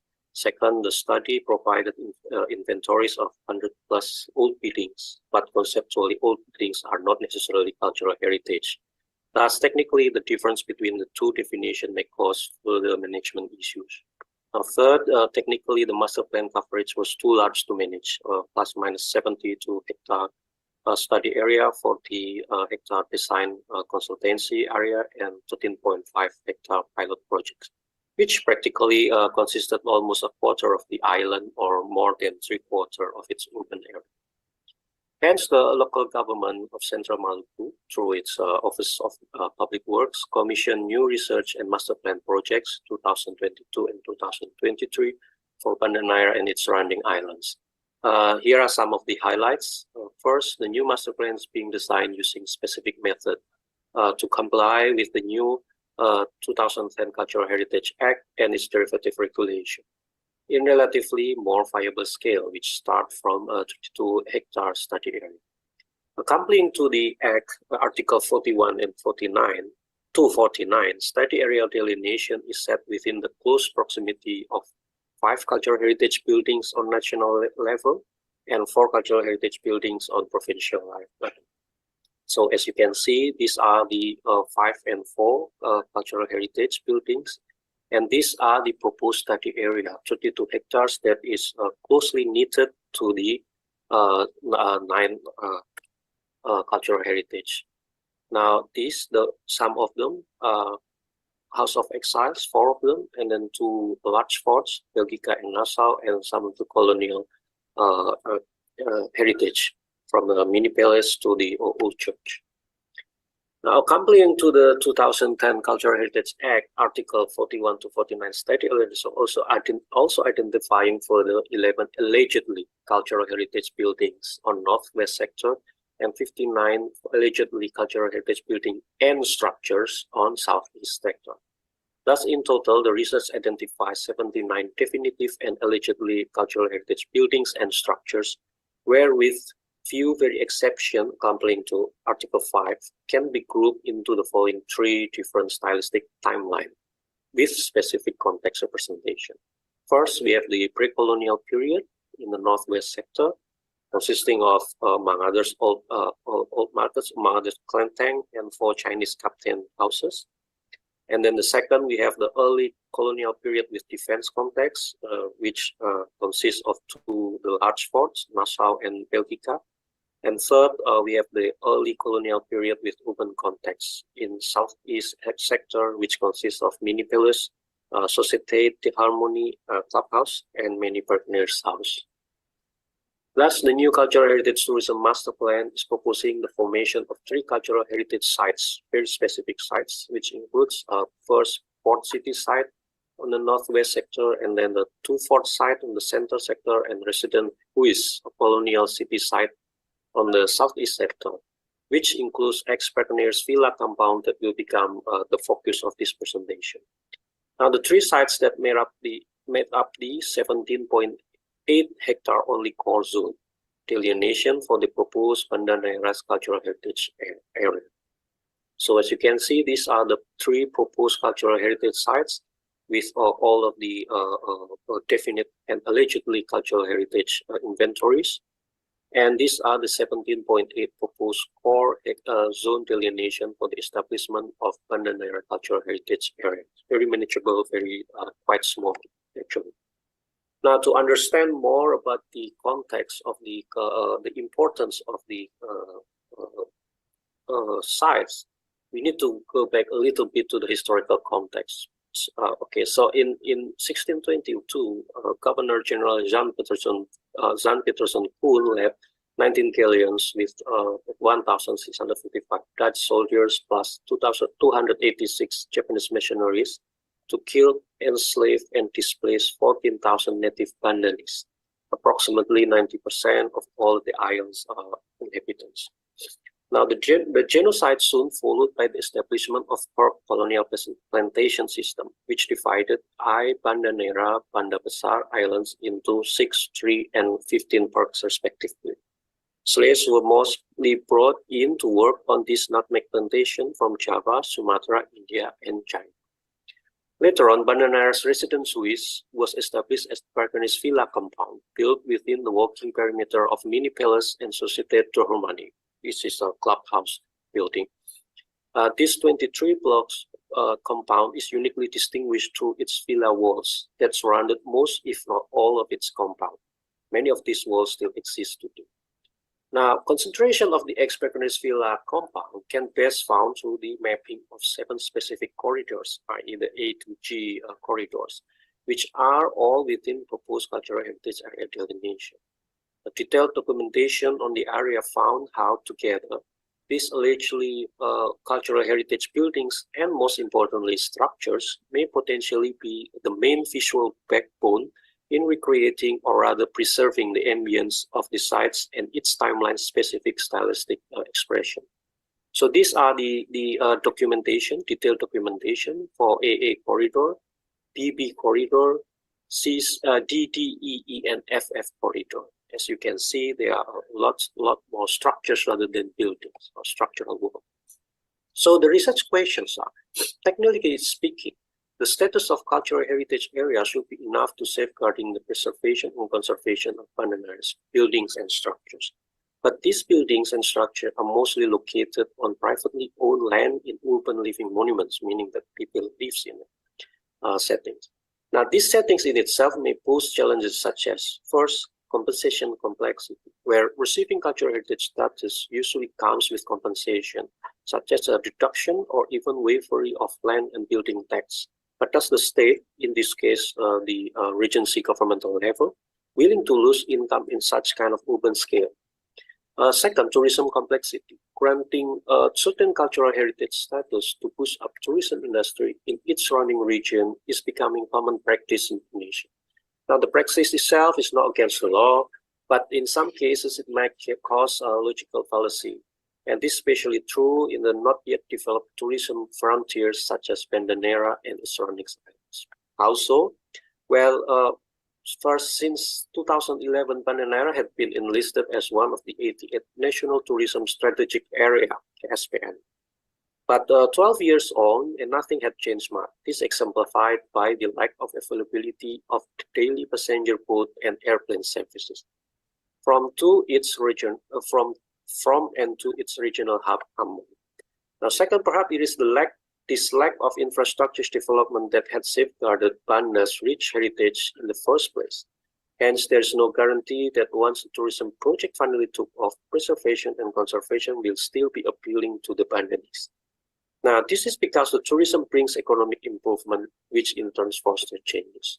So, thus the main research question, there were two of them. So, first, is there a technical approach that can be used to manage change in Bandanera's residents with specific context? And second, an approach that to some degree allow economic improvement to happen while maintaining the very source of that economic improvement. Methodologically, well, theoretically speaking, the historical shift from urban planning to urban design practices during early postmodern era of the so-called non-planning master planning movement might provide theoretical foundation needed. Within this timeline, Colin Rowe, Fred Kotler's collage city theory was originally forwarded to highlight the existence of cities collage, which mirror up the overall city fabric. This theory was one of the first to recognize the differentiation of public and private realm, while overlaying solid planning methodology for all. The analysis is similarly in Naira, the villa compound, not the building, which are visibly distinguished through its high perimeter walls, are also acting as the collage that mirror up resident Swiss as a whole, where the walls become the barriers between public and private property. Now, declaring resident Swiss as cultural heritage site, however, requires these perimeter walls to be part of the public realm, but not necessarily anything in or rather behind it. Because fundamentally, it is the view of on the road around the compounds that needed to be preserved. So rather than preserving the whole site, it will be much more viable to focus on the preservation of the road, plus the remaining perimeter walls and selected buildings and or building facades. Theoretically speaking, this proposed management strategy urged to invent resident with collage mapping, making its perimeter walls as public property, but leaving the land parcel inside as private property. Further adjustment on the common special laws such as building borderline garis sempadan, GSP, building base coefficient, KDP, and buildings floor coefficient or KLB can be utilized so that, for example, whatever style buildings built inside the compound perimeter will not be visible from the road. Hence, it will not interfere with the preservation of the area's past visual ambience. That's all for me now. Thank you for your attention and looking forward to a fruitful discussion. Assalamualaikum warahmatullahi wabarakatuh. Salam sejahtera. Shalom. Santi Santi. Namo Buddhaya. Salam kebajikan.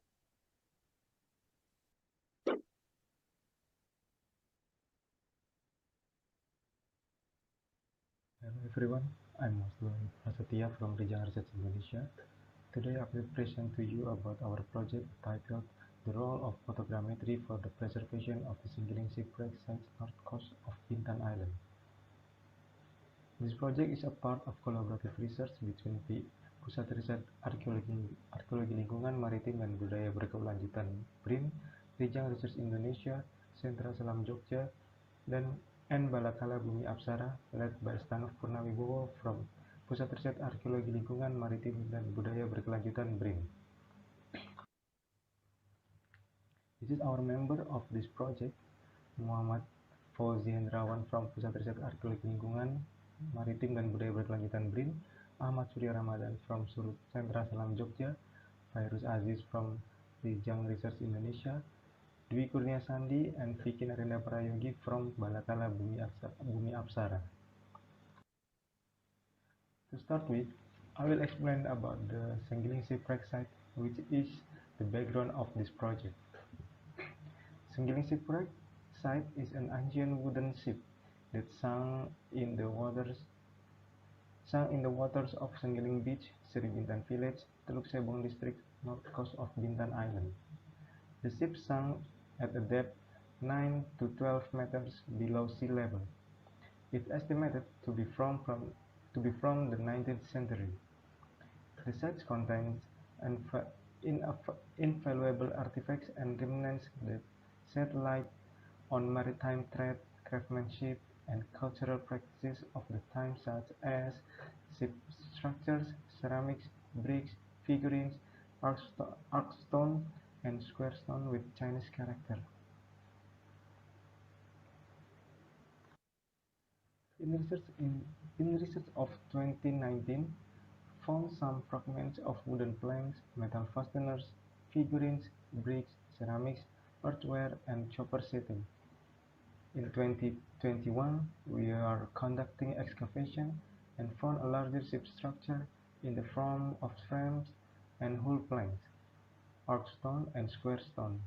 At this time, such photogrammetry starts to create. Condition in 2022, the site has been highly transformed and disturbed by human factors. Found a new data, square stone with Chinese character. Based on the site condition, decided to create photogrammetry of shipwreck site square stone with Chinese character and arch stone were found in previous research. These are type of archaeological remains at Senggiling shipwreck sites: ship structure, figurines, bricks, ceramics, arch stones, and stone with Chinese character. The condition of Senggiling site in 2022 indicates that the site has serious problems as evidenced by change in site condition in 2021 and 2022. Based on interviews with local fishermen, the Senggiling site was targeted by compressor divers looking for whole ceramics to sell. In search of ceramics, they do not hesitate to dismantle anything, including shipwreck structure. The site easily accessible and unattended location make it easy for compressor divers to search for ceramics and causes the site's transformation rate to be very high. For the problems that Senggiling site has, we create photogrammetry as a quick step to preserve Senggiling site. What is photogrammetry? Photogrammetry is a technique that employs photography and computational methods to create precise and detailed 3D models, has emerged as a vital tool for documenting and preserving shipwreck sites. By capturing a series of overlapping photographs from different angles and processing them with specialized software, photogrammetry enables the creation of accurate 3D representations of the site and its artifacts. Photogrammetry has advantages such as allows for non-intrusive data collection, ensuring minimal disturbance to the fragile remains, provides high-resolution visualization, facilitating comprehensive documentation and analysis of the site's structural components and artifacts. These are step-by-step to create photogrammetry of Senggiling sites. First step is preparation. Create a photo capture page or flight plan. For close-range photogrammetry, such as artifact, prepare photo angle variation so that all parts of the artifact can be documented. Set the camera on burst mode if using GoPro Hero 7 or other series, with rate 10 photos in 1 second interval. The third step is installing control points. Second step is data retrieval. Follow the photo path that has been created with snake shape or spiral shape. Use a variety of photo angles if you want to create close-range photogrammetry or artifacts. Stabilize the diver's buoyancy. Consistent shooting distance is a requirement for making good photogrammetry. Set or adjust the speed of the diver's leg strokes to avoid the photos taken are blurry. The third step is data processing. Photo process uses the photogrammetry application ISOF MetaShape.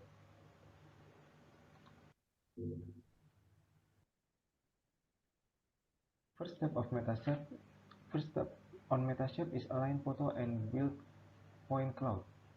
This step aims to point matching between overlapping image, estimate image position, and build sparse point cloud model. Next step is build dense cloud. The approximate position of the image are combined to make one complete model. Third step is build mesh. Tidy up the model by closing the holes formed during the creation of the model surface. The last step on MetaShape is build texture. Create the texture, color, brightness, and contrast of the model according to the original conditions when the image was taken.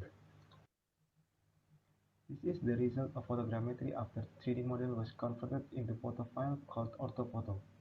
Based on the orthophoto of the ship structure in 2021 and 2022, it can be analyzed that the condition of the ship structure has changed its position significantly. With close-range photogrammetry, artifacts that have unique shapes and attributes can be documented in detail, such as an arc stone that turns out to have a slit like a channel, and Chinese character on the square stone can read God of Fortune, like on a Chinese gravestone. This means that the possible identity of the square stone is gravestone.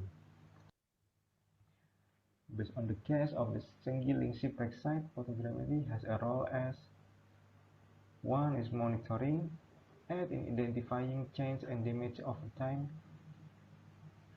example causes artifact or ceramics hunters, 2 virtual reference for future reconstructed or restoration projects, 3 is guiding conservation efforts and monitoring the site's condition, 4 is virtual tour for people who want to know or learn about underwater sites, and 5 is analysis of artifacts found on the site.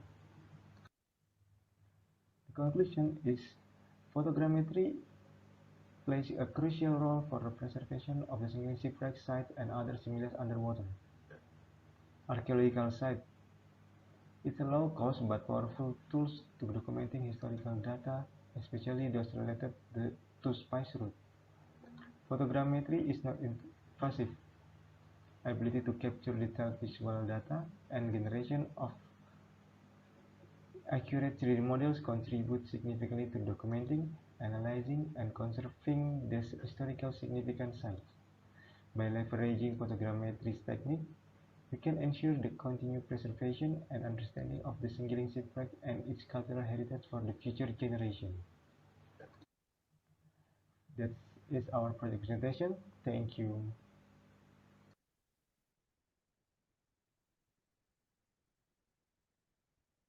Good morning, distinguished colleagues and fellow researchers. I'm truly honored to have the opportunity to contribute this conference. My name is Tanov, and today, along with my colleague Alkis, I'm excited to present our paper titled Community Partnership for Safeguarding Underwater Cultural Heritage in the North Coast of Bintan Island, Indonesia. To provide some context, Indonesia has a strategic position along the major maritime routes connecting the Indian and Pacific Ocean. Moreover, its abundant natural resources, particularly spices, have historically made it a crucial trading hub. As a result, the country has a wealth of shipwreck and other underwater cultural remains that hold immense historical, archaeological, educational, and cultural significance. Preserving underwater cultural heritage in the context of national development yields numerous advantages, including economic growth through tourism, bolstering environmental sustainability, fostering a sense of national identity, and promoting international collaboration.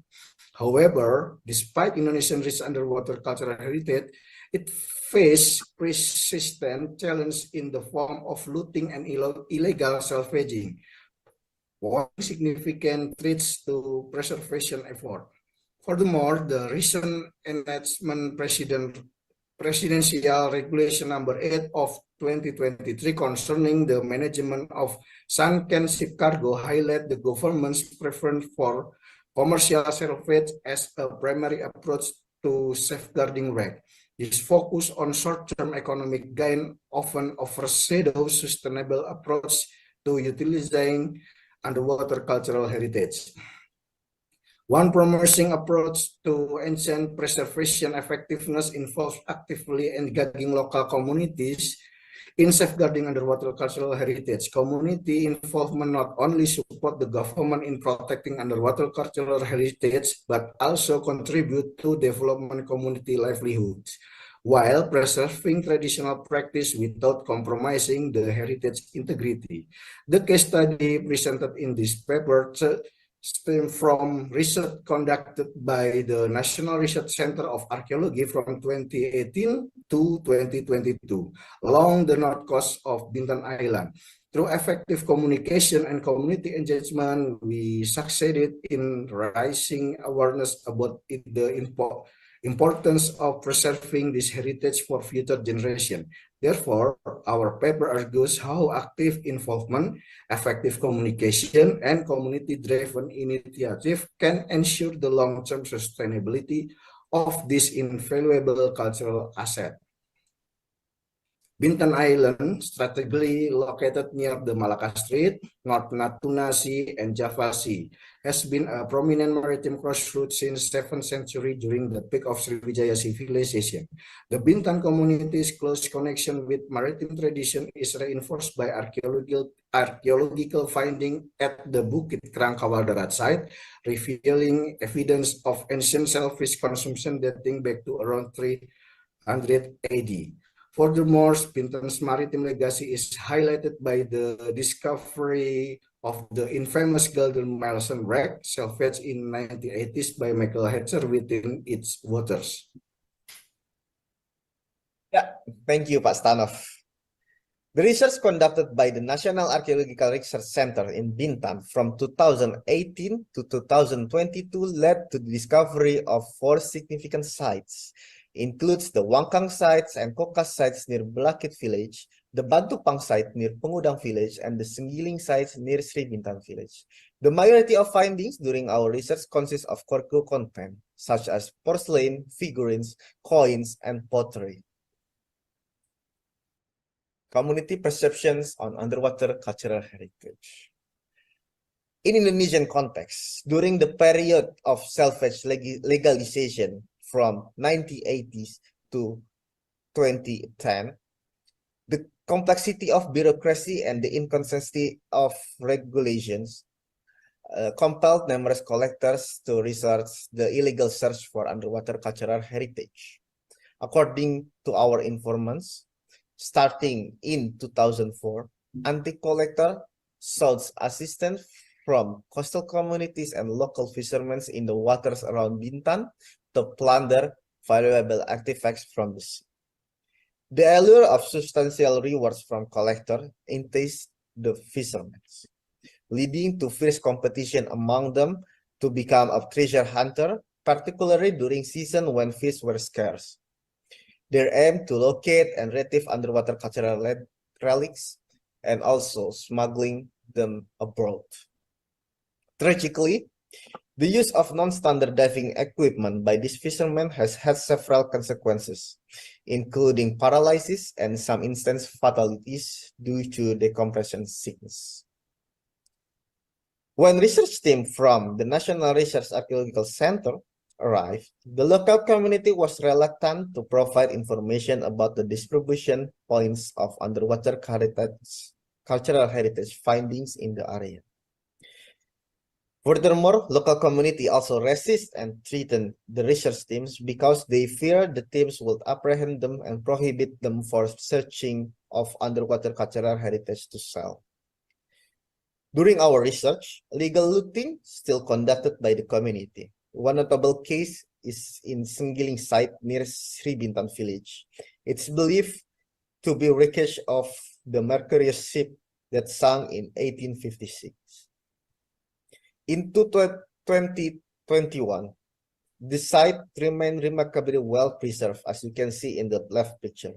However, when the site was revisited in 2022, we found that the ship already in dismal condition, that only the ship structure will remain, but it was in a disordered and fragmented state.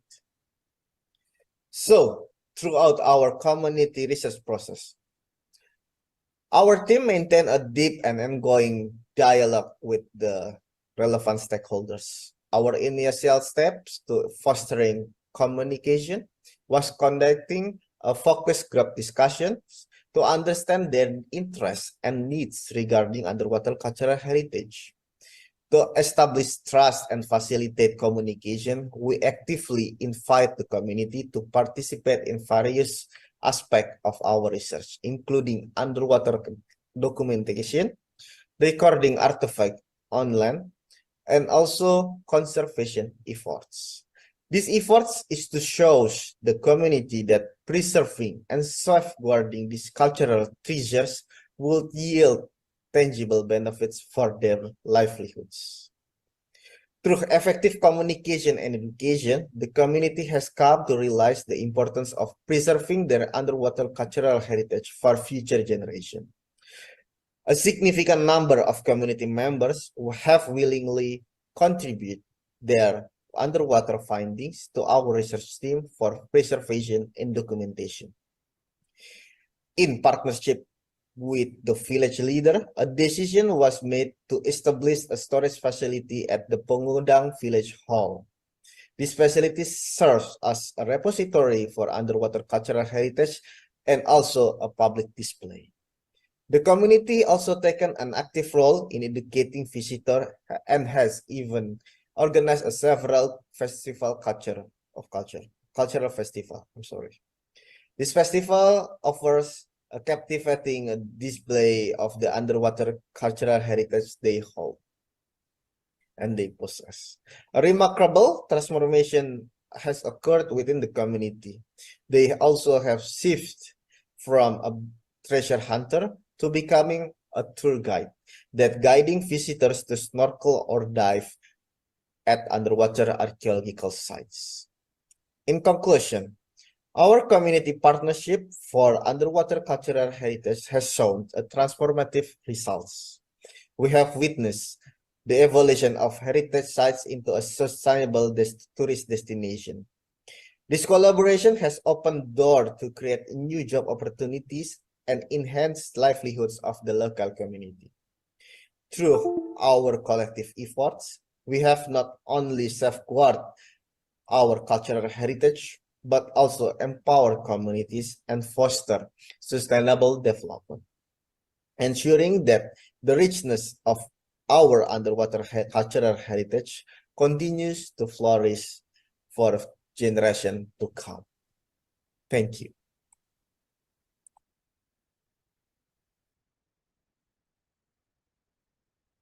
Bismillahirrahmanirrahim. Assalamualaikum warahmatullahi wabarakatuh. Good afternoon, everyone. My name is Tomo from BRIN. I am speaking here represent my team, Pak Robi, Pak Arif. Bismillahirrahmanirrahim. Assalamualaikum warahmatullahi wabarakatuh. Good afternoon, everyone. My name is Tomo from BRIN. I am speaking here represent my team, Pak Robi, Pak Arif, and Pak Taufik.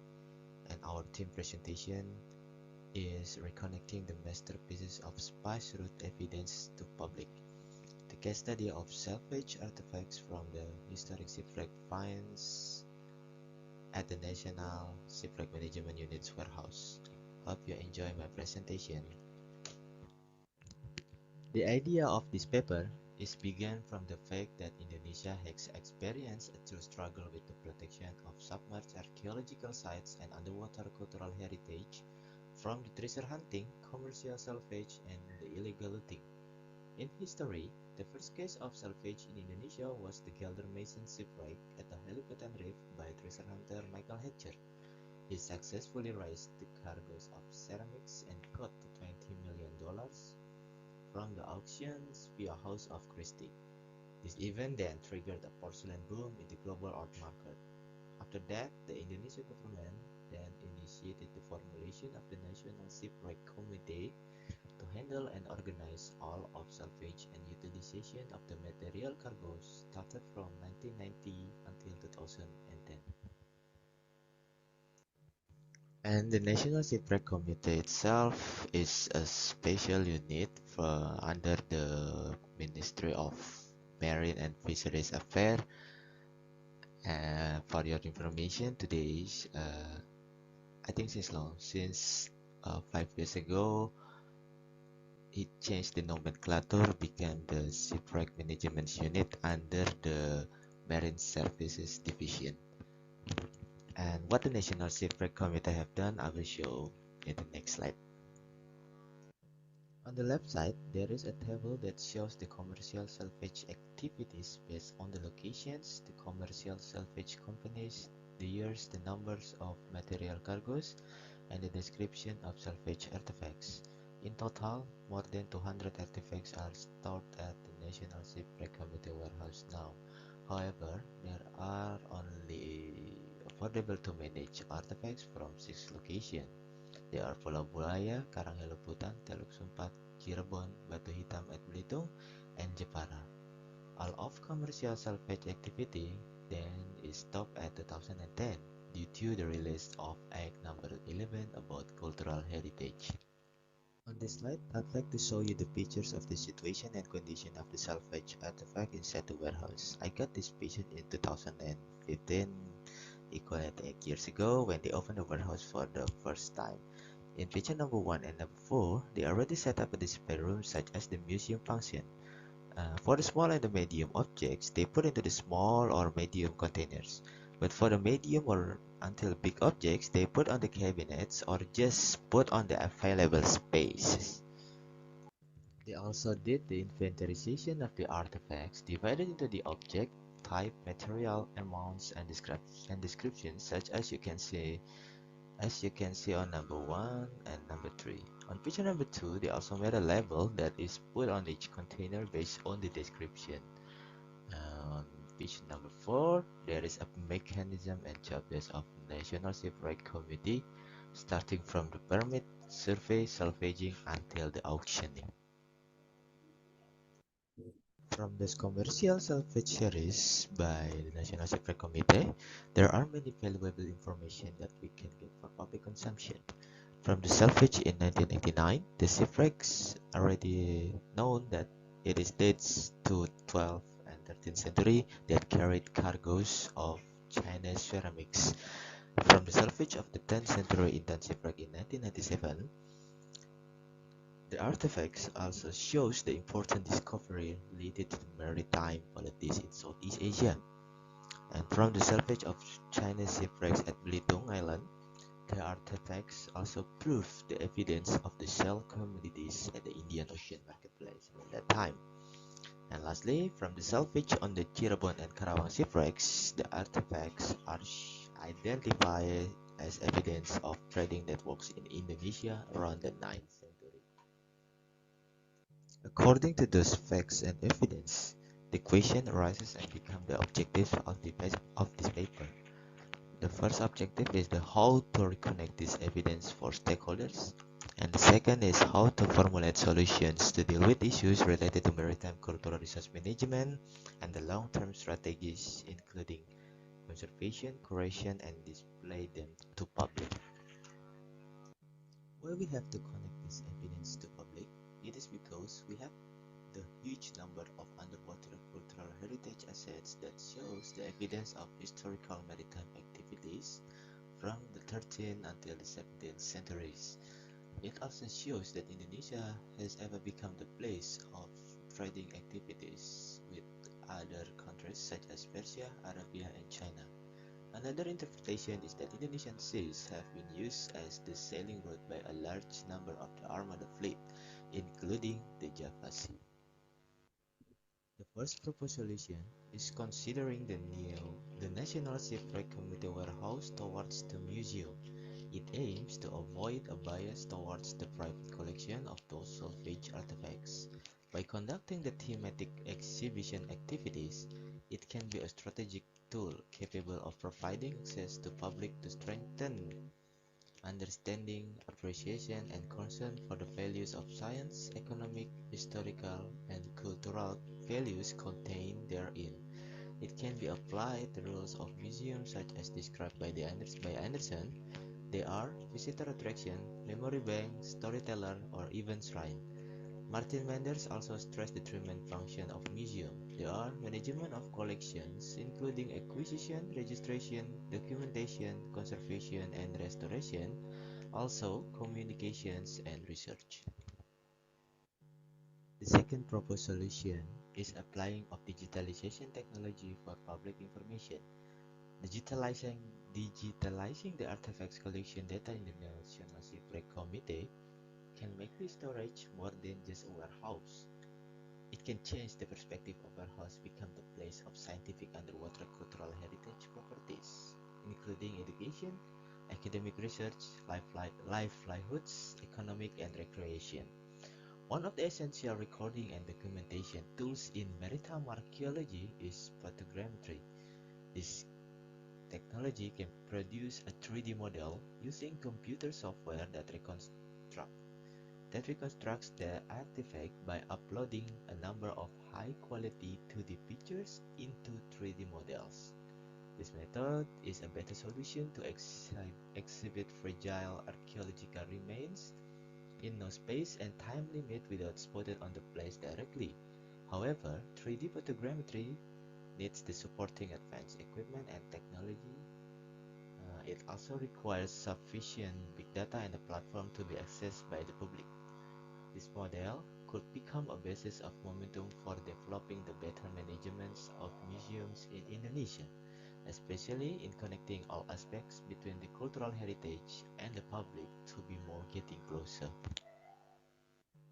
To make it realize, it needs the seriousness and attention from the government and all elements of Indonesian societies to actualize it permanently and continuously starting from now until further generations. To sum up, these two proposed models are the only way to trigger the enhancement of two main aspects in cultural development. They are the sustainable of the underwater cultural heritage and the management of museum. Last but not least, the objectives of these concepts is to connect and access the valuable information for the public understanding of knowledge. Well, that's all for our presentation. Thank you for this opportunity. I hope this forum can consistently take place annually. Thanks for your attention. Stay healthy and happy for all of you. Feel free for any questions. Thank you.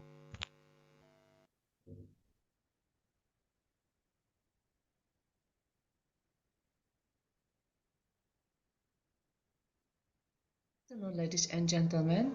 My name is Sondang Martinez Rega from Research Center for Maritim Environmental Archaeology and Sustainable Culture, National Research and Innovation Agency. Now I want to present my paper with the title Temple Environmental Management in the Bingin Jungut Temple Area, Case Study of Cultural Heritage in Wetland. Introduction. Cultural heritage needs research, preservation, and development.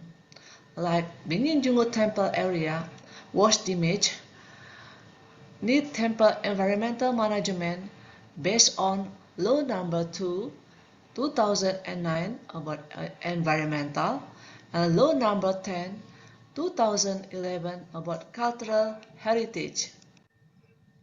Problems. Cultural, temple as cultural heritage, nature, housing development, erosion, and flooding. And social, there is no agreement on the price on the land. On the center were problems and need solution. Problem statement. It is not yet known what factors cause environmental damage to wetland. There is no known environmental management in wetland. Theoretical framework. Standard, the temple building is built on the ground with the criteria that the land is flat, solid, dry, and located in area higher. Temples were built close to water sources. Temples were built in river basins, and geographic aspects influenced the placement of the temples on the land. And law number 11 of 2010 about cultural heritage. The written source to inscription shows that during the Sriwijaya era, environmental management was carried out. Environment Law number 2 of 2009. Research question. How is the environmental damage to temples in wetland and how to manage the temple environment in wetland? Goals. Environmental damage to wetland temples. Formulate environmental management of enshrinement in wetlands by creating solutions to damage to the temple's environment in wetland. Novelty. Damage to the temple environment in wetland due to natural activities and human activities. Environmental management of enshrinement in wetland refers to solution to environmental damage consisting of interaction, independence, harmonization, and sustainability. Methods. The method used in this writing is a qualitative research method.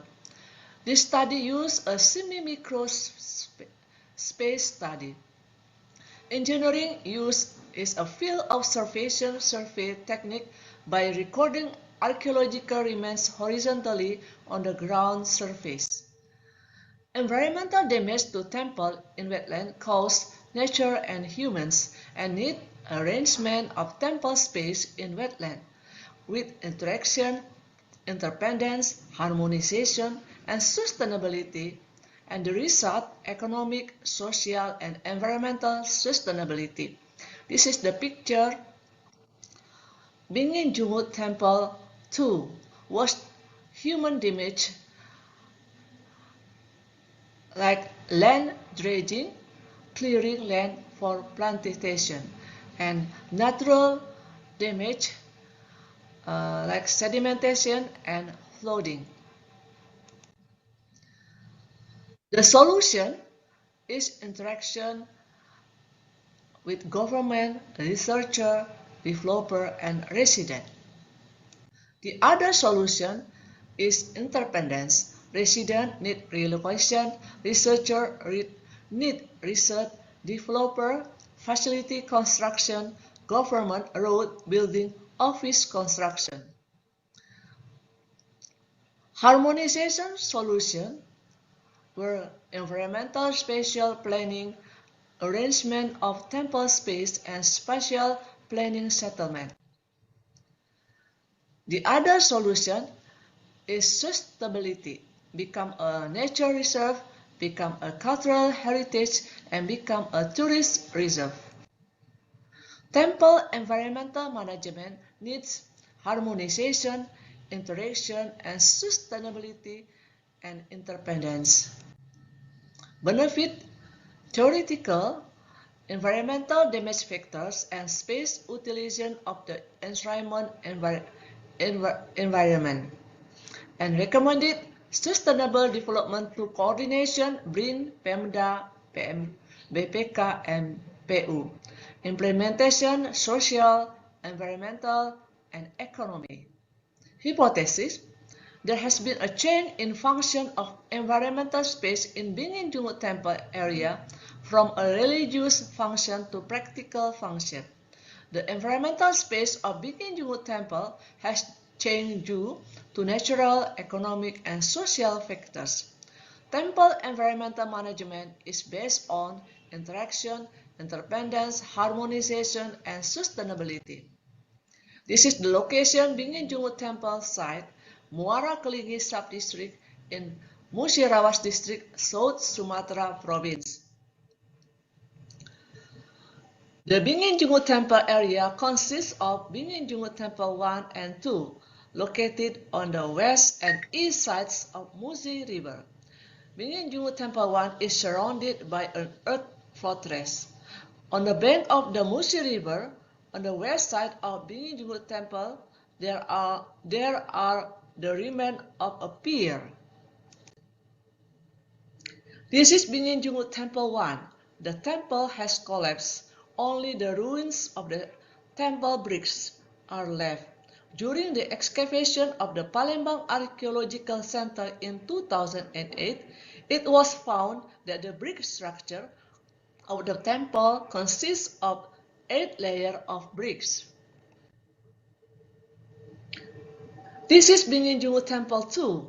Almost half of the temple land was degraded up by residents for housing development. During excavation in 2017 by the South Sumatra Archaeological Center, found relief panel.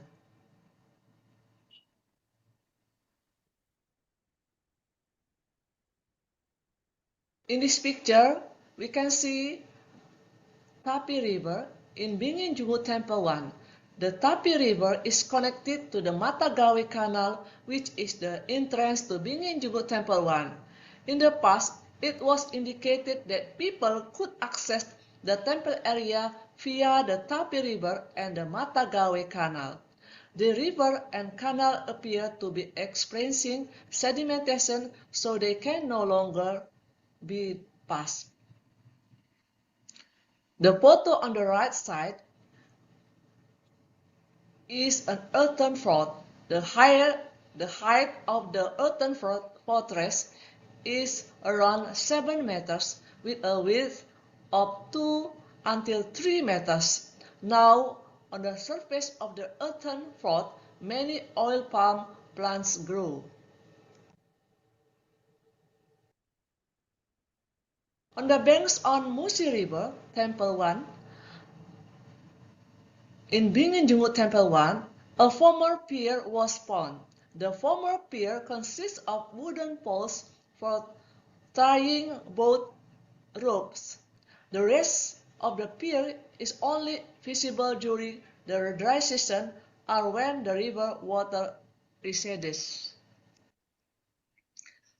Conclusion: environmental management of temple in wetland refers to solution to environmental damage consisting of interaction, interdependence, harmonization, and sustainability.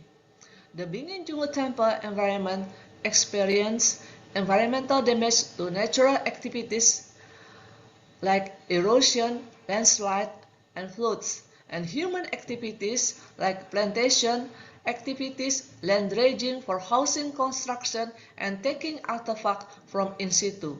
This approach must be based on Cultural Heritage Law No. 10 of 2011 and Environmental Management Law No. 2, 2009 to obtain an ideal environmental space. Thank you for your attention.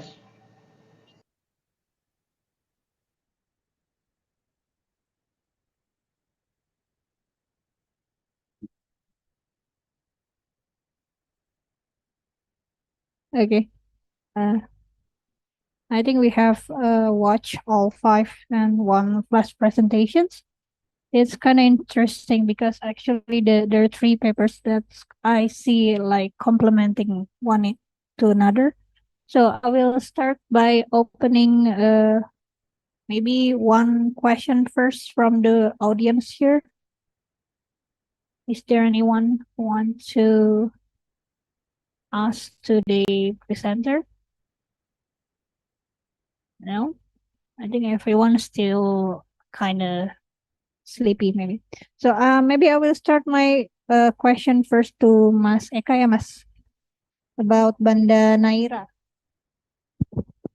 When I read the abstract that you wrote, actually there's like one sentence kind of intrigued me to ask, like you wrote like the real challenge of heritage preservation might emerge not during the introductions but rather in much later periods. Can you please elaborate on that?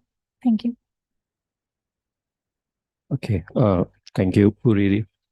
Okay, first of all, this is I was referring to very specific context where this happens during two settings where it is underdeveloped, rather isolated, and also not so much touristy, because that's the thing that we are all often explore cultural heritage for the sake of tourism.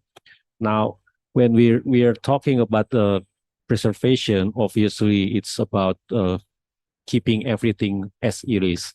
Now, in these locations, the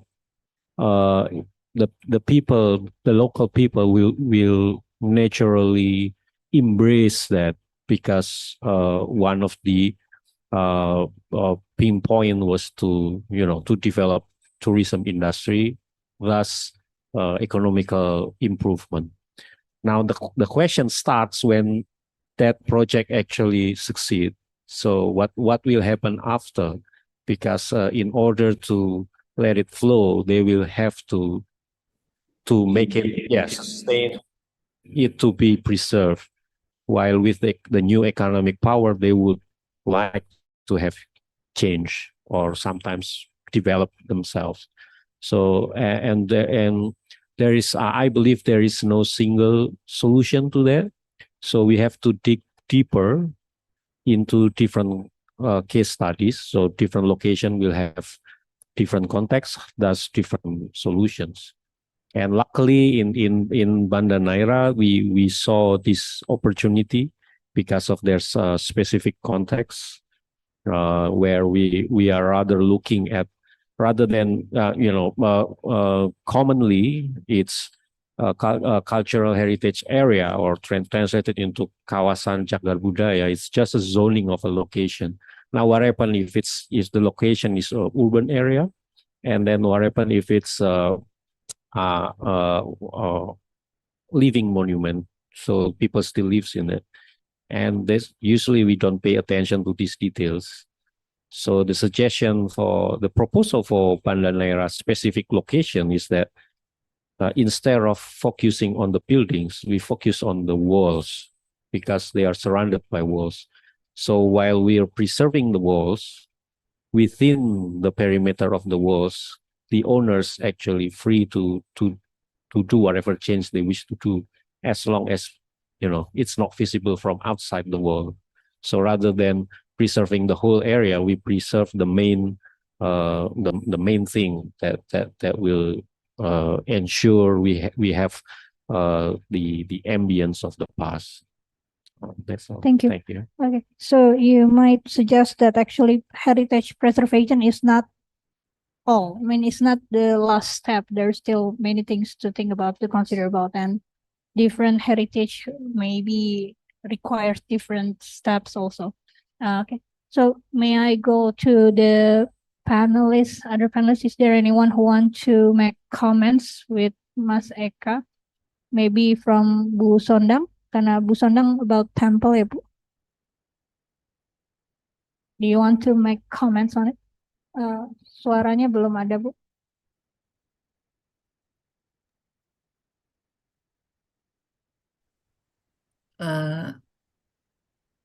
No.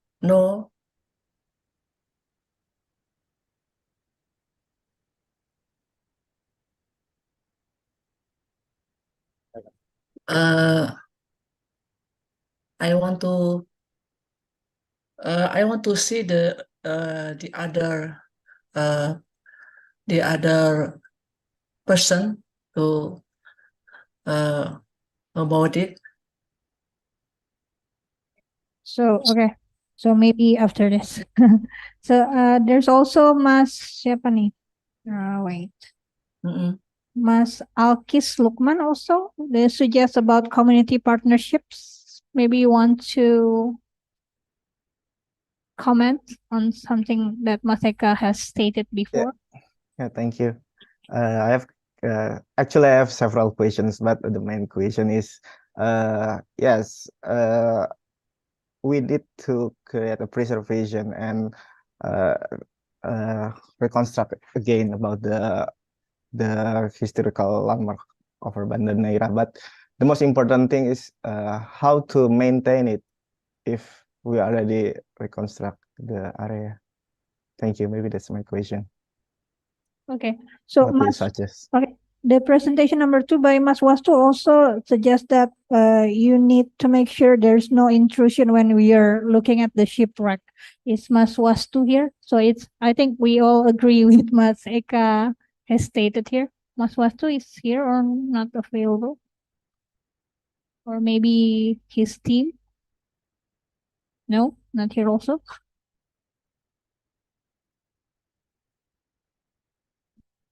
Actually, I have some like comments or question for Mas Eka.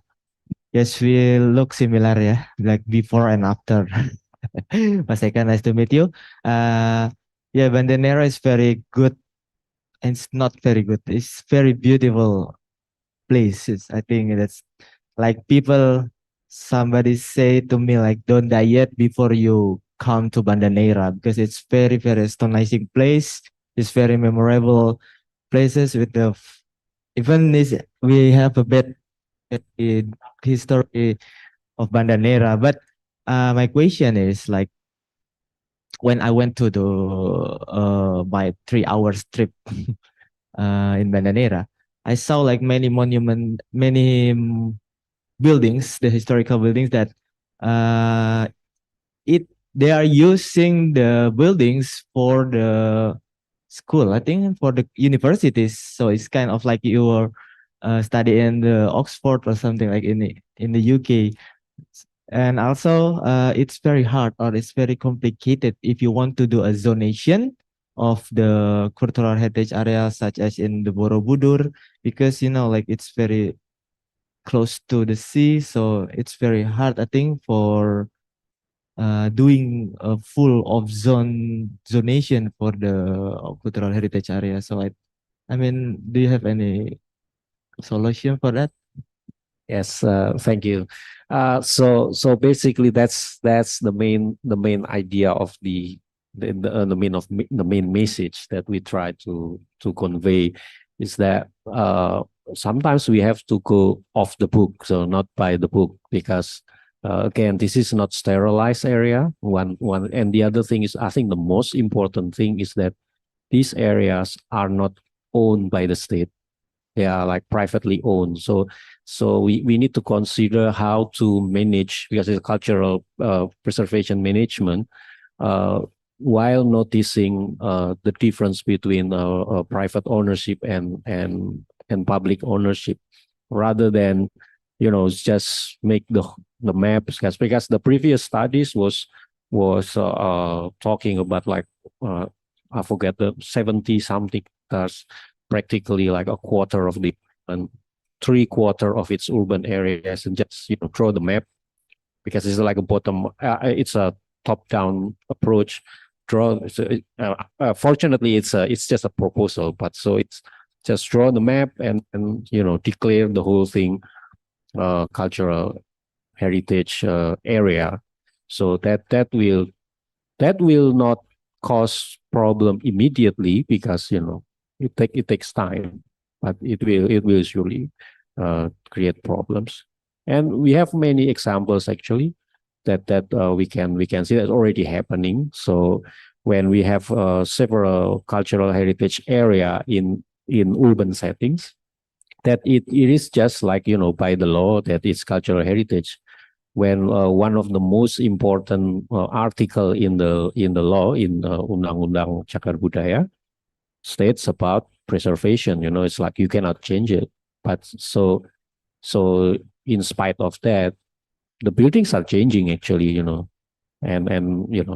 there's nothing that we can do about it. So the problem becomes, so I think the problem is the approach, not necessarily the law, but the approach. So we need to look for more experimental, more creative ways of, different solutions.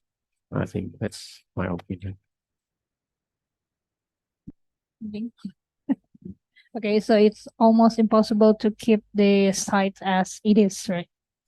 Despite all the cultural heritage law and many things, still impossible. Okay. Is there anyone who wants to ask questions to any presenters? Okay, please go ahead. Can anyone help me?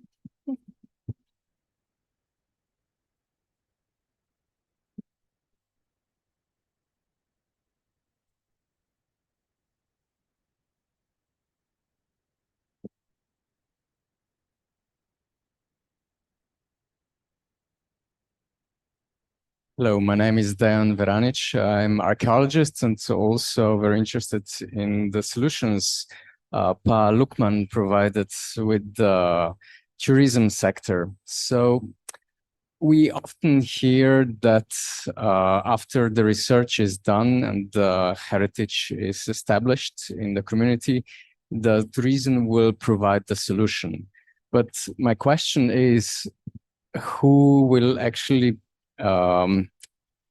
monitor the preservation of the, for example, shipwreck? Is that also what you are planning to do, or is it maybe some local organization, touristic organization who is providing that service that you work with? So basically what I'm asking is, who is securing the long-term preservation of the site? Thank you. Okay, thank you. Mas Lukman, Mas Arkias Lukman, the question is for you. Okay, thank you. Thank you for the questions. Yeah, actually, this is really interesting questions, that how to ensure the long-term preservation. In our case, in Bintan, the local community is already actively involved. They would like to conduct a site monitoring since they are already has I don't know, diving certificate. So as a tour guide, they monitoring quite often of the site. So also is in other case in the Tulamben shipwrecks, it's also monitored by the local community. So I think the community partnership is one solution to create sharing responsibility between the governments and the community itself, how to monitoring the site. And also in the Bintan case, since it's really close to the Lagoy area, which is belongs to private company, and they also attract the sites as new tourist destinations. So they also wants to provide some supports to the locals, how to give the benefits and tools to provided the money funding for the monitoring itself. Maybe Mas Stanov will edit something about it. Oh no, okay, yeah, maybe that's the case in the Bintan, and I hope it is still face many challenges, especially in the illegal lootings. But yeah, at least this is one things to do as a first step to ensure the sustainable heritage preservation. Maybe that's my answer. Thank you. Okay, thank you, Mas Lukman. Is that answer your question, or actually Mas Tomo here wants to say something about, I think he knows about how the preservation works, like there's Actually, some me and Alkis is a college, and also Bu Sondang and also Pak Stanov as well. We are the archaeologists from University of Indonesia. Just wondering about the issue for the monitoring and evaluation of the particular community that you already give like education or something like knowledge how to protect, how to preserve them. I mean, after you finish, so do you have any like evaluation periodically, or you just know them from the news or something like that? Yeah, we still maintain the communication with the community there, but we are not creating a monitor periodically since, yeah, as you know, in our systems cannot support it to create a monitor, yeah, to monitor it periodically.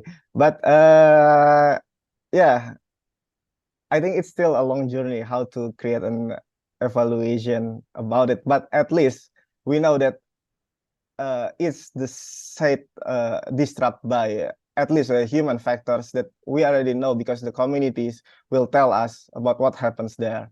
So at least we kind of have early warning about it. So maybe we can contact relevant stakeholders there, to the local government and also the local law enforcement, as like police and navy. Maybe that's the answer of it. Thank you. Yeah, thank you, Mas Lukman. It looks like Mas Eka also wants to say something. Thank you, Pak Lukman, for the wonderful presentation. So just to make sure I got it right. So this is very interesting. I think that you said that the sustainability of the preservation is actually created because of the introduction of new kind of tourism industry, scuba diving industry, that then it becomes, it introduces a new needs for the local communities to preserve it as a dive site. Is that what you were employing, or? I think the economic motivation that after we get the communication, then we create a kind of an alternative approach how to utilize of this underwater cultural heritage from the treasure hunter, that for short-term economical benefits, rather than we just tell them. And we collaborate also with the private sectors in Lagoy, how to create a more sustainable approach to utilize the underwater cultural heritage. So maybe the economic motivation is one of the main concern of the locals, and it will attract their initiative to preserve it. Thank you. So I think it's very interesting how we can shift the treasure hunt needs into another kind of industry that will ensure the preservation to keep something. Thank you so much for the explanation. Thank you. Okay, thank you.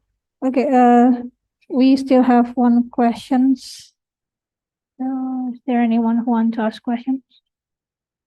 Okay, so maybe my question for Ibu Sondang kali ya, Bu ya.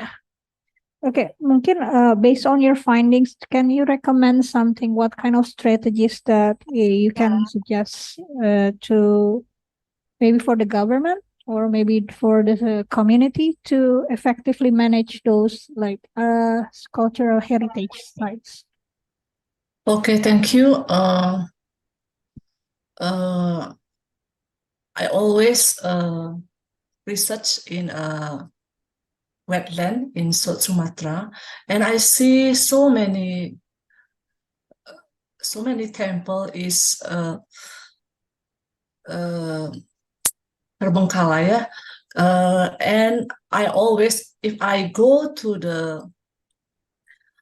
the village, I will communicate it with the local people about so the socialization about temple management environmental, because it's very important. So many water I see in the on the land, and the temple is become menjadi rusak ya, gara-gara banjir, terus juga tanah longsor. Itu yang seringkali yang menjadi permasalahan yang penting di lahan basah ini. Saya mencoba membuat formula untuk adanya interaksi antara masyarakat dengan pemerintah, untuk mereka bagaimana untuk mengembalikan atau untuk menjadi aman daerah tersebut dari banjir. Dengan sosialisasi itu, saya juga biasa menghubungi pihak PU atau Bapeda setempat untuk bagaimana untuk memperbaiki keadaan di situ. Jadi yang paling penting adalah solusi saya adalah kerjasama di sini antara pemerintah dengan masyarakat untuk bagaimana candi itu tetap aman dari bahaya banjir maupun dari bahaya tanah longsor. Ini yang sering terjadi di daerah lahan basah. I'm sorry. It's okay. It's okay. I think almost all of us agree. Understand. Okay, I think we already have to close this sessions. Okay. So before we close this session, I would like to say thank you for all of you becoming a really great audience after the chicken dance. So I believe that we have gained both knowledge and awareness about the topic of cultural heritage. A few days back, we heard about the fire incidents at the National Museum, right? And it is a place which holds quite an important collection of cultural heritage. So if we connect it with this session, I think it's wise to say that those which is preserved in the museum is not all. It's just a few of Indonesian's heritage. We have go through different places in Indonesia from Central Java, Banda Neira, North Bintan, Cilengsi, and even Musirawas. And we see that we have quite a lot of cultural heritage, and there's still a lot of those heritage waiting to be discovered and preserved. And that can only be done with a good cultural heritage management. Okay, thank you all for being here. I will give back the floor to the MC. Thank you. Thank you. Well, thank you so much. Okay, we will have break for 5 minutes before we continue the next panel sessions. So thank you so much, Ibu Riri, for moderate this discussions panel. And thank you so much for everyone who still continue to curious about our sessions. And for all the online participants, would you love to share online clap hands for our speaker, please? And also all the auditorium. Thank you so much.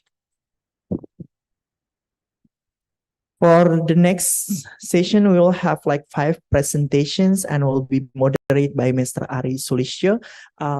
Mr. Ali, okay. Mr. Ali will be at the auditoriums, but we will have 3 minutes left before the sessions begin.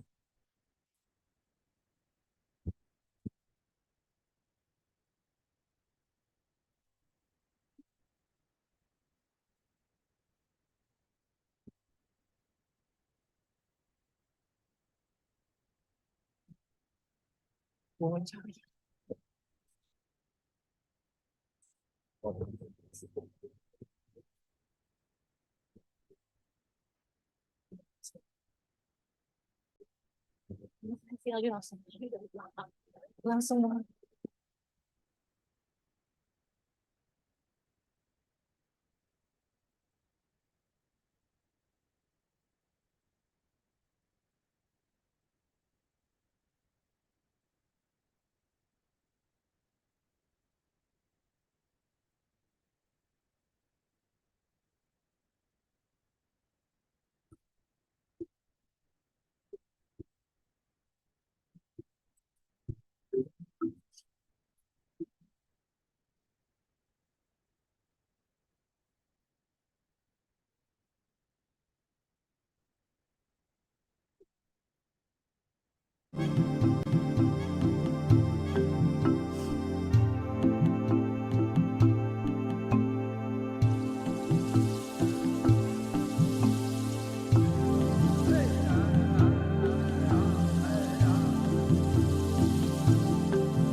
Well, thank you so much for still joining us in IFSR 2023.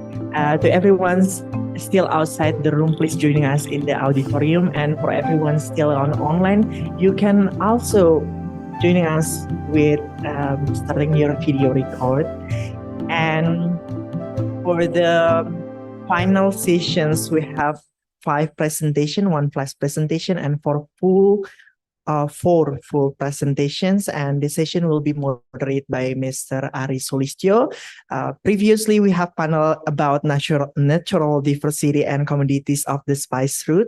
We have 7 presentation, and this is a part of second panel sessions, which cultural heritage management and the geopolitics of heritage, which we have like more than 10 presentations. Okay, now we can invite Mr. Ari to join us on the stage. Yes. Please give random applause to Mr. Ari.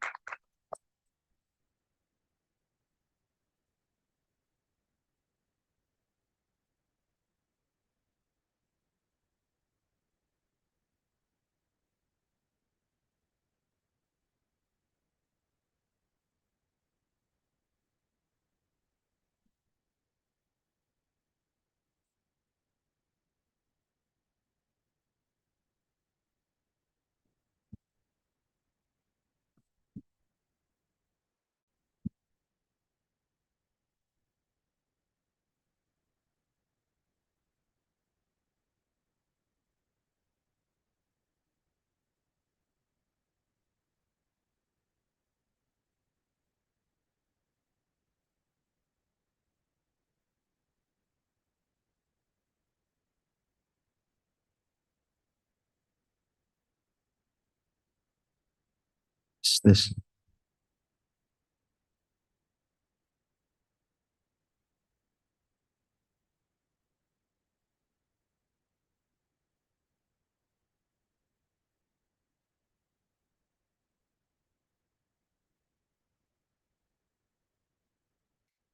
Okay, ladies and gentlemen, now we are in a final section for the last presentation, and we engage the presenters already online. Please, could the organizer, could you help? Okay, now we have presentation number 16, right? 16. Yeah, 16.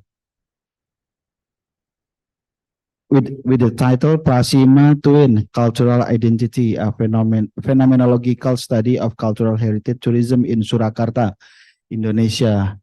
It's presented by Azimuddin Ikram Hakim, Amelida Pandu Kusumaning Tias. Is there any already online? Ms. Azinuddin and Mrs. Amelinda, or one of them? Please check.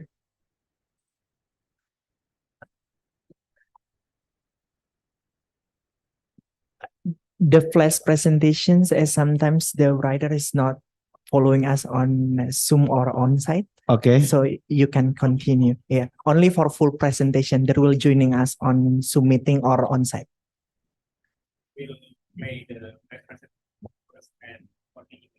Okay.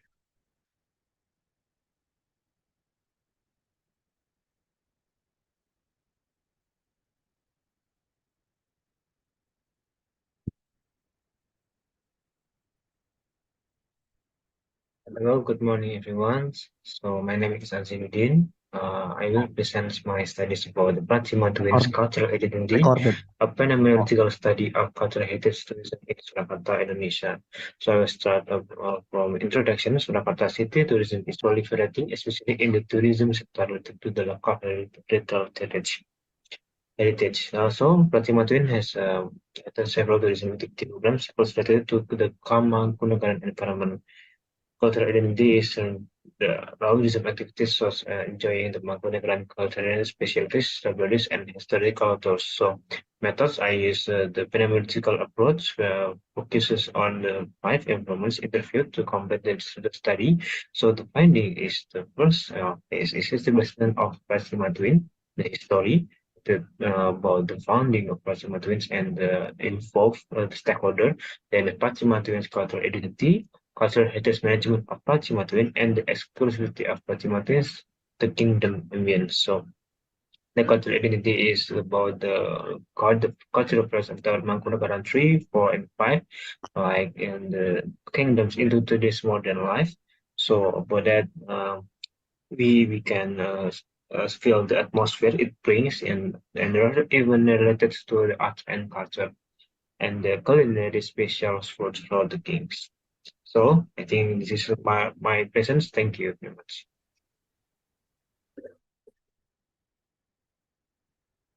Okay, thank you, Mr. Azimuddin.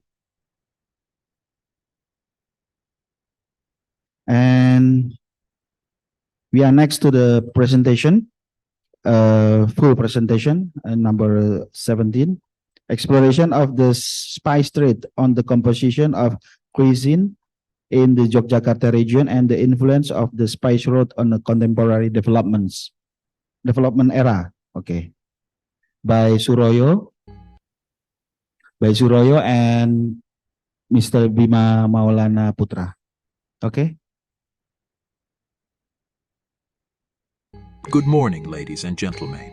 My name is Suroyo. I am a lecturer in History Department, Rio University, and today I will explain about exploration of the spice trade on the composition of dishes in the Yogyakarta region and the influence of the spice route on the development of the era.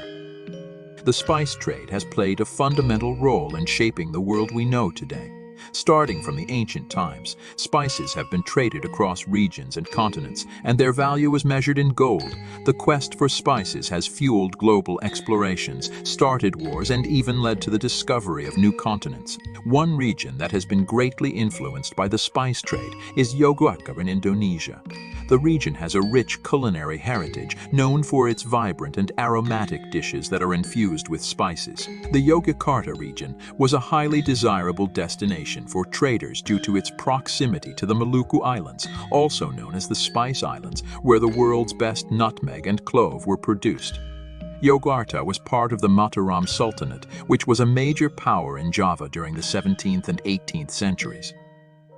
Moreover, the spice trade also had far-reaching implications beyond cuisine.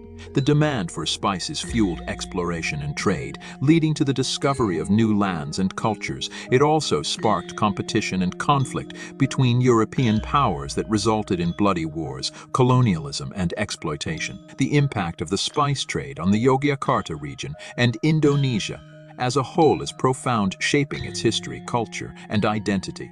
The primary objective of this study is to explore the spice trade's influence on the composition of dishes in the Yogyakarta region. Specifically, this study aims to 1. Identify the spices used in traditional Yogyakarta dishes and their significance. 2. Examine how the spice trade has influenced the ingredients and cooking techniques used in traditional Yogyakarta dishes. 3. Understand how the influx of foreign spices has impacted the culinary culture of the Yogyakarta region. This study is qualitative, descriptive with observation, and interview is the instrument of this research. The location of study is in Yogyakarta, especially in traditional market and restaurant, which serve local dish with spices. Moreover, the purpose of sampling was used for this study, with the key informants are the cook and chefs and the expert of Yogyakarta's spice route and history. The spice trade played an essential role in shaping the composition of dishes in the Yogyakarta region. The use of spices such as turmeric, coriander, and cumin was prevalent in traditional Yogyakartan cuisine, giving it a unique flavor that sets it apart from other culinary traditions. The use of spices in Yogyakartan cuisine dates back to the pre-colonial era, when the region was a vital center for the spice trade. The spices were traded along the Indian Ocean spice route, which ran from the Middle East to Southeast Asia, with Yogyakarta serving as a major port for spice trading. The use of spices in Yogyakartan cuisine was not only for flavor, but also for its medicinal properties. One of the most popular traditional Yogyakartan drinks is wedhang u, which is made from a combination of various herbs and spices, such as ginger, lemongrass, and cinnamon. Wedhang u is typically served hot and is believed to have medicinal properties that can relieve a host of ailments such as colds, headaches, and sore throats. The drink is usually served after meals and is a popular choice among locals and tourists alike. Yogyakarta is a region located in central Java, Indonesia, and it is known for its rich cultural heritage and vibrant cuisine. Yogyakartan cuisine is a fusion of different influences, including Javanese, Chinese, and European, with spices playing a crucial role in the taste and aroma of dishes. The spice trade played an essential role in shaping the economy, culture, and society of Yogyakarta, Indonesia. The region was located in a strategic location on Java Island, one of the most important spice-producing regions in the world. The arrival of spices to Yogyakarta had a significant influence on the region's cuisine. Spices were used to flavor dishes, preserve food, and mask unpleasant tastes. They were also used for medicinal purposes. We realize that spice trade in Yogyakarta has a rich and storied history, with its development spanning several different eras. These eras were characterized by significant political, social, and cultural changes that shaped the region's identity and contributed to its unique heritage. In this essay, we will explore the various eras of development in Yogyakarta from the pre-colonial era to the present day. The pre-colonial era in Yogyakarta dates back to the early 8th century, where the region was dominated by the Sanjaya dynasty. The dynasty was instrumental in shaping Javanese culture and established Yogyakarta as a significant center of power, particularly in the arts and religion. Traditional Yogyakartan cuisine is well known for its unique and complex flavors that are attributed to a variety of spices used in its dishes. The spices used in traditional Yogyakartan dishes have played a significant role in shaping the region's culinary identity and culture for centuries. This study aims to identify the spices used in traditional Yogyakartan dishes, explore their significance, and their impact on the region's cuisine. Moreover, the use of spices in traditional Yogyakartan dishes is of great significance and has contributed to the region's culinary identity and culture. The spices are used not only to add flavor but also to impart medicinal properties to the food. The use of these spices has been passed down from generation to generation, and their importance to the region's culinary traditions is reflected in the way traditional dishes are prepared and consumed. The spice trade, which has been prominent since the early days of civilization, played a significant role in shaping the culinary landscape of Yogyakarta. This Indonesian city, also known as Jogja, is situated in the Java Island province of Central Java. Yogyakarta is home to numerous traditional dishes that have been influenced by the spice trade, including the use of spices for seasoning and cooking techniques, such as grilling, baking, and frying. This paper will examine how the spice trade has influenced the ingredients and cooking techniques used in traditional Yogyakarta dishes. Specifically, it will discuss the use of spices such as turmeric, coriander, and cardamom in Yogyakarta cuisine and explore how these ingredients were introduced to the region via the spice trade. Moreover, Yogyakarta, also known as Jogja, is a cultural and culinary hub in Indonesia. The city is famous for its traditional cuisine, which has been shaped by centuries of cultural exchange and trade. The influx of foreign spices has had a significant impact on the culinary culture of the Yogyakarta region, resulting in a unique blend of local and international flavors such as Chinese, Indian, and Arab.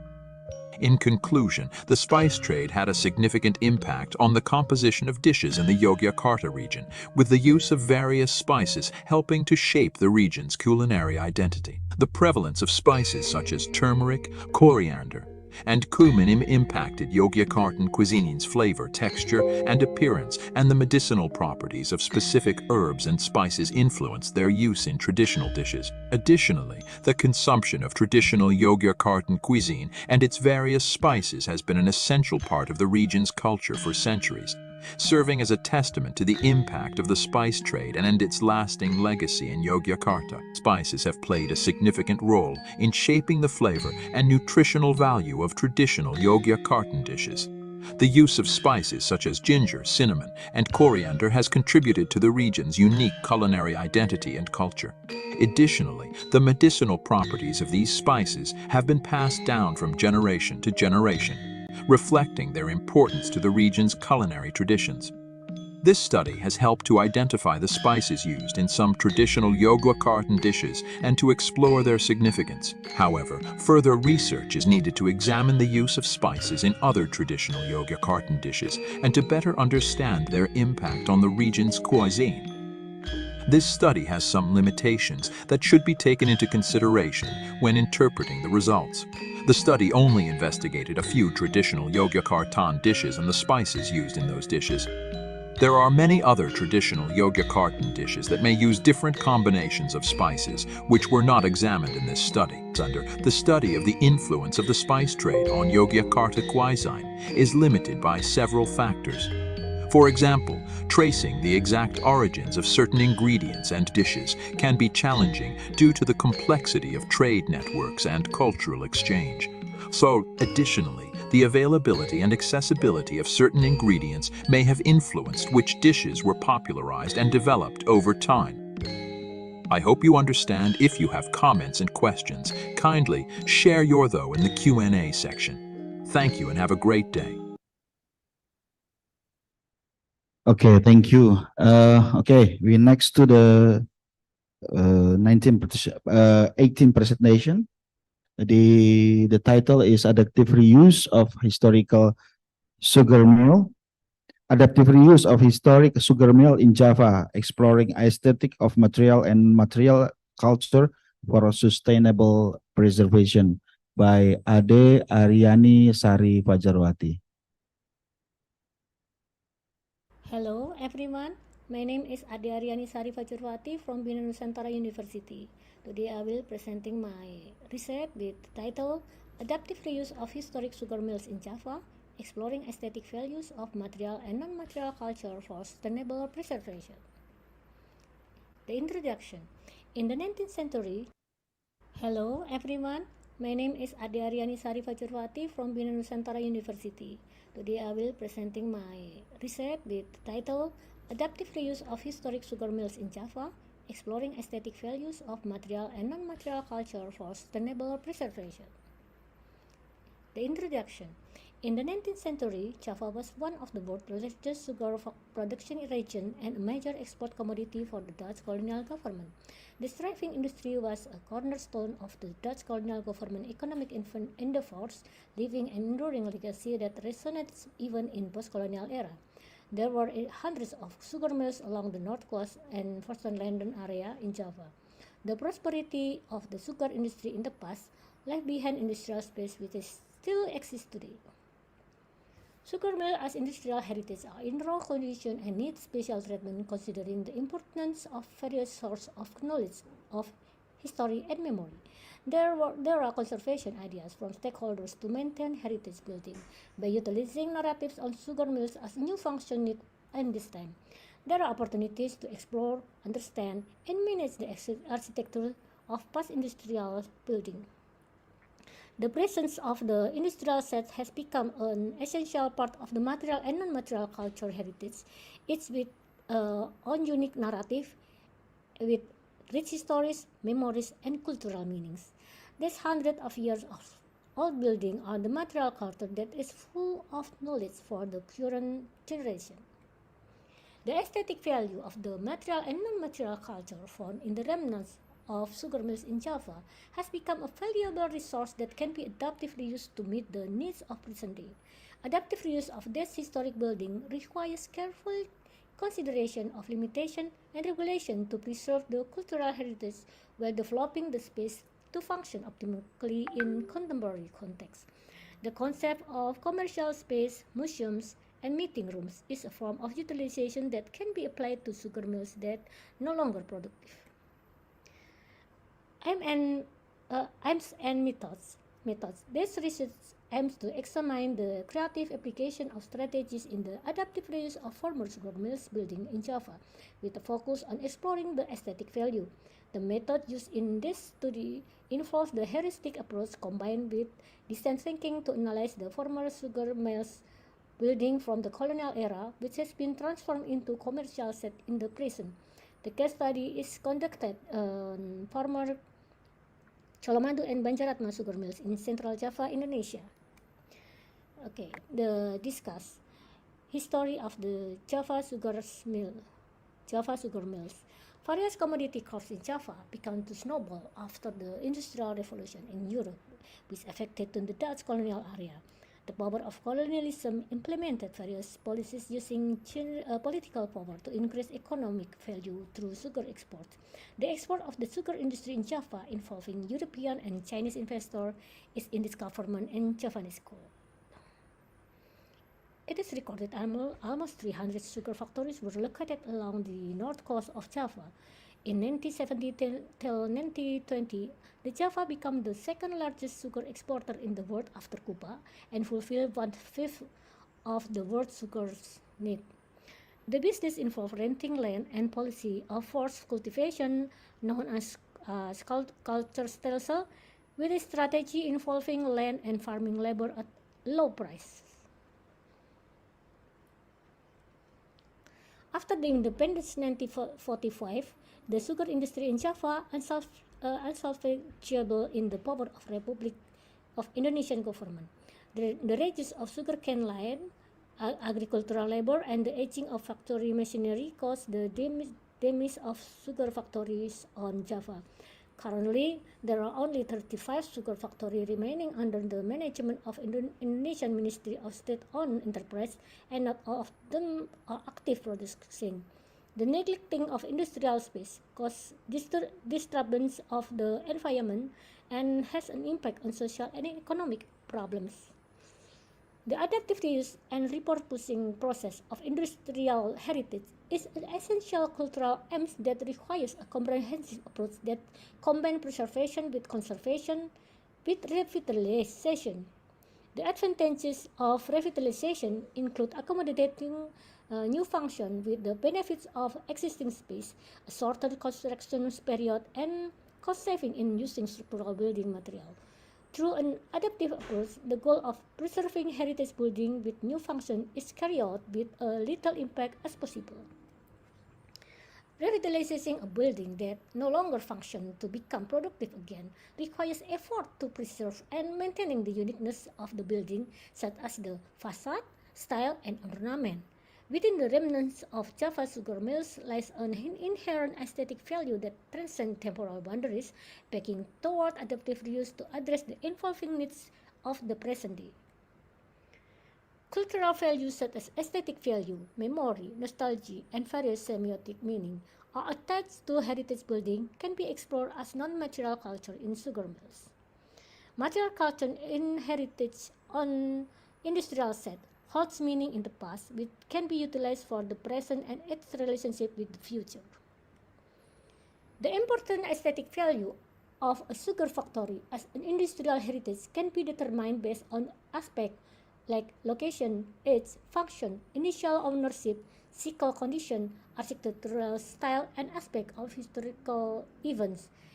The material culture, there are the interior in this style, the building facade, chimney, brick walls, old sugar processing machine, the old tree roots attached to the wall, and the other set in non-material culture, there are content about the history of sugar mills, the story behind the sugar factory, the aesthetic value based on society culture, memory and nostalgia, and various semiotic words that attach to heritage building.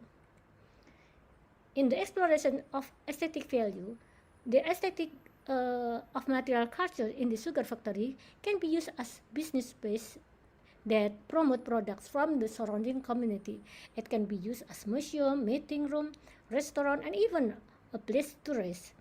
The narrative of the development of social media building can become the attractive as photo setting and location that can be explored through the cyberspace. In the material culture, the aesthetic value of non-mature culture become a vital narrative to invite visitors, whether as tourists, customers, or learning communities. The community cultural life that form arts and culture in the heritage site area become a social value that is harmony with current interests. In adaptive reuse as commercial space, it is still necessary to keep the conserved part that can be processed aesthetically. And the conclusion, the sugar factory in Java, which is hundreds of years old, is not only an industrial building that produces sugar, but also a global history and narrative related to the world sugar industry. Industrial heritage sites have aesthetic value that can be explored by referring to the conditions that relate to the past experience, current activities, and forecasting the future. Adaptive use of sugar mills required attention to boundaries and rules, exploring the aesthetic value of building. Exploring the aesthetic value in the context of adaptive use of historic industrial set is an essential way of preserving cultural heritage, providing significant economic, social, and environmental benefits. Here is the reference, and thank you. Okay, thank you very much. Okay, we have two last presentation, and the next presentation regarding about museum Fansuri at Bongal site, preserving the spice route of the coast of Sumatra. Presented by Abu Bakar, Muhammad Faizur Rahman, Tori Nuariza Sutanto, Muhammad Fauzi Hendrawan, and Stanov Purnawibowo. Okay, please. Bismillahirrahmanirrahim. Assalamualaikum warahmatullahi wabarakatuh. Hello everybody. Good morning, distinguished colleagues and fellow researchers. I'm truly honored to have the opportunity to contribute to this conference. My name is Muhammad Faizur Rahman, and today my colleagues Abu Bakar, Tori, Fauzi, and Stanov, I'm excited to present our paper titled Museum Fansuri at Bongal Site, Spice Routes Preservation in the West Coast Sumatra. Bongal Site Area Significance was the medieval port hub of Indonesia's aromatic spice route in the eastern part of the Indian Ocean region connecting the Far East Africa and the Middle East. The Bongal Site area was the evidence of a cosmopolitan port city in western Indonesia hemisphere from the 6th to 10th century. Terms of preservation, gold mining activities which threaten condition in the historical site environment, illicit trafficking of historical and heritage goods and artifacts is often found in the Bongal Site area.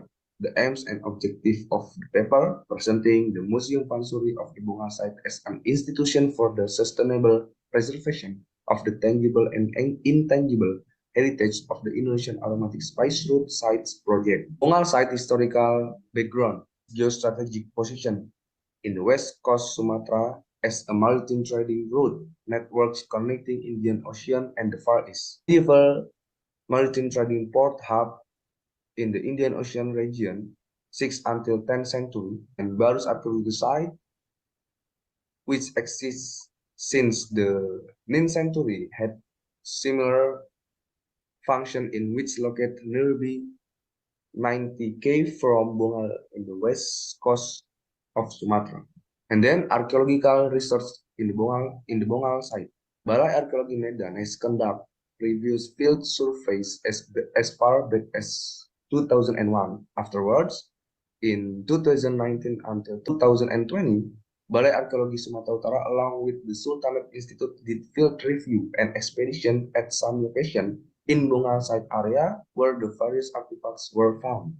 Throughout of 2021 until 2022, Sultanate Institute and Balai Arkeologi Sumatera Utara has conducted field surveys and expedition in various locations, which was terrestrial or overland, and 3 locations underwater near the Bongal site area, Jago-Jago village. Archaeological research or excavations succeed in finding various artifacts, ecofacts, and features, including the inscriptions, pottery, ceramics, beads, coin, artificial rocks, wooden ship fragments, Ganesha statue, nutmeg, candle nuts, and artificial stone structures. Complexity of the findings artifact in Bongal site shows its enormous global interaction of the early Indonesia period, 6 until 10 century with three main regions, namely the Middle East, Islamic world, Far East or China, and South Asia or India. And next, the idea of on-site museum fansuri, the poorly maintained condition of various artifacts in the Jago-Jago village community historical gallery. And the second one, previously there was never conducted a structural long-term and sustainable conservation effort for the wide variety of artifacts found at the Bongal site.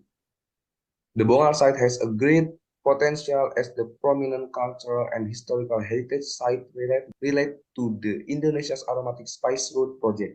On-site museum could function as an attempt to educate the public society about the importance of preserving the historical and cultural aspect of the Bongal site area. Vision and mission on-site Museum Fansuri. Museum Fansuri Situs Bongal is dedicated to become a representative institution for education, preservation, and interdisciplinary research on the history of seafaring routes and global maritime trade networks, aromatic spice route, which connect the Islamic world and the west coast of Sumatra in the 9th until 10th centuries, as well as its context in the spice and aromatic maritime trade network in the west coast of Sumatra. And Museum Fansuri Situs Bongal has a mission as a means of education, research, and sustainable preservation of the Bongal site area as a significant part of the Indonesia's aromatic spice route project. The first stage of conservation. The first one, Bongal conduct conservation and classification of the various artifact findings, collaborate with relevant stakeholders in conducting research at the Bongal site area. The third, educate the public society about the importance of gradual historical and cultural heritage conservation. Upcoming stage of conservation. 1. Conducting standard operational procedures or SOP, and 2. Presenting on-site museum functions, in particular toward interdisciplinary research studies, education, and 3. Preserving the tangible and intangible historical and cultural heritage of the Indonesia's aromatic spice route project. This of the Museum Fansuri. Fansuri Museum held the inauguration day and its initial activities on the May 11 until 13, 2023. In this series of inauguration events, Museum held two expert talk sessions with the theme of Bongal archaeological site, traces of spice route in the west coast of Sumatra, 7th until 10th century, and 2. Conservation of forest areas and protection of the Bongal site area towards a national cultural heritage and world heritage site. That period of time, the Fansuri Museum held grand opening inauguration of its first public visit, which was attended by both regional and national government stakeholders in the field of cultural preservation, heritage, academics, and other in-field figures and special guests. For instance, Head of Research Organization for Archaeology, Language, and Literature, National Research and Innovation Agency, BRAIN, along together with the heads of 3 archaeological research centers under him and some expert researchers, Director of Cultural Protection, Directorate General of Culture of the Ministry of Education and Culture of the Republic of Indonesia, Head of Cultural Preservation Center Region 3 of the North Sumatra, Acting Region of Central Tapanuli, Cultural Agency of the North Sumatra Province, local historians, UNIMED and UINSU academics, and some others community leaders. And then the inaugurational series of events conclude with the conservational efforts of planting the kafu trees or Driobalanops aromatica. Museum and society. Museum Fansuri collaborates with local communities in managing the on-site museum. Museum Fansuri involves the local community in managing museum daily operations. Museum Fansuri also functions in the local community's activities, and the local community supports the establishment of the museum by entrusting its various artifact collections to be conserved by the Museum Fansuri. Museum Development Program.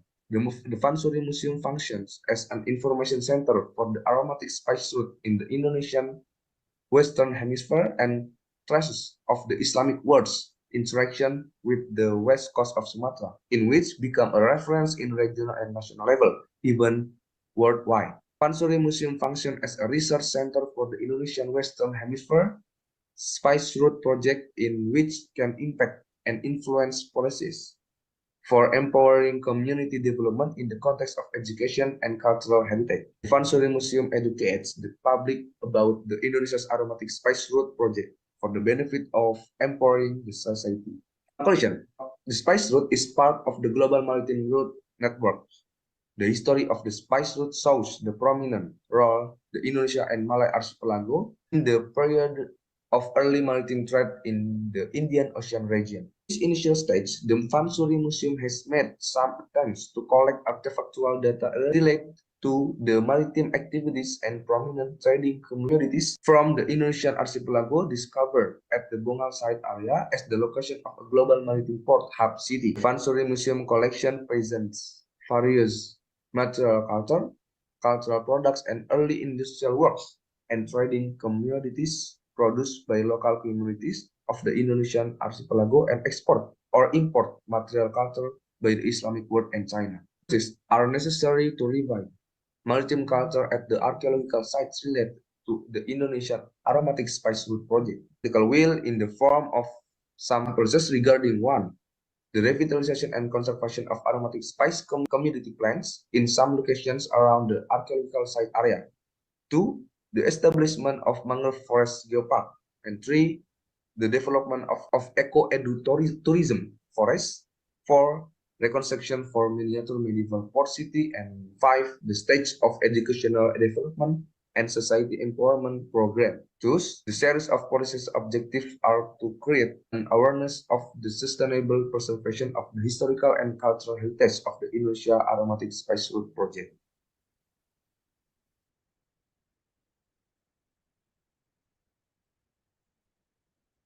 Okay, thank you. Nice presentation. Okay, we have last presentation regarding the importance of preservation the tradition port of the Wakatobi Island as maritime cultural heritage, presented by Dian Kurnia Hayati.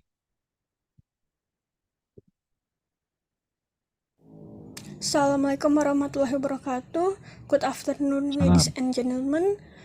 Let me introduce myself. I am Dian Kurnia Hayati from Islamic Senior High School number 6 Jakarta. On this occasion, I will present my presentation about preserving of traditional forts of Wakatobi Islands as maritime cultural heritage. In my presentation, I divided my topic into 5 sections. First, introduction. Second, Wakatobi general history. Third, traditional forts on Wakatobi Islands. Fourth, the importance of preservation, and conclusion for the last. Assalamualaikum warahmatullahi wabarakatuh. Good afternoon, ladies and gentlemen. Let me introduce myself. I am Dian Kurnia Hayati from Islamic Senior High School number 6 Jakarta. On this occasion, I will present my presentation about preserving of traditional forts of Wakatobi Islands as maritime cultural heritage. Wakatobi was the outermost defense system of Buton Sultanate, which is recognized as one of maritime kingdom in acclaimed spice trade from Maluku during 16th until 17th century. During the period, Buton Sultanate built for buffer zone or Barata Patapalena for defense base, included Kalidupa Island named Barata Kahidupa, one of Wakatobi Islands. The Wakatobi strategic position was far from the center of kingdom, made these islands as prime target of Tobelo pirates attack, Ternate and Goa influence, and European domination, and other interests by standover tactics or intimidation and theft. Therefore, Buton Sultanate built traditional forts for protect the people inside it.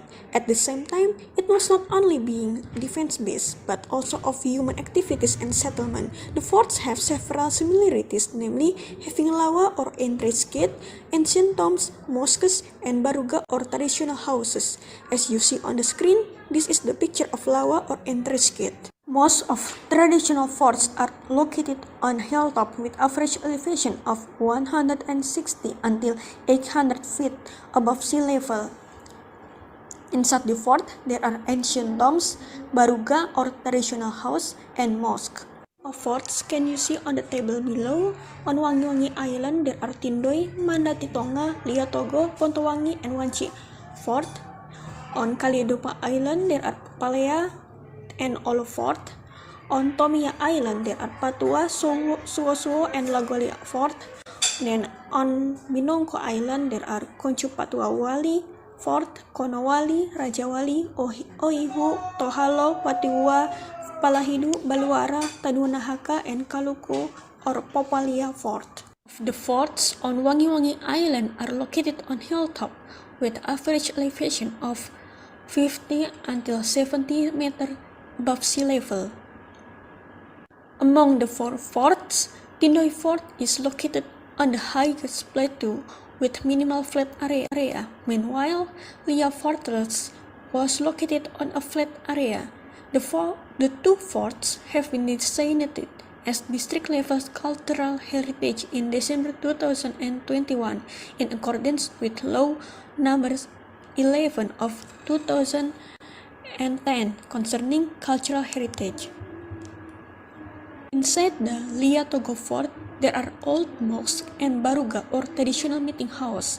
Near the baruga is a cemetery with ancient tombs believed to commemorate the resting place of the former nobles and their families. The cemetery and the other parts of the fort are still used by local people for burying family members with links to the site. Fort Tindoi is the highest fort on Wangi-Wangi Island. Inside the fort, there are ancient tombs too and the remains of community settlements in the past. Unfortunately, less attention from the government and local people results in a great decrease in physical aspects that has been difficult to identify.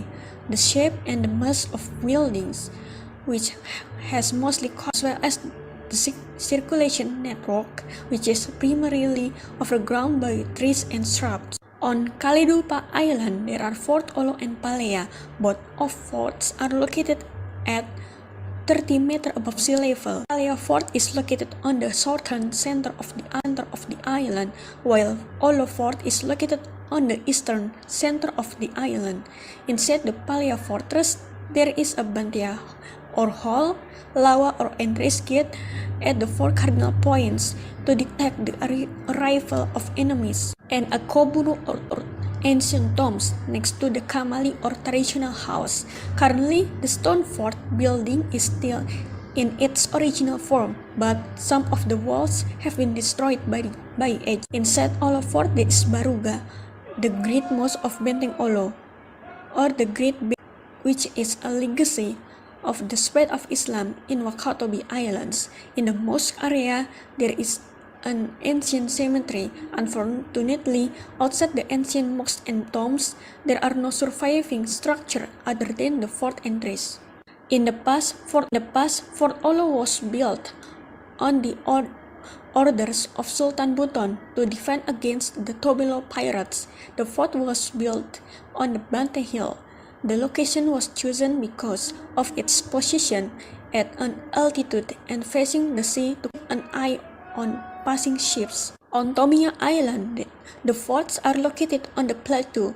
Among these forts, only the wall structure of Fort Patua is still intact, in contrast to Fort Suo and Lagole, where only part of the structure survives. On Binongko Island, the forts are located on a hilltop with average elevation 800 meters. On the top of the hill, there is the Konchupatua Wali Fort, which consists of 7 doors or pichulawa. Inside the fort, there are caves, tombs of noble figures and propagators of Islam, the Pangulusi Mosque Fort, and Barugasrono Wali Pangulusi Fort, the place of the first traditional meeting on Binongko Island, a legacy of Sheikh Abdul Wahid in the 15th century. Watiwa Fort is above West Palhidup village. This fort consists of 6 doors or lawa. Inside the fort, there used to be 1 large cannon and 4 small cannons, but these small cannons have been lost because they were stolen by local people. At Watiwa Fort, there are several unknown old tombs. When Binongko fetched Olio Bhutan's troops, this fort was used as scouting place from the enemies. And these are some pictures that I found. From left to right, there are Patua Fort, Suasua Fort, and Konchu Patuawali Fort. As you see on the screen, these are the table of complete structure and incomplete structure of the forts on Wakatobi Islands. There are 4 forts with complete structure and 9 forts with incomplete structure. And these are the toponymous forts without the structure left behind. There are 3 forts that spreads along Wangi-Wangi and Minoko Islands. In the modern era, the existence of this fort needs to be lifted to emphasize the character of Southeast Sulawesi people as maritime nation. In short term, these forts have the potential to become tourist attraction. In long term, this historical heritage can be the medium of education to build the character of the next generation. Especially, the fort building at several points on the islands shows that the fort construction was carried out based on geographical and geopolitical conditions. Unfortunately, this still requires further research. On the other hand, the weather and climate change from time to time have the potential to damage the traditional forts in Wakatobi Islands. The lack of attention from the government and local residents also causes the structures to become increasingly neglected, some of them merely toponymic. This requires an inventory and revitalization steps to preserve this cultural heritage. In this case, proactive and strategic steps are needed from various related parties, starting from the communities, private sectors, and governments. Let me sum up my main points. First, Wakatobi Islands was the outermost region of Bhutan Sultanate, which protected by traditional forts for the local people to protect them from pirates' attacks, domination of other kingdoms, and European traders. Along the time, several forts experienced damage, and some of them remained toponymous without structure left behind. Therefore, the forts should not be seen as merely buildings, but as entity of traditional defense system in the past for trading and shipping the spices along the world. That's all my presentation. Thank you for your attention. Now I'm happy to answer any question you might have. Wassalamualaikum warahmatullahi wabarakatuh. Waalaikumsalam. Thank you. It's great presentation. Okay, now we have question and answer session. Please don't be hesitate if all of you in online, if there are any questions to the all presenters. I have information they are online is Ade Fajarwati, Dian Kurniahayati, and Abu Bakar. Oh, okay.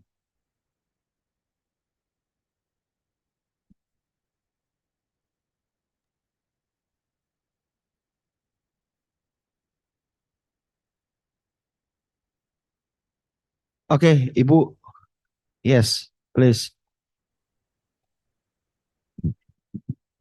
Thank you, Pak Ari, and thank you for the presenters for all your very insightful papers and presentations. I really enjoy it. And I have a question first for Abu Bakar, who present about the Museum Pansuri at Bongal site in West Coast Sumatra. West Coast Sumatra, yes.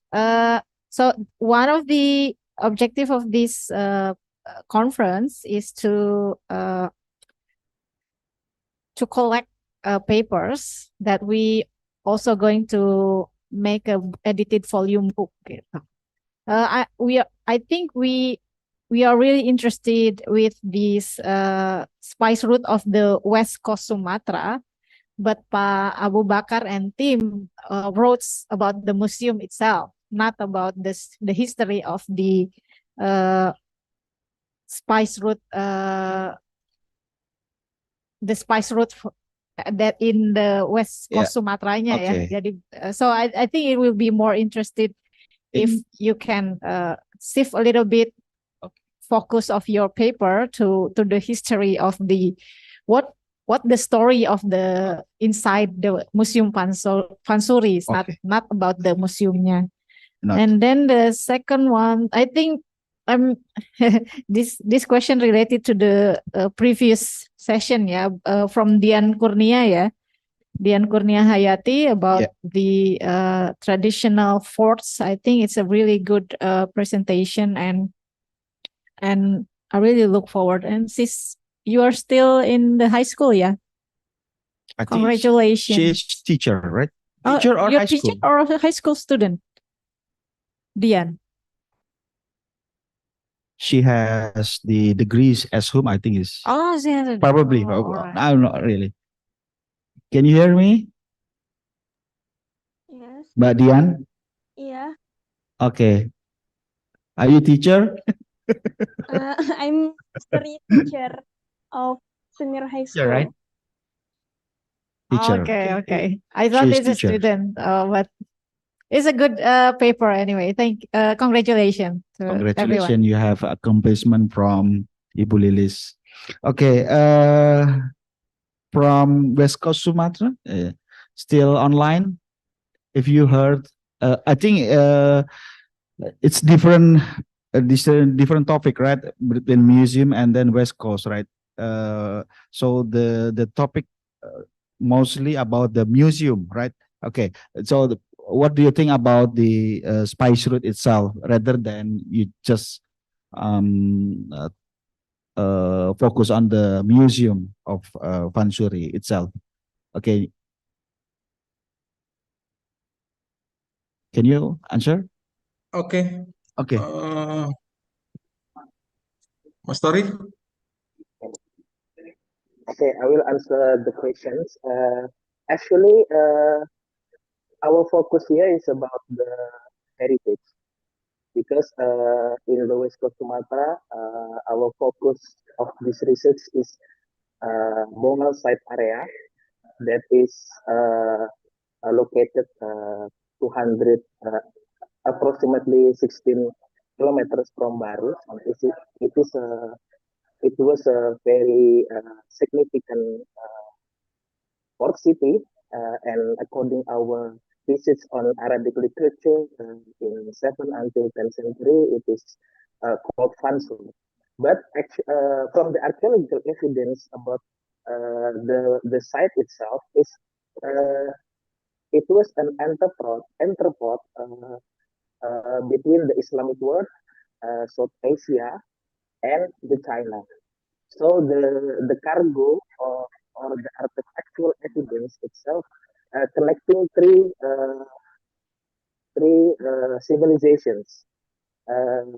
Why we focus on the museum? Because by preserving the spice route in the West Coast Sumatra, we can make an on-site museum.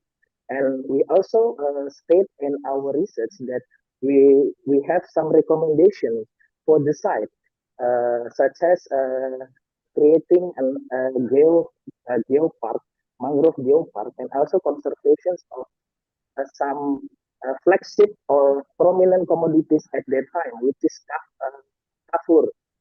We have planted some kafur in the forest area at Bongal site area. So we make on-site museum, we do conservation for the environment, and also we push this site into national heritage, and hopefully we can do it as one of the World Heritage Sites in UNESCO. So this is one of the steps that on-site museum become such a living evidence for the spice route that connected three civilizations: Islamic world, Asia, and also China. I think that our answer. Okay. Excuse me, may I help Pak Abu Bakar and Mas Tori? Yes, please. Okay, why we use museum for the spice route? This is in Bongal site, very many artifact of the spices with identified with the spice jalur rempah, spice route, yeah. So with the museum, we can preservation for the long time or sustainability about the spice route. With the spice route, not only the artifact, but we can educate the local or Indonesian student or everyone can educational with the artifact on the museum Fansuri. There is the purpose of this why we mengusung museum Fansuri ini. Thank you. Okay, thank you, Pak. So it's mean like open museum, right, for the visitors. Okay, with the specific theme of spicy roots. Okay, anything else? Anything? I mean, another questions from the others?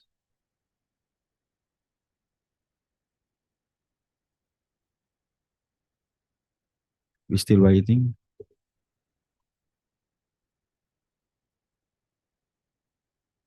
Okay.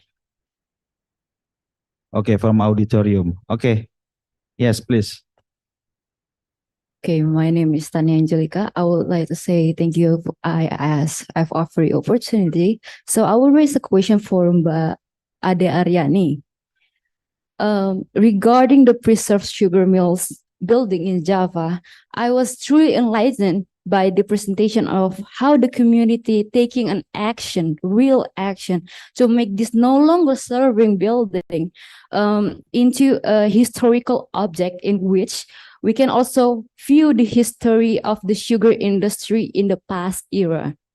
Now that the government showing their interest, plus the people or even the young generation getting more aware with the history, my only concern is that when we talk about sustainability, we don't talk only about how to maintain one, but we also need to ensure the welfare for the welfare for the sake of the continuity.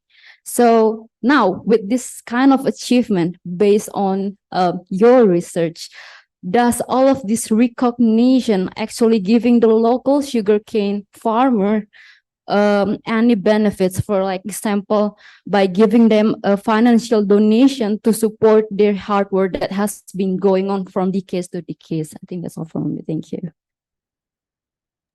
Okay.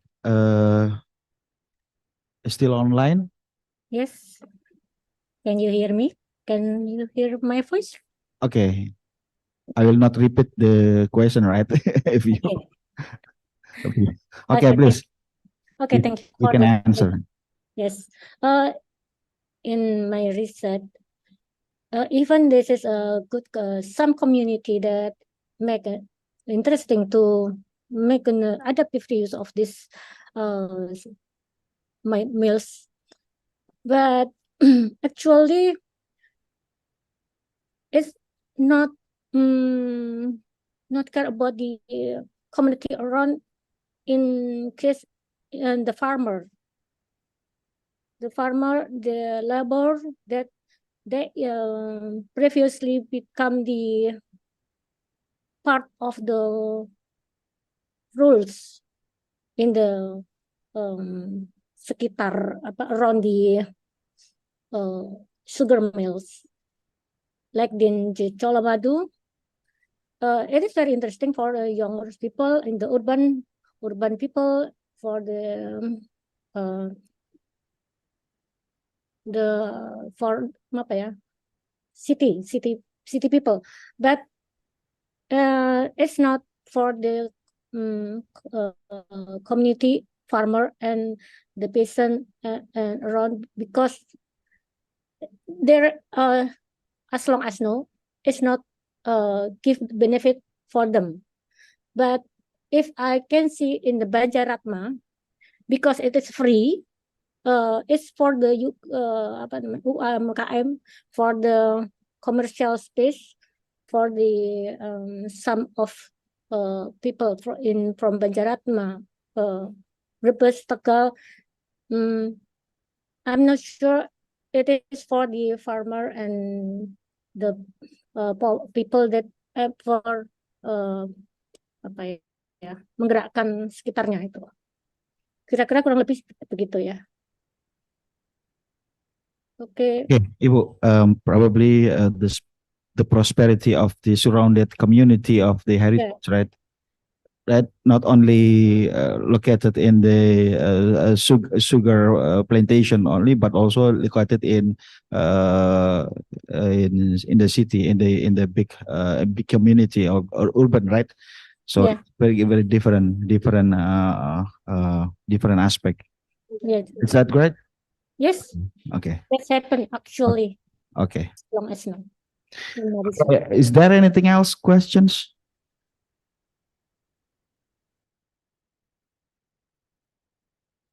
Okay. Yes, Ibu. Oh gitu.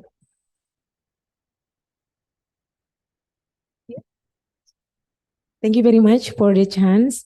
I was interesting for the presentation about Museum Pansuri at Bogal site, preserving the spice route of the west coast of Sumatra. So looking for the essence of this museum, of course, we can see many history and maybe some of record in the last few in our history, and also spice route stories. But the question is it the local government on that Bongal and near the west coast of Sumatra try to put this museum as a destination, tourism destination? And then is it some of the community, the young people there, have some of the awareness that it will be the one of famous destination in historical and also for the spice route things, because Hamzah Pansursi also the poet, and it's very famous not only in Indonesia but also in ASEAN, and by going to the perspective of Sufism poet. So is it some awareness maybe for the students, young generation, or the people? Because sometimes there is a museum and some of just only few people, I understand it was important, but it's not give the impact for the society. Because I ever have some of the experience when I trying to develop the tourism destination in South Sumatra, like some of the story of Sriwijaya and some of destination of this, but it is just only museum. Nobody one comes, even the local governments, even some of the academics, and every people's there. So it's just there, people visit, but without information at all. So not complete yet. So many things lost the information. I mean, is it the government also have awareness, and then is it they want to make it develop? Because of course if you go into some destination, some of the people get impact for this museum, and then some make a merchandise on it so everybody knows, or they put the poet of Hamzah Pansuri there, so the community was grow up and it will be give impact, so everybody want to be a part of this museum. They know the story, even the local government and also the society. So is it happen or have impact? If not, will you as some people that academician have some contribution to make it more understanding for the local government itself, develop together and make the promotion not only in the Sumatra, not Sumatra society, but also everywhere in ASEAN region and everything? Because since it was spice route, it should be have some very big information. Thank you very much. Okay, Ibu, thank you. Okay, I'm just warm up. What do you think about the local awareness about the Bongal site at Bongal site, actually at Museum Pansuri?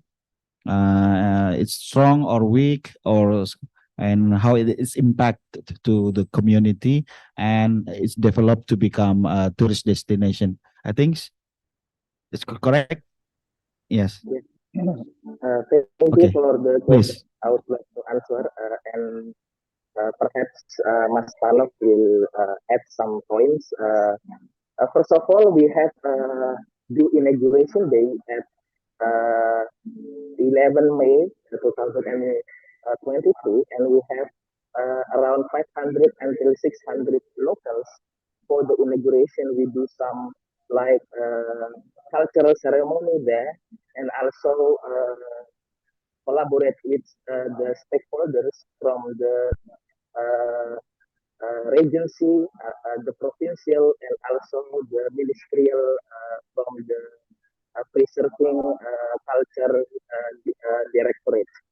Uh, After the inauguration day, we have so much letter for the invitation from the university, from the schools, local schools, also from the North Sumatra area, which is we will do it in our museum, such as like an activities in the museum. Our mission is to make this museum become a center of research and also center for education for the locals also. And also from the local communities, we do some have some great awareness that they actually they take a lot of pictures and they making virals in the regency area, and some people come over here and do some local activities in our yard in front of our museum, and also we have some many letters to do that, and the provincial tourism department has also commit to make that's one of prominent destination for the locals. That's Mas Talok will add some points. Okay. The local government was very honorable to Pak Abu Bakar and teman-temannya. So there is one side to connecting the spice route in the past, and the local community was help Pak Abu Bakar to build the museum, and because this is the new or just for beginning, so maybe for the future can the tourism department tourism destination there is so this is the process, so we cannot memastikan ini akan jadi wisata atau tidak, itu kita belum tahu, Pak. Tapi penghargaannya masih bagus. Okay, it's mean still in progress to become a tourism destination. For now, yeah. Yeah, it's for now. Probably 10 or 5 years later. Maybe. Yes, Okay. Amin, inshallah. Okay. Okay, I think we have 5 minutes left for 1 or 2 questions, maybe from the others before we are closing.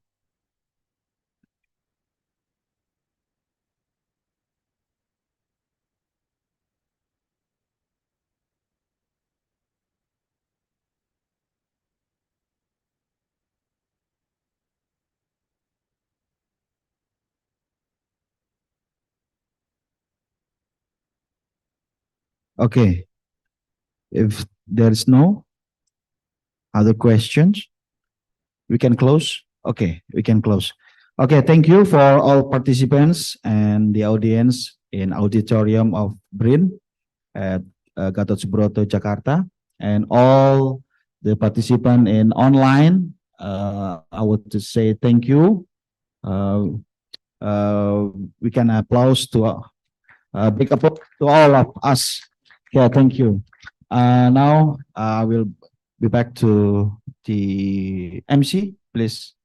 Well, thank you so much, Mr. Arif, moderating the last sessions of International Forum on Spice Road 2023. that's the rest of our discussions today in both of the panel, which the first is natural diversity and commodities of the spice routes, and also cultural heritage management and the geopolitics of heritage. That was such an honor to following all the activities, and don't forget we still have another day, which tomorrow there are more panel discussions, which more knowledge and more speaker to talk on our panel. Don't forget to come and visit again with the same link through online, and also we will welcome you back tomorrow at the auditorium of National Research and Innovations Agency. I'm Aldi Giovanno, and see you tomorrow.